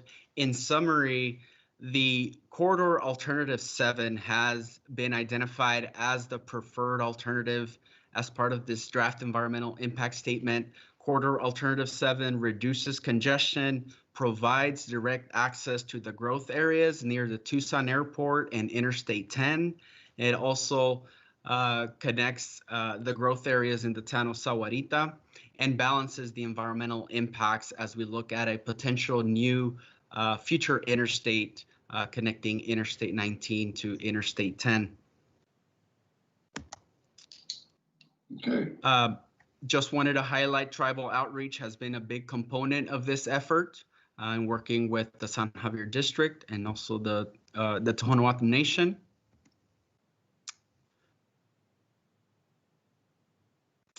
And so as we look at next steps, the draft environmental document was published in November, and we held public hearings and public meetings in December. And the comment period is closing on January 8th, this Friday. And so we welcome any comments that you may have on the preferred alternative and the draft environmental document. The final document, I'll just add, will have a phased implementation plan, which will look into implementation strategies for the full corridor of the Sonoran corridor. And currently there's no funding or timeline associated with the next step in the tier 2. And then lastly, some of the opportunities to provide comments. We have a project email, a mail address, or on our project website, which is noted at the bottom. So thank you for your attention and the opportunity to provide this briefing. So Carlos. Thank you so much, Carlos. I really appreciate your presentation. Mr. Manager, do you have very specific direction that you'd like for council to give you? Mayor, I would like, I did include a letter in your packet, and I would like a nod on that. It does outline, basically the information. I believe it's attachment 4 in the packet. That would be helpful. Diana, I assume that was really all we were looking for was on that notice on that letter. Is that correct? Yes, sir. So your letter, Mr. Manager, has alternative 1 or alternative 7. I did take it upon myself to connect with the Tohono O'odham Nation. So what the Tohono O'odham Nation representative did say is that if there's an opportunity to include in that letter that the city will work and listen to the feedback of our partners in the Tohono O'odham Nation, especially considering that one of the options, which is option 1 or alternative 1, runs through the San Javier District. If we can add that language to your letter, I would feel much more comfortable. And of course, we need to make sure that the Department of Transportation and Mobility, I know this is the beginning of the process, but I want to make sure that our department keeps our ear to the ground to make sure that that the city of Tucson's interests are part of the decision making on this. So Councilmember Fimbres and I believe the Vice Mayor and Councilwoman Lee have their hands up. Madam Mayor, I agree with you. Option 1 and option 7 are the 2 that we should probably submit. I know that I want to make sure, I wanted to talk to Carlos about what was the impact or the feedback you received back from the O'odham Nation and also the San Javier District on what they were talking about, because this also runs right through them. And I know for years they've been asking for changes to improve their in and out of the reservation there. San Javier, especially the church.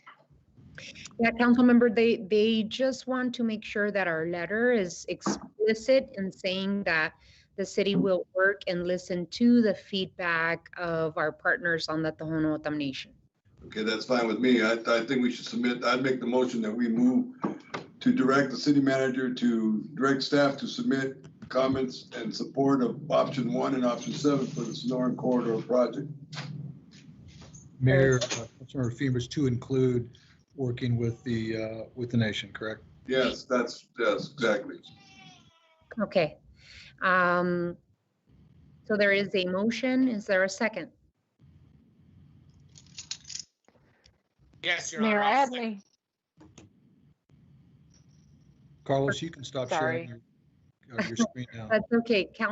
Vice Mayor and then Councilwoman. Thank you. All I wanted to say was first,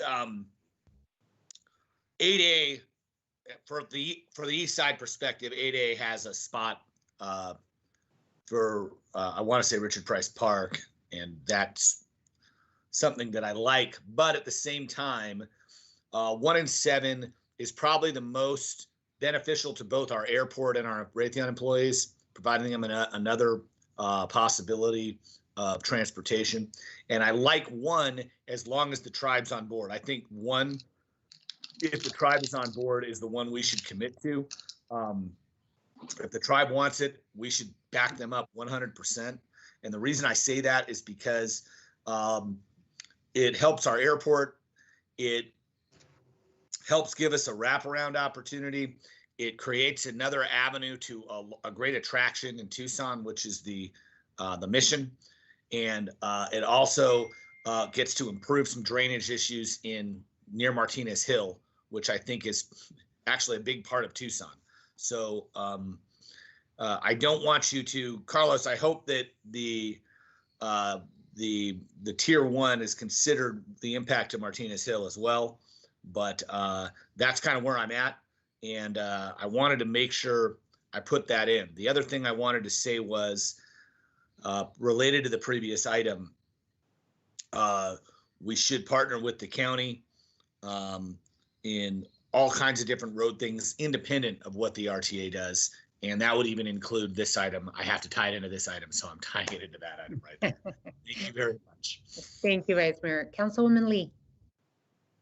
Thank you, Mayor. So since this primarily impacts wards 4 and 5, when we looked at the potential routes, I just wanted to offer a friendly amendment that on our end, we actually we support alternatives 1 and 7, but we prefer option 7. We do feel the same way, that it will have the better opportunity of bringing traffic, into the city, and businesses can benefit from that. But if we had our choice, we would pick 7 just from where it goes within Ward 4. So I would like to offer a friendly amendment that we move forward with the letter noting that we support 1 and 7, and that option 7 is preferred.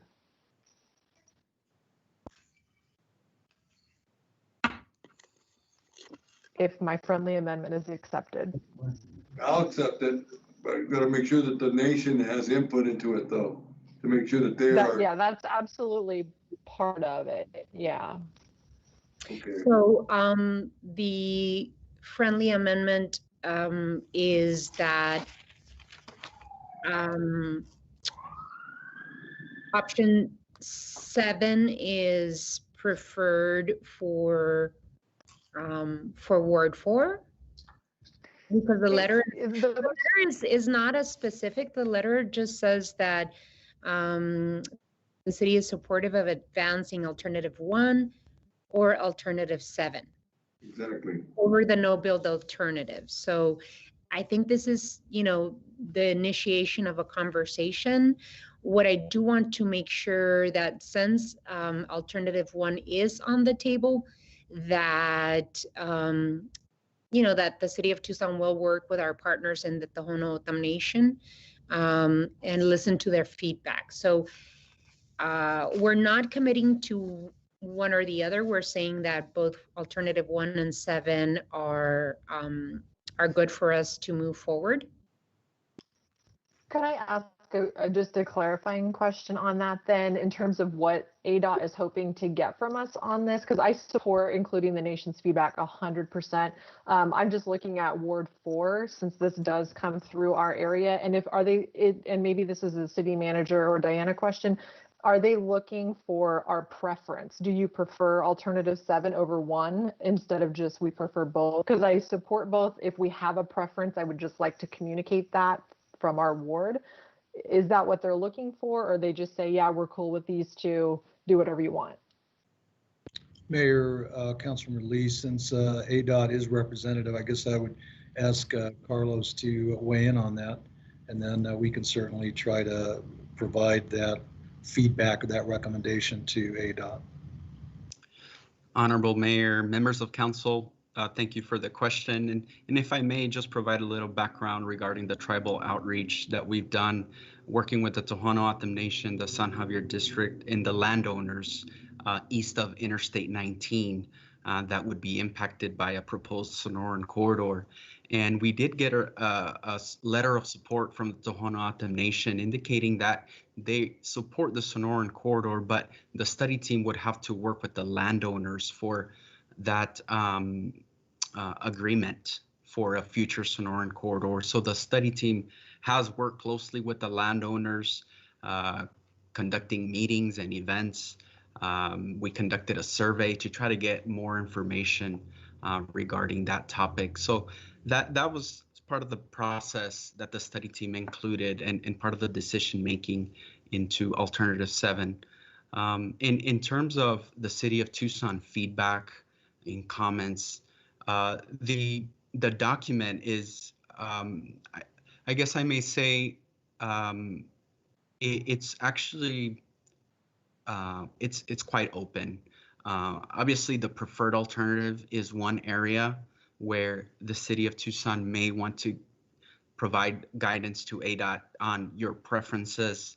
But if there are options, if there are additional considerations, I think we want to take all of those sort of thoughts and comments. So I don't want to, limit or I think it's we're looking for input on the preferred alternative. If there are any areas in the environmental document that you have questions, so we're looking for questions, for comments, observations that would help to develop a final environmental impact statement. So Mayor, just from my perspective, the way that I had written the motion originally was that we support alternative 1 and 7, and that if we have a preference, it is 7 just because of where it cuts through Ward 4. So that's really all I'm trying to communicate in this letter, is that if we do have a preference, this would be it, of course, including input from everyone. So that was kind of my objective. With the friendly amendment request, but I don't know if that's gonna get there or not. If I may, I would suggest that we leave ourselves open to alternative 1 and 7, and then continue receiving public input. This is, I believe, the initiation of a long process. I think it's going to take 5 years. I think Carlos said the next 5 years. And so I would prefer that we support alternative 1 and 7, and then refine our commitment at a later date.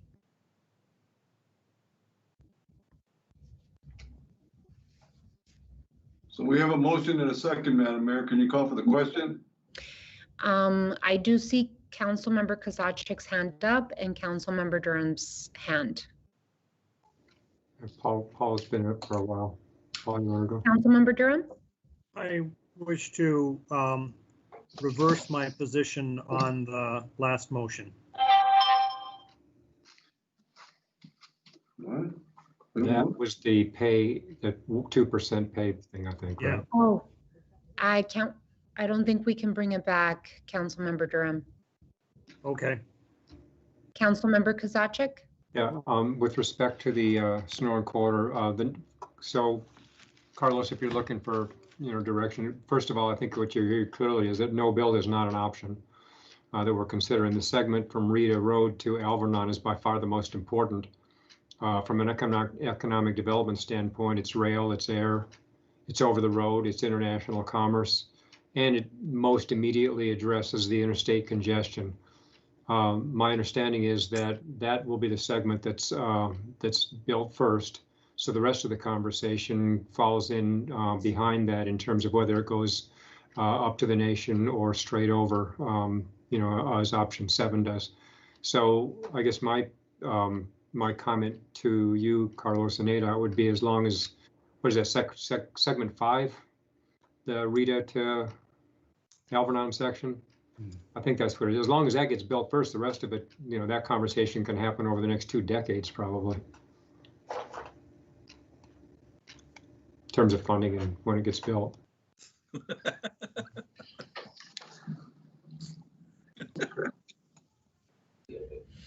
I think that this is not as consequential of a decision right now, as we continue to look at the study and continue the discussion of the environmental impacts, et cetera, the impacts to both wards 4 and 5, and that the Honotam Nation, we can continue refining our position. Mr. Ortega? Mayor, maybe I can help a little bit on this. So I think your comments are right on point. The council can establish a position that basically says these are the 2 alternatives. We don't want you to consider the others. These are the 2. But you can also reserve. Lights just went out. But you can also reserve the right, if you will, to have further discussion in the future once more information is available. And so as the process goes forward, it could be that one of the alternatives, as Councilmember Lee just mentioned, thank you, Mike, one of the alternatives, 7 or 1, may surface as a part of the rest of the conversation. Now it's your turn, Mayor. So I think you can get to where you want to go by having both alternatives, and then keeping an eye on this as it goes through the process, so that then you can hone in on one over the other if that's the wishes of the council. Yeah, I agree. I think that just keeping our options open and listening, as the conversation develops. So there is a motion on the floor and a second. I just want to make sure that this direction is good to go. Councilwoman Lee, do you feel comfortable with that? I do, Mayor. I don't know, the whole process of the next steps, the next opportunities for feedback. And I just wanted to make sure that, the piece that goes through Ward 4, we have a voice in, our constituents have a voice in that. So as long as there'll be more opportunities for us to participate, that's critical for me to know. So I appreciate that. Absolutely. So without any further discussion, all those in favor indicate by saying aye. Aye. Aye. Aye. Any opposed? Motion passes. Thank you all so much. Thank you, Carlos, for being with us. So sorry you had to wait for all of the discussion to happen, but we really appreciate you coming to Mayor and Council, and we look forward to continued discussion and work with ADOT. Thank you, Mayor. Thank you. So with that, we do have item 11. Are there any state and national legislation or regional committee issues for discussion? Honorable Mayor, members of the council, given the time, I covered most of what Councilmember Fimbres and others had asked about in the COVID item earlier regarding the bill. And I also answered other questions by email, so I'm just happy to answer any questions that you may have. I think that we did a great job with the presentation earlier on. I really appreciate it. On item 12. Madam Mayor, I had one question. Yes. On the postal services, there was 25 billion, correct, Andrew, in there for postal relief?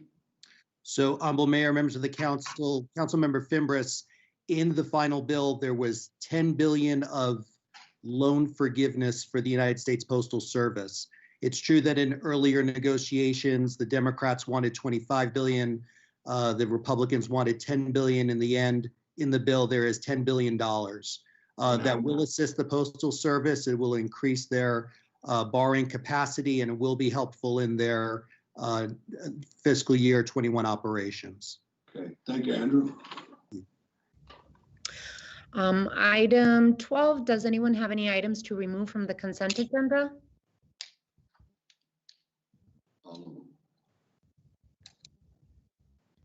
Okay, hearing none. On item 13, does anyone have any items for future agendas?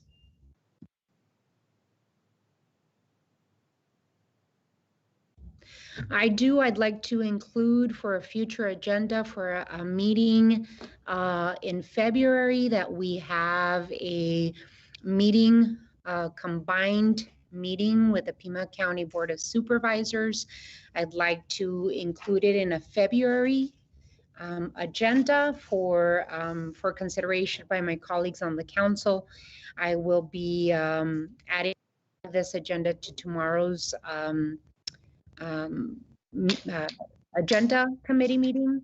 And I'd like to make sure that I presented this idea to you and in public that we have a joint meeting of Tucson Mayor and Council and the Pima County Board of Supervisors in a February meeting to discuss issues that pertain to the citizens of Tucson and Pima County residents. Tremendous idea. Thank you.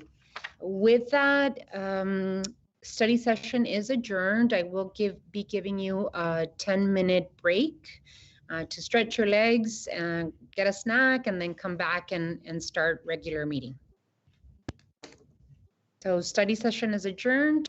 The regular session begins in 10 minutes and the next study session will be Tuesday, January 20th. Thank you all so much. Really appreciate your time. See you in a bit.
why don't we start?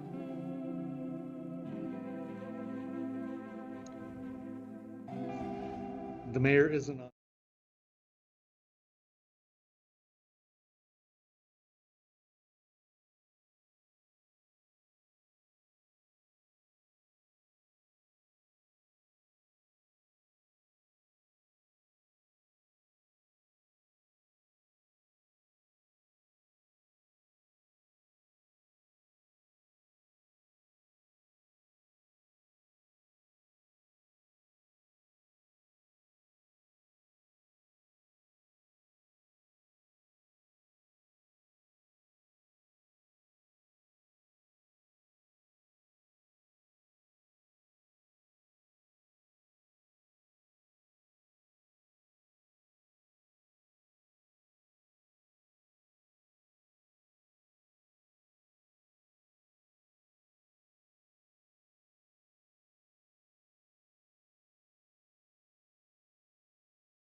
Someone text her to make sure that she comes in, por favor. Your Honor. Okay. Alrighty, so let's start, Mr. Clerk. All right, Your Honor. Alrighty, I like that background. Council will stand in session. Roll call. Mick Santa Cruz. She'll Vice be Mayor with us in Cunningham. a second. Vice Mayor Cunningham. Here. Mr. Durham. He's here. Mrs. Lee. Here. Mr. Fimbres. Here, aquí. Mr. Kozaczek. Here. Mayor Romero. Here. Item 2. Invocation and appointments to boards, committees, and commissions. The invocation will be given by Yolanda Lozano, staff member to the city clerk's office. Can you hear me? Yes, we can. Okay, thank you. Thank you for bringing us to this meeting today, healthy and open-minded. We ask for guidance for the mayor and council as they make decisions that will affect the lives of all Tucsonans. Help them to make these decisions without bias or prejudice. It is important to remember to do what is best for the entire community. We know this is not an easy task, but we ask for guidance in that which will benefit most people. Amen. Amen. Item 2B. Appointments to boards, committees, and commissions. Report from city manager. City manager's communication number 3, dated January 5th, is received into and made part of the record. May I have a motion, please? Mayor, I'd move that we appoint John Burr and William Patrick O'Brien to the Armory Park Historic Zone Advisory Board and Martin Belden to the Veterans Affairs Committee. I'll second that. There's a motion and a second. I would like to thank John Burr and William Patrick O'Brien, as well as Martin Belden, for your willingness to serve our city. Any additional discussion? Hearing none, all those in favor signify by saying aye. Aye. Aye. Aye. Motion carries. Are there any personal appointments to be made at this time? Hearing none, let's go to item 3.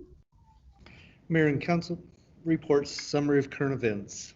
City manager's communication number 1, dated January 5th, is received into and made part of the record. This time has been scheduled to allow members of the mayor and council to report on current events. These are to be current events of activities within the community, not position statements on policy issues. Does any council member have anything to report at this time? Yes, Your Honor. Vice Mayor? I just want to urge people to continue to continue to be tested regularly, utilize the robust testing system that the county and the city have collaborated on. We're almost there. We've got, based on the studies that we had today, we're about 4 months away from most of the vulnerable population having their first set of the inoculation. And by June, we should achieve a level of herd immunity in Tucson. So be vigilant, keep your social distancing, wear your mask, try to avoid crowds, and we'll get there. And in the meantime, if you do feel that you were exposed or you're worried, or even if you've got some symptoms, make sure to get tested. Thank you, Vice Mayor. I'm seeing someone's screen. Madam Mayor, I can go. Alrighty. I have Councilwoman Lee that's also raising her hand. Councilwoman? Thank you, Mayor. Let's see. The International Association of Firefighters, in partnership with the Firefighter Cancer Support Network, have designated January as Firefighter Cancer Awareness Month. Cancer has rapidly become the leading cause of line of duty deaths in fire service. So Tucson Firefighter Association, along with Tucson Fire Department, will be conducting a month-long education and training campaign to its members to provide our firefighters the necessary tools and guidance to develop life-saving protocols for cancer prevention. As many of you know, this hits very close to home for our firefighters here in Tucson, as they recently lost one of their own, Captain Jackie DeHaro, who passed away from occupational cancer this past year. So please join us in supporting firefighters this month as they continue to search for ways to end this epidemic in their profession. Thank you, Mayor. Councilmember Fimbres? Thank you, Madam Mayor. As you know, and you will be speaking for 30 years, our community has enjoyed the support of the Pueblo Gardens Neighborhood Association's Martin Luther King Jr. breakfast held at the Boys and Girls Club. Ward 5's Pueblo Gardens is the only neighborhood in Tucson that puts up an annual event to honor the works and legacy of Dr. Martin Luther King. Because of the pandemic, we are looking at a virtual event, the online which will take place on Saturday, January 16th at 9 a.m. The on-location event of this virtual event will be posted on the Ward 5 City website, on my social media platform sites, Grace Temples Baptist Church's webpage, and social media platform sites, as well as Pueblo Gardens Neighborhood Facebook page, to name 3 presently, which are more groups will be helping to get the word out on this effort. Monday, January 4th, yesterday, we had the privilege of saying goodbye to a longtime Assistant City Manager, Albert Elias. For 36 years, his career with the city of Tucson. It was a sad day, but I wish Albert great work in his retirement and moving forward, and he's staying in the city, so that's a good thing for us. The Mayor and Council and the Office of the Economic Initiatives Connect Tucson will hold several virtual meetings in January to engage the community in co-creating a shared vision for the future of the Central Business District. The 90-minute virtual meeting will inform the Mayor and Council about the future of the CBD boundaries and requirements for the government property lease exercise tax, GPLAT. The Ward 5 meeting will take place Monday, January 12th at 11 a.m. To register, you can go online to connecttucson.com CBD-meetings. For more information, you can also call 837-4100. And I'm proud to announce that the Latino Leadership Network will honor our mayor, Tucson Mayor Regina Romero, with the Antonio Villagrosa Leadership Award at the 34th Annual Tribute to Mayors. The Tribute to Mayors convenes elected officials from across the country to honor a mayor who has demonstrated an outstanding commitment to bringing diverse communities together. Congratulations, Mayor Romero. Well-deserved honor. And on a sad note, Frank Carrillo, the former national officer of the League of United Latin American Citizens, former state director for Arizona and LULAC, and one of the founders of the LANES program, has passed away of COVID. So we got to be cognizant of that. Also, another great Latino leader in the state of Arizona, Dr. Santos Vega, respected professor, historian, and author of many books on the Mexican community in Arizona, has also passed away because of COVID. So it is for real, and you need to pay attention. Wear your mask, social distance, and get your test, And don't forget to get your shot when you need it. Thank you, Madam Mayor. Thank you, Councilmember Fimbres. I really appreciate your shout out. Thank you so much. Wanted to see if Councilmember Kozachik had any current events he wanted to share. Nope, we're good, thanks. Okay. But I agree with Richard. Congratulations on that award. That was very cool. Thank you, Councilmember. Is Councilmember Santa Cruz on with us, and see if she wants to share summary of current events? Yes, I'm on, Mayor. Thank you. I thank you, Councilmember Fimbres, for bringing up the Central Business District events that are happening. We're hosting, the Ward 1's hosting the one that's happening this Saturday at 10 a.m. Again, the website to register for that is at connecttucson.com. Please be sure to check it out. I'm looking forward to having this dialogue with our community.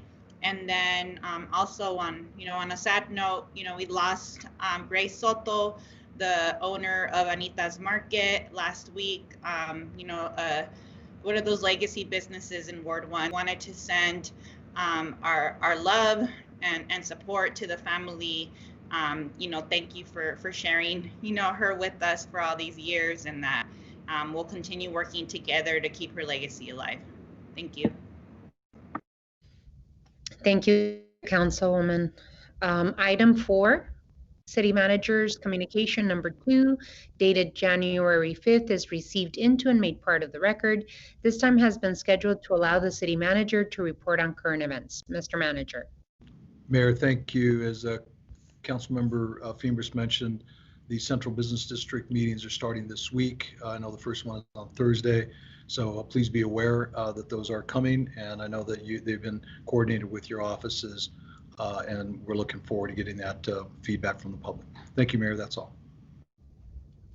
Thank you so much. Really appreciate it. Item 5. Liquor license applications report from City Manager. City Manager's Communication number 4, dated January 5th, is received into and made part of the record. Mr. Clerk, please read the liquor license agenda. Your Honor, on this evening's liquor license agenda, under item 5B, we have 1 request for person transfer, 2 requests for location transfers. Staff has indicated that all the applicants are in compliance with city requirements, with the exception of item 5B1. That item will be considered separately. An appropriate motion would be to forward items 5B 2 through 7 to the State Liquor Board with a recommendation of approval. May I have a motion, please? Madam Mayor, I move to forward the liquor license to the State Liquor Board with a recommendation of approval. Second. There is a motion, and all those in favor indicate by saying aye. Aye. Aye. Aye. Any opposed? Motion carries. Mr. Clerk? Yeah, the item to be considered separately is item 5B1. It's located in Ward 6. Yep. Councilmember Kozachik. Yep, thanks. I looked at the participants and I saw Thomas Aguilera on. Thomas, are you, I did not see your client, Danny Cordova. Is he on with you, or? Councilmember Kozachik, can you hear me? Yeah. Yeah. Manuel Cordova, Danny Cordova is with me in my office. That's why we have masks on, because we're here. Okay, well, all right, good. So the Councilmember and Mayor and council members, we also have Kevin Cramber available to answer questions if anybody had questions for him. But we're here. I don't know how you want to handle this, Councilmember. Well, Thomas, let me just bring the rest of the council up to speed on the exchanges that we've had. This is a full-service Mexican restaurant. They are operating with 2 menus, brunch in the morning and into the early afternoon, and then a dinner. TPD recommended denial based on a couple of incidents, and Danny and I have had an exchange, and Thomas and I have had an exchange on them, and it'd probably be best, Thomas, if your client explained. There were 2 different issues. Number 1 was the box that he checked yes, where it asked if he'd been arrested, and then the second one was the employee issue, drinking after hours at the neighborhood. We're not even going to talk about Zen because even though it was listed, your client was not an owner of at the time the incidents occurred. So I don't believe that they're germane. Okay. So I'll just turn it over to Danny. He'll just talk, and if you have questions. Yeah, fair enough. Fair enough. Thank you, Mayor Romero and council members, Councilmember Kozachik. Thank you. Thank you for allowing me the time to be here. Well, yes, on the questionnaire, I did check yes on the question yes or no. At the time that I was filling out the first questionnaire, I didn't put the attention that it deserved to that application. One of the things that I read there, have you ever been arrested? And at the moment, I thought, having handcuffs on myself and which I have not,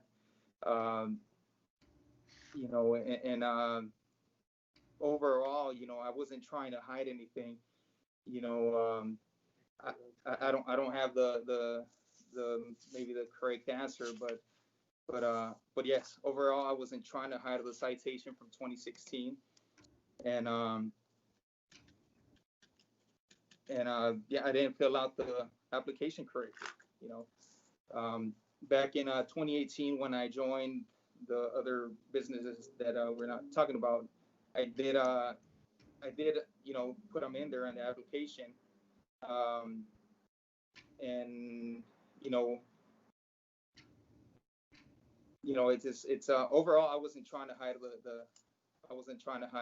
the citation from 2016 that I received, and handled through city court.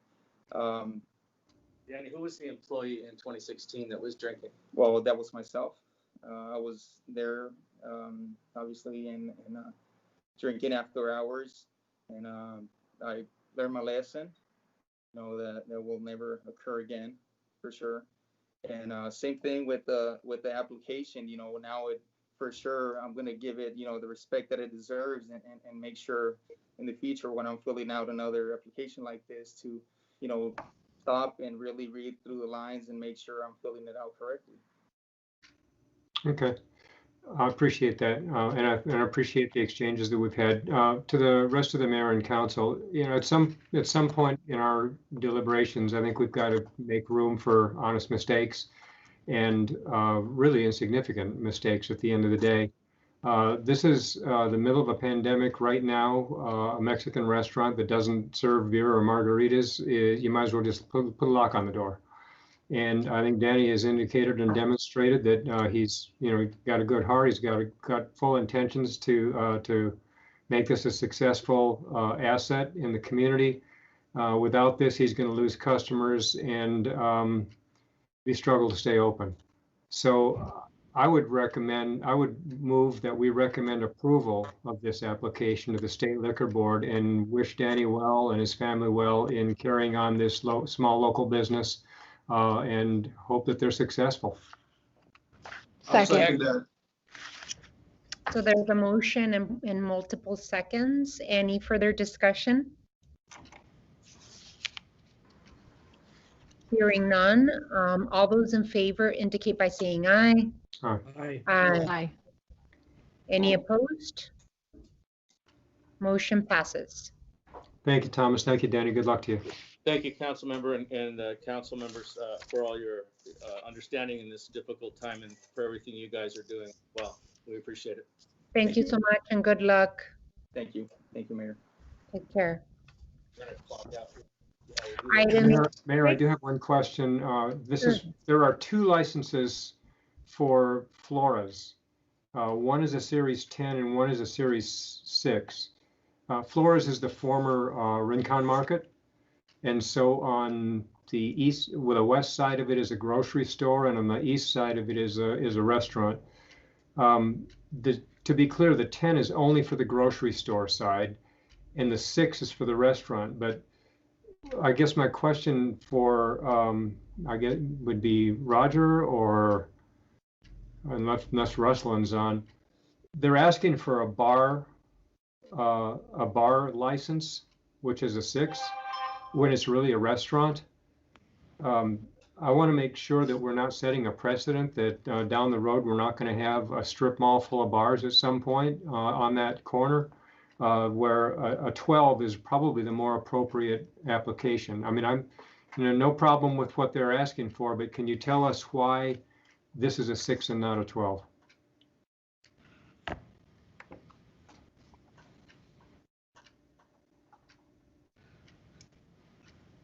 Madam Mayor, Councilmember Kozaczek, my understanding is the food service is not a full service food service that would meet the qualifications under the terms of restaurant. A restaurant's required to meet 40% of their sales by food, and I don't believe that that was the reason why they chose to go with the restaurant license for this, and instead went with the beer and wine license.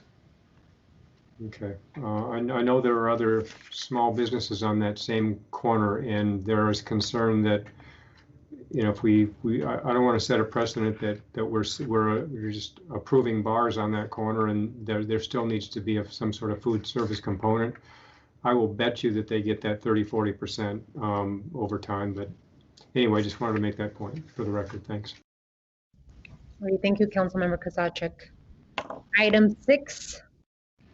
Call to the audience. At this time, the public is allowed to address the mayor and council on any issue except for items scheduled for a public hearing at this meeting. Speakers are limited to 3-minute presentations. Call to the audience is scheduled to last for 30 minutes. Pursuant to the Arizona Open Meetings Law, individual council members may ask the city manager to review the matter, ask the matter be placed on a future agenda, or respond to criticism made by speakers. However, the mayor and council may not discuss or take any legal action on matters raised during call to the audience. I do have a list of people wanting to speak. And so hopefully they're still on with us and can jump in. The first person I have is Bradford Trojan. Mr. Clerk, is Mr. Trojan with us? Yes, Your Honor. Hello? Brad, we can hear you. You have 3 minutes. Hi there, can you hear me? Yes, we can. You have 3 minutes. Thank you so much. Thank you. Mayor and council members. My name's Bradford Trojan. Thanks for my 3 minutes. I live in downtown Tucson, and I've lived here at my current residence in Dunbar Springs for 17 years with my girlfriend and our daughter. I'm speaking today to protect my home and our neighborhoods from densified 4G, 5G wireless telecommunications facilities, or WTFs for short, being constructed next to our homes. Nobody wants these to be next to their home. And no one wants to live closer than 2,500 feet from a cell tower because there's already real evidence of harms from around the U.S. due to insufficient regulation of maximum effective radiated power from these WTFs, like public safety harms, privacy harms, and property value harms. In some cities and other states, this has been properly managed through zoning laws, so no cell towers of any size or any G will be constructed in public right-of-ways in residential zones. That's a solution, a real solution. But because of the 2017 Arizona State Bill that we're working to repeal, hopefully, with your help, the HB 2365, we hope that the City Council will pass a local law that will actually deliver public safety, regardless of any existing federal or state statutes, regulations, or guidelines. So we have a real problem in Tucson here that the laws are in conflict, and it's up to you, the City Council members, who we really hope will deliver public safety for us. Despite the mountains of wireless industry propaganda, your hands aren't tied. You can pass a local ordinance that regulates the maximum electromagnetic power allowed through the air, enough to enable telecommunications service and no higher. Such a local ordinance will not result in an effective prohibition of telecommunications service and therefore is legal and defensible with respect to HB 2365 and the 1996 Telecommunications Act. The wireless industry and even possibly your city attorney might be telling you otherwise, but that would be wrong. You can set policy to properly balance the needs of real people, the Tucson residents, voters, taxpayers, and my family, versus the needs of the artificial persons, such as the billion-dollar telecom companies. We need you to protect us, please. There's a permit to put a small cell tower outside of my home in the right-of-way, and I'm very opposed to that. So please invite the public to the table to work with the city staff and define a creative and protective local ordinance. I'm involved with the group in Arizona that's working all throughout the state. The website is AZ4 safetech.org. And if there's any possibility that we can have meetings with you, that would be great. You can reach out to me if you'd like my information, if you have it there. And we would really love to work with you because there are solutions to this. And I really hope that you would be willing to consider that. Thank you, Mr. Trojan. Really appreciate it. Thank you so much. Thank you for your voice. Thank Jacob Henry. Jacob Henry. Mr. Clerk, is Mr. Henry here? Yes, Your Honor. Oh. Jacob? Hello? Yes, we can Yes. hear you. Hooray! I just want to talk about, oh yeah, sorry, I have 3 minutes, sorry. Okay. Good evening, Honorable Mayor Romero and Council. My name is Jacob Henry, and I'm Vice President from the Tucson Native Youth Council. I'm Navajo, and I wanted to come here and talk to you about Christopher Columbus Park. A little background on Christopher Columbus. Christopher Columbus is a man that's established and strengthened a system called the encomienda. For those who don't know, an encomienda was a Spanish imposed system where indigenous people exchanged tributes and labor for Spanish protection and Catholic teaching. It was a thinly veiled as an attempt to save and civilize the Indian. However, the system slowly let go of the mask and revealed its ugly face. In truth, it was a system whose main intent was using indigenous people as slaves, a system that dedicated itself to stomping out and suppressing our culture, our religion, and committing numerous atrocities for the sake of civilizing the Indian. A system that created the idea that we are savages, that need to be educated, that need to be shown or forced away to civilization, that we are children and we are wards of the state. That reasoning would be later used by John Marshall to set forth precedents called the Marshall Trilogy that would play a role in deciding court cases that oppress Indian country to this day. Christopher Columbus has contributed to the idea that we are inferior every way to the white man.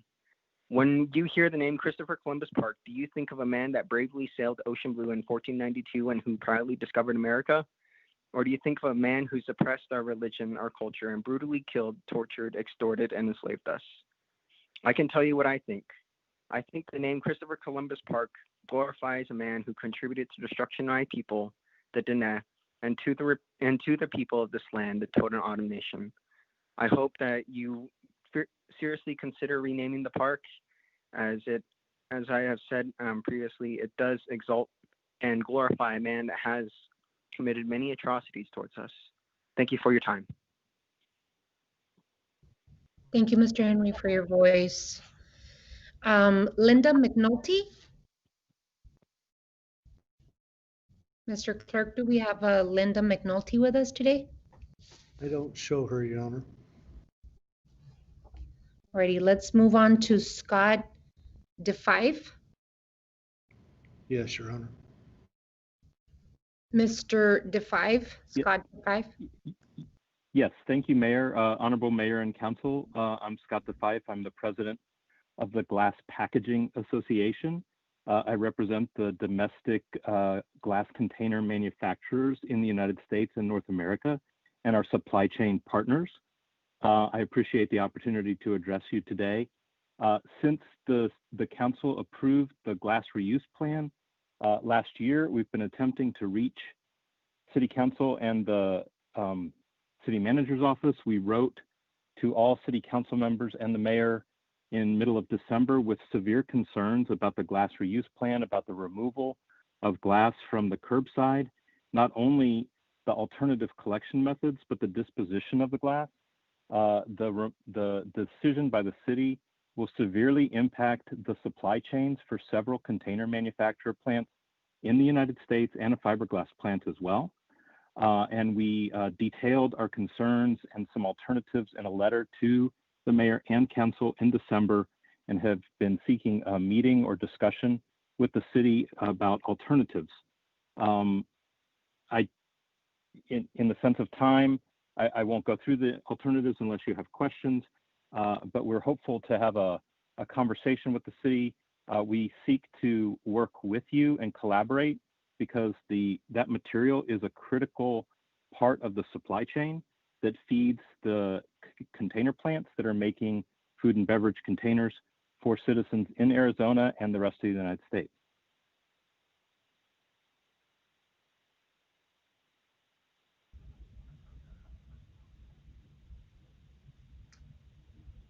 Furthermore, I could detail some of the flaws in the glass reuse plan and some of the alternatives that exist.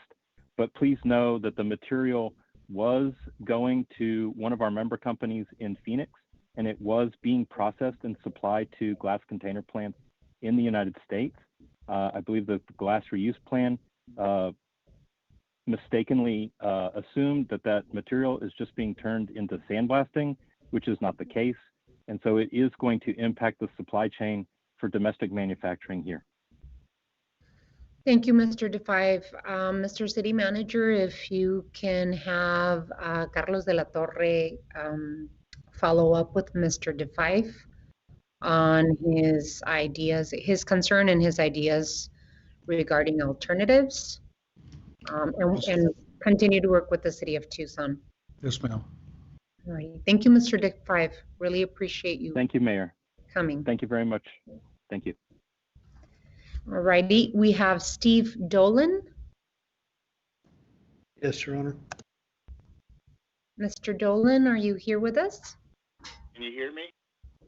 Yes, we can, sir. You have 3 minutes. Can you hear me? Yes, we can. Okay.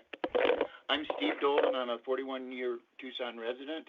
Thank you for the opportunity tonight to talk about the City of Tucson flexible lot development code or process. I'm still learning the FLD process, so a few comments and some questions. According to the City of Tucson Code 8.7.3, the FLD is to provide incentives for urban infill development in the city core. In tonight's agenda, there are many annexation proposals assumed to be from Pima County or in the town of Marana or near the City of Tucson limits. By logic, the FLD process should only be allowed in Ward 6 for infill in the city core. All other city wards can extend to the city limits, so they are not infill in the city. I am still learning the FLD process that appears to allow higher density up to 6 to 10 times the existing allowable density rather than be voted on during a standard rezoning request that requires public input and city notification of affected neighboring residents. Question: why are FLD decisions of higher density than standard rezoning made by the Planning and Development Services Director without mayor and council vote as representatives of their ward residents and without public input? For example, the PDSD director, who is given a lot of FLD decision powers, can grant higher FLD density, then allow a tentative plat of high density development that proceeds to the final plat approval vote without prior mayor and council or public input. And the final plat vote is too late for public concerns. In past mayor and council meetings, and tonight, there are many final plat approvals that are usually a quick vote without any mayor and council discussion. Last question: how many 2020 and 2020 final plats are FLD high-density developments that exceed current city allowable zoning density and were approved by the lone city Planning and Development Services Department Director without mayor and council or public prior knowledge of the proposed development? Thank you. Thank you, Mr. Dolan. Mr. Manager, I just want to make sure that Mr. Dolan's concerns are attended to. So if there's someone from Planning and Development Services that could help answer his questions. Yes, ma'am. We'll get somebody to respond. Alrighty, thank you. And we did receive a written comment from Molly McCassin. I wonder if she's with us tonight. I don't show her, Your Honor. Okay, I just wanted to, she did submit comments, but I just wanted to make sure. Those are, that's the extent of the names that I have, Mr. Clerk, for call to the audience. Yes, Your Honor. All right. Item 7. Consent agenda items A through F. Reports from the city manager on the consent agenda are received into and made part of the record. Mr. Clerk, you are requested to read the consent agenda. Your Honor, on this evening's consent agenda, item A is approval of minutes. Item B is planning, adoption of the Pima County Regional Flood Control District Design Standards for Stormwater Detention and Retention and UDC Technical Standards Manual Text Amendment. Item C is an intergovernmental agreement with the University of Arizona for compost services. Item D, this item has been continued at the request of staff.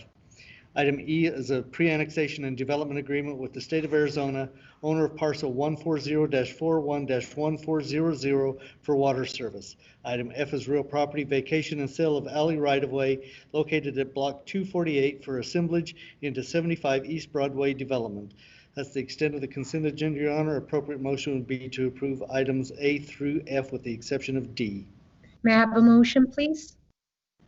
So moved. Second. There's a motion and a second. Any further discussion? Hearing none, all those in favor indicate by saying aye. Aye. Oh, Mr. Clerk, Aye. can you do a roll call? Yes, Your Honor, it is. Okay. Let's get a roll call. Mr. Cunningham, Aye. Mrs. Lee, Aye. Mr. Kozaczek, Aye. Ms. Santa Cruz, Aye. Mayor Romero, Aye. Mr. Durham, Aye. Mr. Fimbres. Aye. The items on the consent agenda are approved by a vote of 7-0. Item 8. Public hearing, Alvernon Valencia Annexation District hearing. City Manager's communication number 10, dated January 5th, is received into and made part of the record. Ladies and gentlemen, this is the time and place legally advertised for a public hearing on a proposed annexation district consisting of approximately 447 acres, bounded by Valencia Road on the north, Los Reales Road on the south, Swan Road on the east, and Alvernon Way on the west. Staff would like to make a brief presentation before we begin the public hearing. This public hearing is scheduled to last for no more than 1 hour. Speakers are limited to 5-minute presentations. Mr. Clerk, do we have any requests to speak, or do we have staff to do a presentation? Your Honor, we have no request to speak. I'm not sure whether staff is still wanting to make a presentation. Mayor, that is not necessary on our end unless the council would like to answer, excuse me, ask any questions. We're available to answer questions. This is in Ward 5, so I'd like to invite Councilmember Fimbres to open up the item. Thank you, Madam Mayor. Do we need to close the public hearing first? I would move that we close the public hearing. So there's a Second. motion to move public hearing and a second. All those in favor of closing the public hearing indicate by saying aye.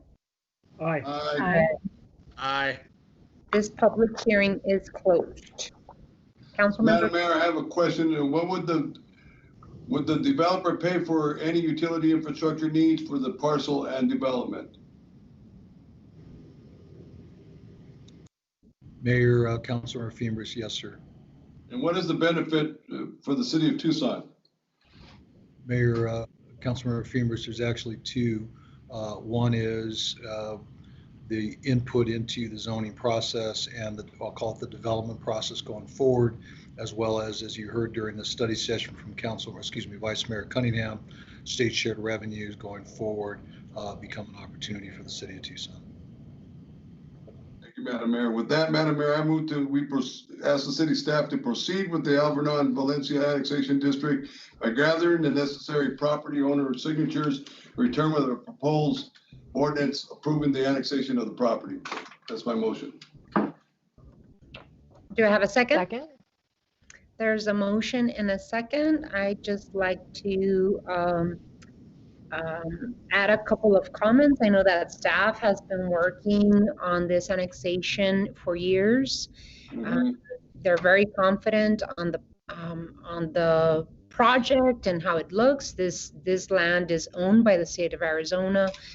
It is a key annexation for the city of Tucson, and it adds continued value to the growth that is happening on the eastern edge of Ward 5.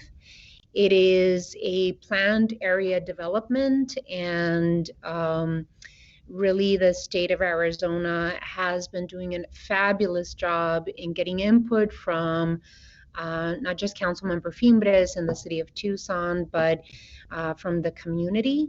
I have faith that the planned area development will be of good quality and value to the city of Tucson, that it will preserve open spaces that are usable for the community that lives there and the community that is adjacent to that land.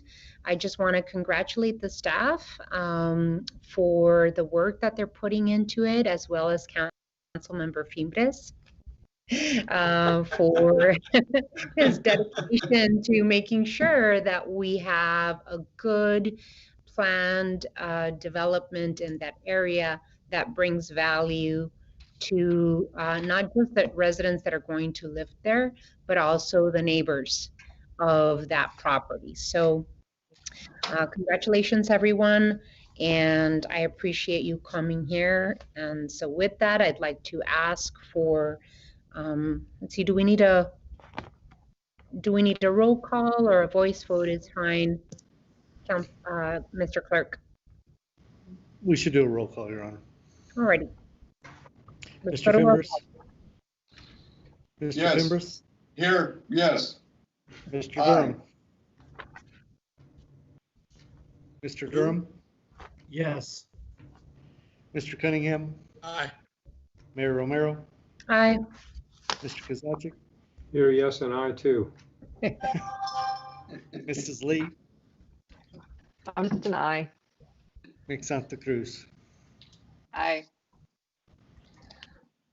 All righty. Madam Mayor, I just wanted to add, this annexation will add approximately 450 plus acres of developable land, which will generate impact fees, construction, sales tax, and expanded tax base. New jobs will be created by the retail commercial development opportunities. Additionally, new housing units will provide opportunities for home ownership. Great time. Absolutely. A good all around. Thank you so much. Motion passes. Thank you all for your work. Item 9. Public hearing, Summer Annexation District. City Manager's communication number 11, dated January 5th, is received into and made part of the record.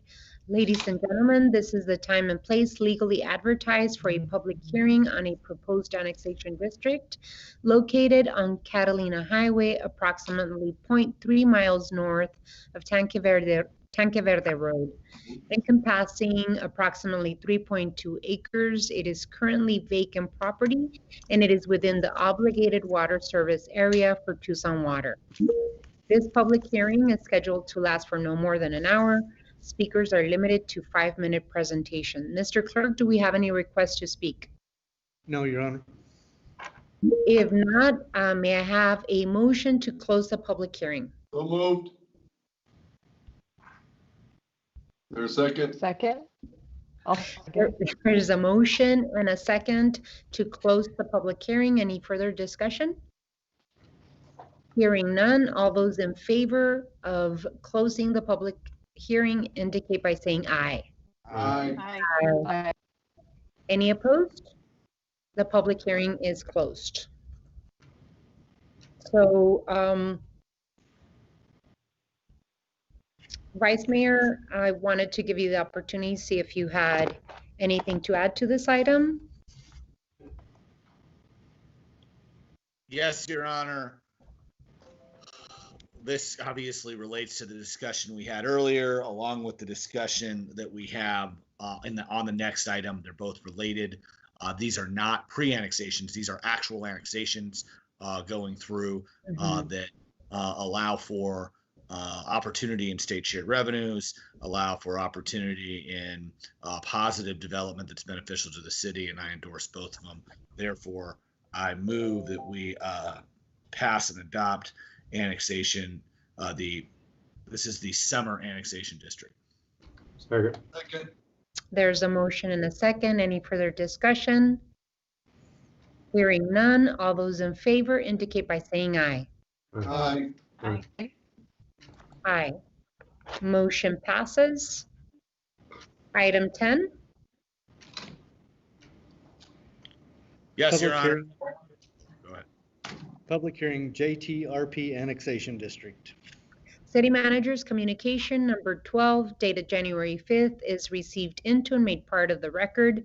Ladies and gentlemen, this is the time and place legally advertised for a public hearing on a proposed annexation district located on Catalina Highway, approximately 0.3 miles north of Tanque Verde Road, encompassing approximately 3.3 acres. It is currently vacant property, and it is within the obligated water service area for Tucson Water. This public hearing is scheduled to last for no more than an hour. Speakers are limited to 5-minute presentations. Mr. Clerk, are there any requests to speak? No, Your Honor. Hearing none, may I have a motion to close the public hearing? So move. There's a motion and a second? Second. There's a motion and a second. Any further discussion? Hearing none, all those in favor indicate by saying aye. Aye. Aye. Aye. This public hearing is closed. Mr. Vice Mayor. Yes, Your Honor, this is the JTRP annexation district. It's a little farther down the road, but it's less than a mile from Station 21. It won't impact significantly our fire service there, but it will ultimately serve the city well in building a solid buffer between the Tanque Verde Valley area and the city of Tucson. Therefore, I move that we pass and adopt the JTRP annexation district. I'll second that. There's a motion and a second. Any further discussion? Hearing none, all those in favor indicate by saying aye. Aye. Aye. Aye. Motion passes. Item 11. Finance, approval of the issuance of certificates of participation for the city's public safety personnel retirement system, PSPRS, resolution number 23276.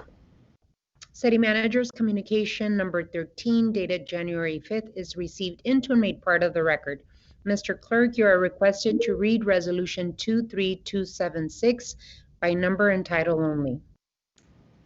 Resolution number 23276 relating to real and personal property, authorizing the execution and delivery of a ground lease, a lease purchase agreement, and a continuing disclosure undertaking, acknowledging and approving the execution of a certificate purchase agreement or similar agreement providing for the sale and purchase of certificates of participation and the sale and delivery of one or more series of certificates of participation in the lease purchase agreement pursuant thereto, and a declaration of irrevocable trust and declaring an emergency.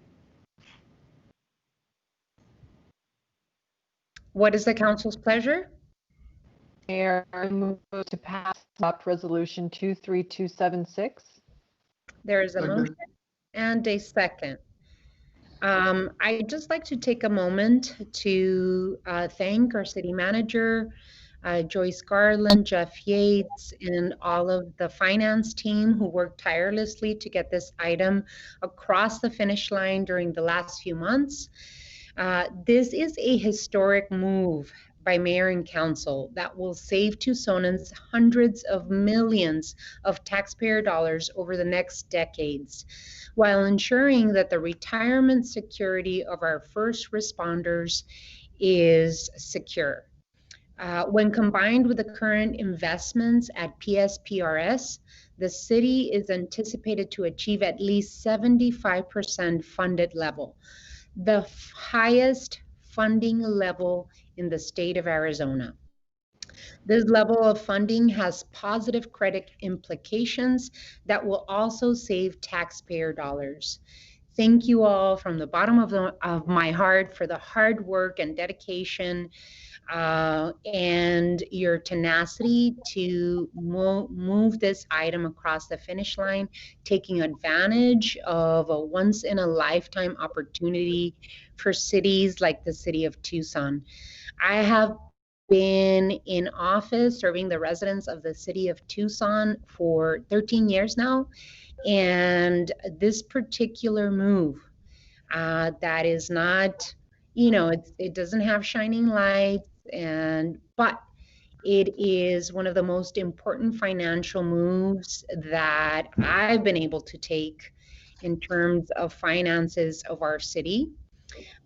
We've been for years concerned about the funded ratio for our PSPRS system. It has hovered under 30% at many times.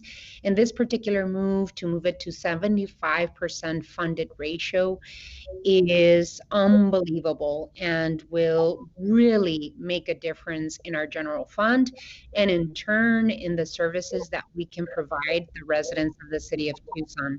So I commend our team and I commend my colleagues on the council for moving swiftly and confidently into making this decision for the benefit of our first responders and their long-term stability in their pensions and the long-term financial stability of the city of Tucson. So congratulations all. This is very, very important, the step we're taking today.